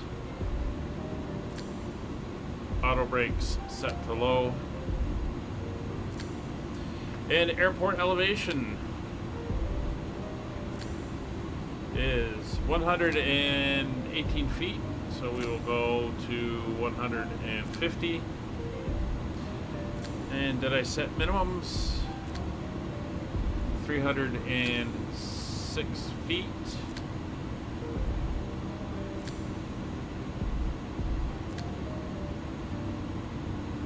So 306 is now set. And there's 8,000. So final approach mode is on.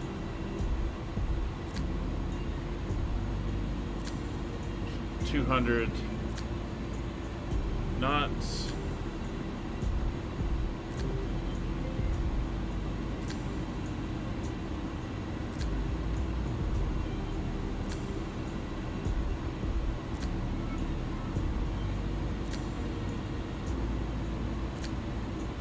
boost up our descent rate. We'll keep it at about 15. That's fine.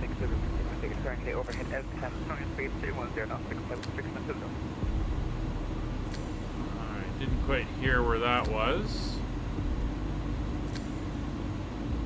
Oh, LTAT, okay. 5, or about 11 miles. It's not bad. You're not appearing on my TCAS, so you're over 12 miles away. Yeah, so maybe 13 or 14 miles out.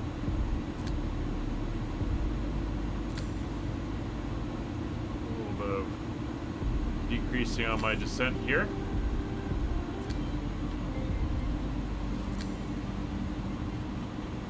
I'll call it at done up.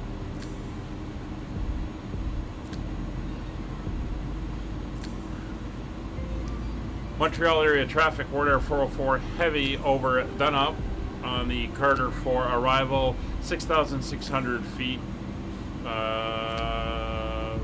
for the 2-4 right approach, Montreal.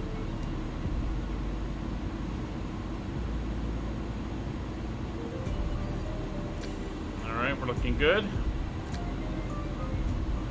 Into the clouds we go. And snow-covered ground once again.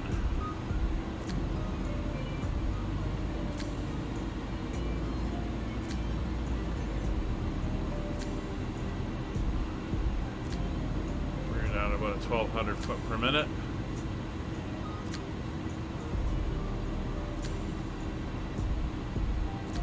It's 210, we can go flaps 15. We do have a 210 limit at Sildo,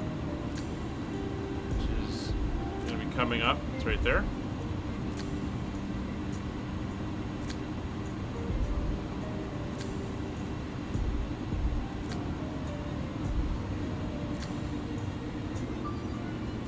Airport's out over this way. There's the St. Lawrence frozen over.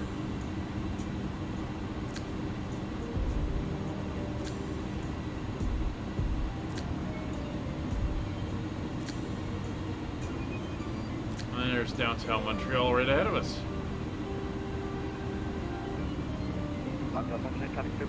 Big 820 overhead on the inbound to the ILS 24 right, reporting like monitor. Alright, so that's 510, that's about 15 mile separation, so that's pretty good.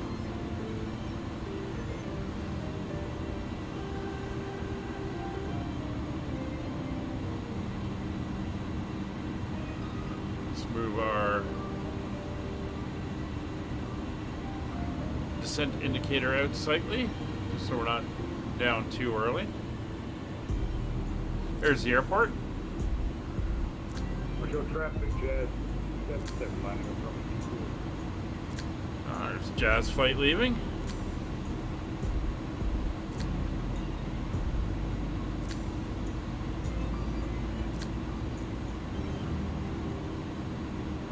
I don't have a Jazz flight leaving. I have a Jazz arriving, but there's no one else in the area. Don't have that spy anyway.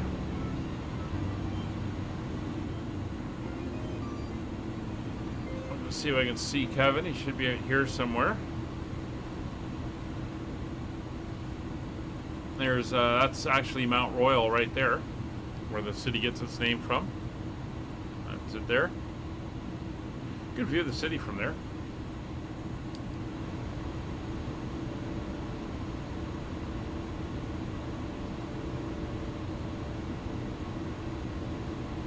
Montreal traffic, Delta 54, taxiing Alpha for only 24 left, departure, Montreal traffic.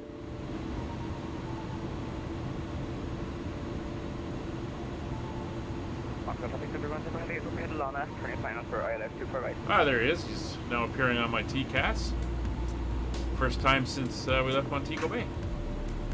What direction are you? Be out over here somewhere.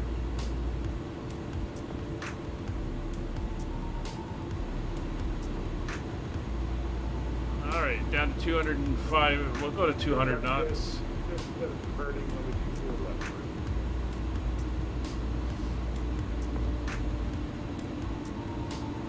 And we'll arm speed brake.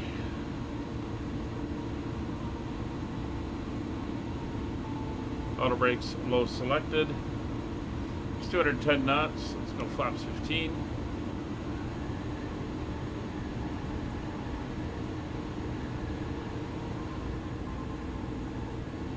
Kevin's now right off my side here as he heads inbound.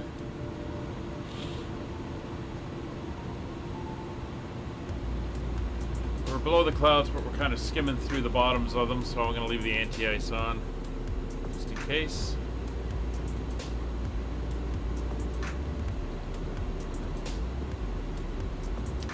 So we have a VAP speed of 135. Montreal traffic, Uber 1 heavy, currently established, fully established ILS 24 right, going to the final force state of 144.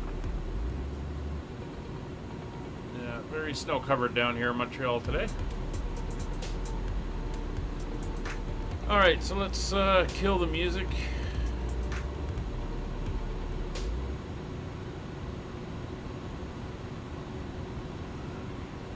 Concentrate on coming in. We're going to switch over to the ILS, and glide slope and localizer are showing. There's the airport.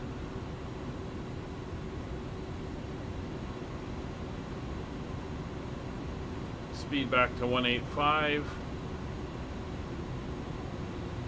Now at 3,000 feet.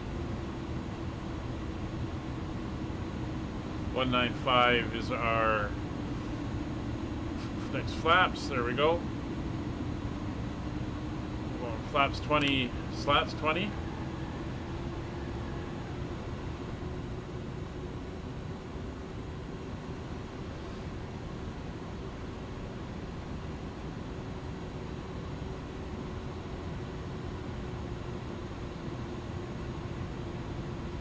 We're inbound for the intercept, so we will arm the localizer.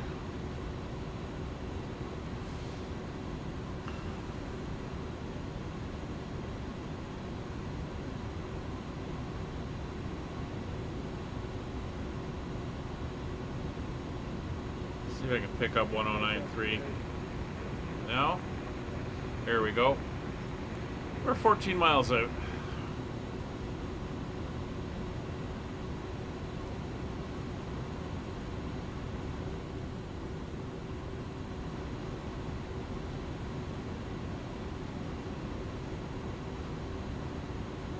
There's our turn. Localizer is alive.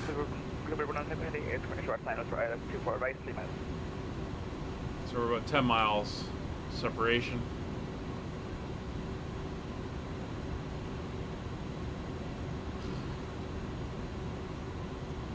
Montreal area traffic, Wardair 404 heavy on the localizer 24 right, 12 miles.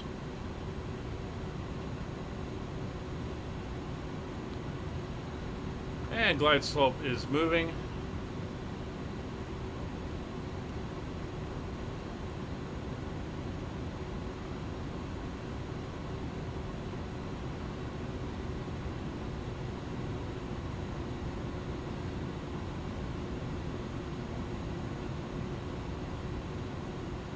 And glide slope's below the dot, so glide slope armed.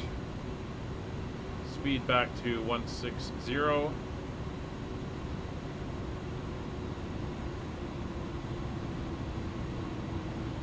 So 180 is full flaps.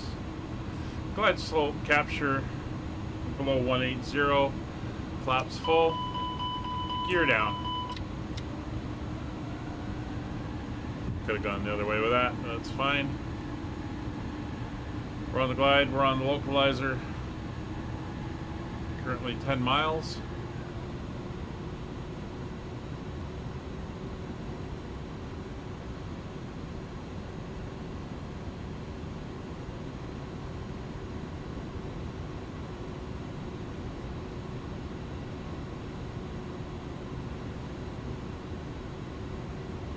Now the localizer DME signal is at the other end of the airfield, so I'm going to give it an extra mile, so we're about 7.5 now.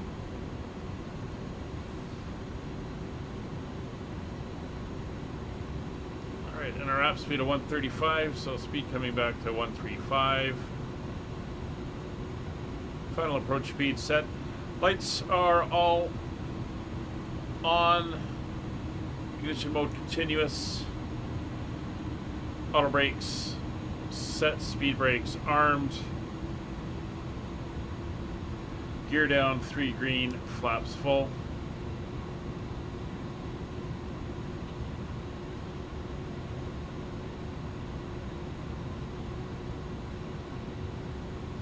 Coming to Montreal.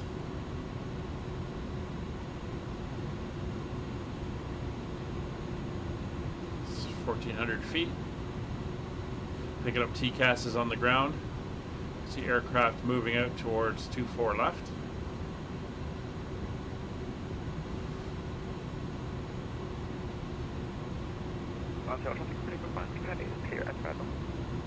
So we're going to be taxiing to those usual big gates on the main terminal.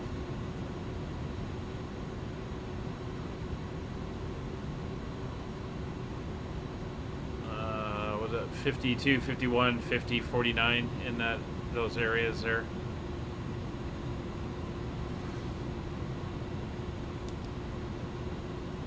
Montreal traffic, Delta 54, line up, runway 24, left for departure. Montreal traffic.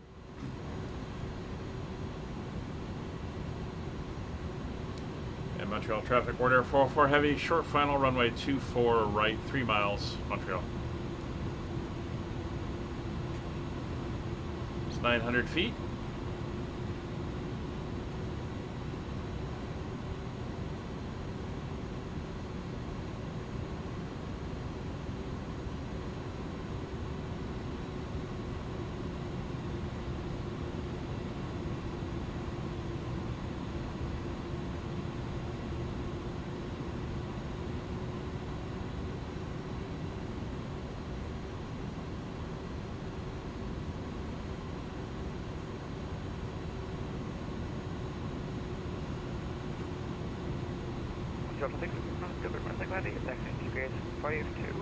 It's 500 feet.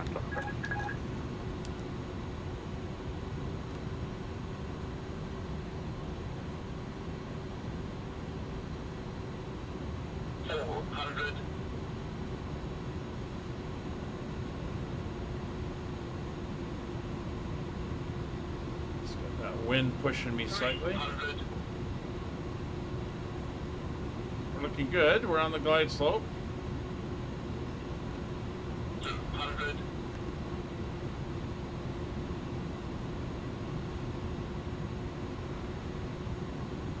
100.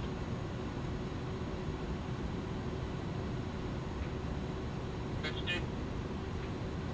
40. 30. 20. 10. 5. Last thing I need are those hesitations there. All right, reverse green, auto brakes on. There's 80 knots, reverse idle, reverse off, auto brakes off, manual braking, manual thrust.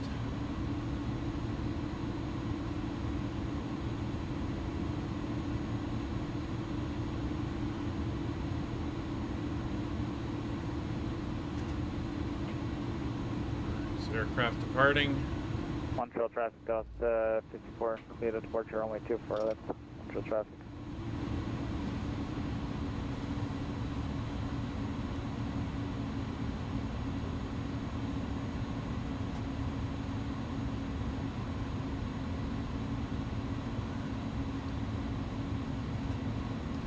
Montreal traffic, Wardair 404 heavy, clear, 24 right at Bravo 2, taxiing to the apron, Bravo 2 Foxtrot. Alright, that's flaps up, speed brakes off,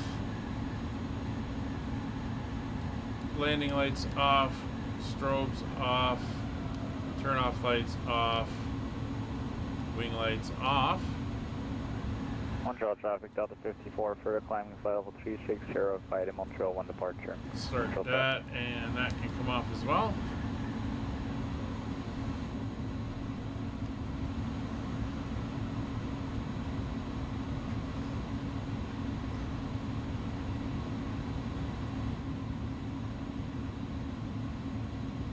Looks pretty clear down there.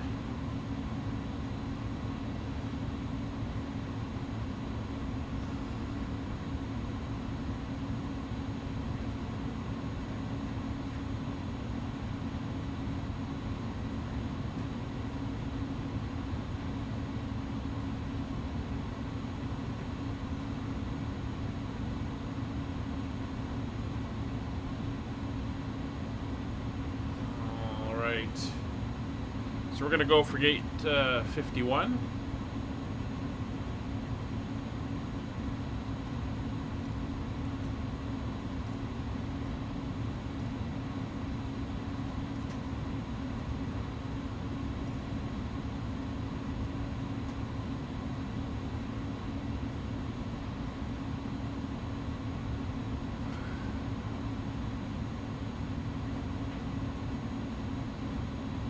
Not 100% sure which one 51 is. Which one is that? It's 53.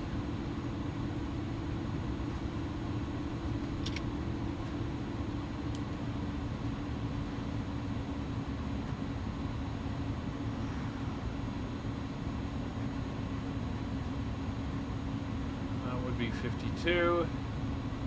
And here is 51.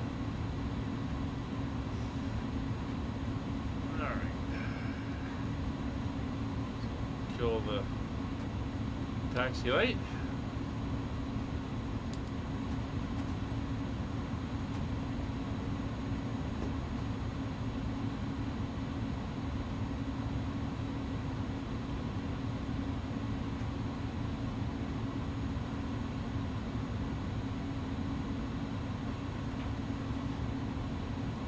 She is wanting to roll today.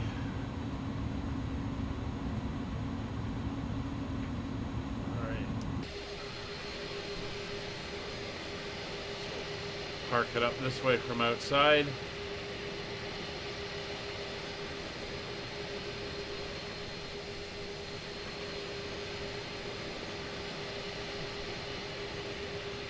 All right, there we go. Welcome to Montreal. So the APU is up. We'll throw the APU bleeds on.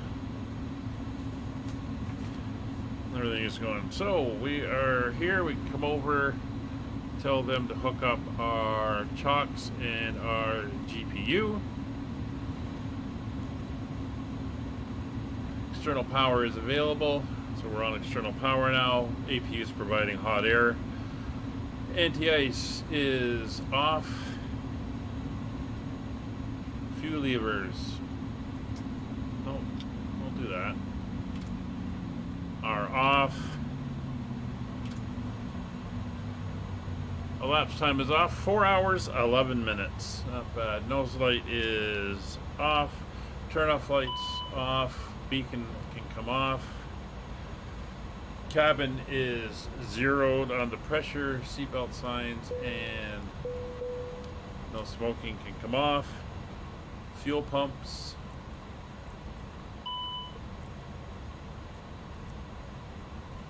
are all off, and probes and window heats are off. Parking brake is confirmed.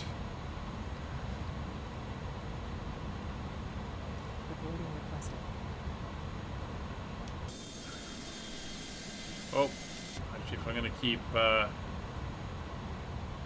going, I should turn on that fuel pump.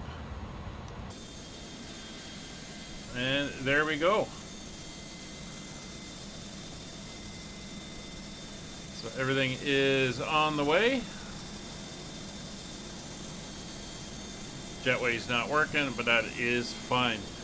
Thanks everyone for coming along on the flight today. As mentioned, this is the last of the Wardair flights. New tour starting next Saturday. So we'll hope to see you on that one. Enjoy the rest of your weekend, and we'll see you tomorrow. Bye for now.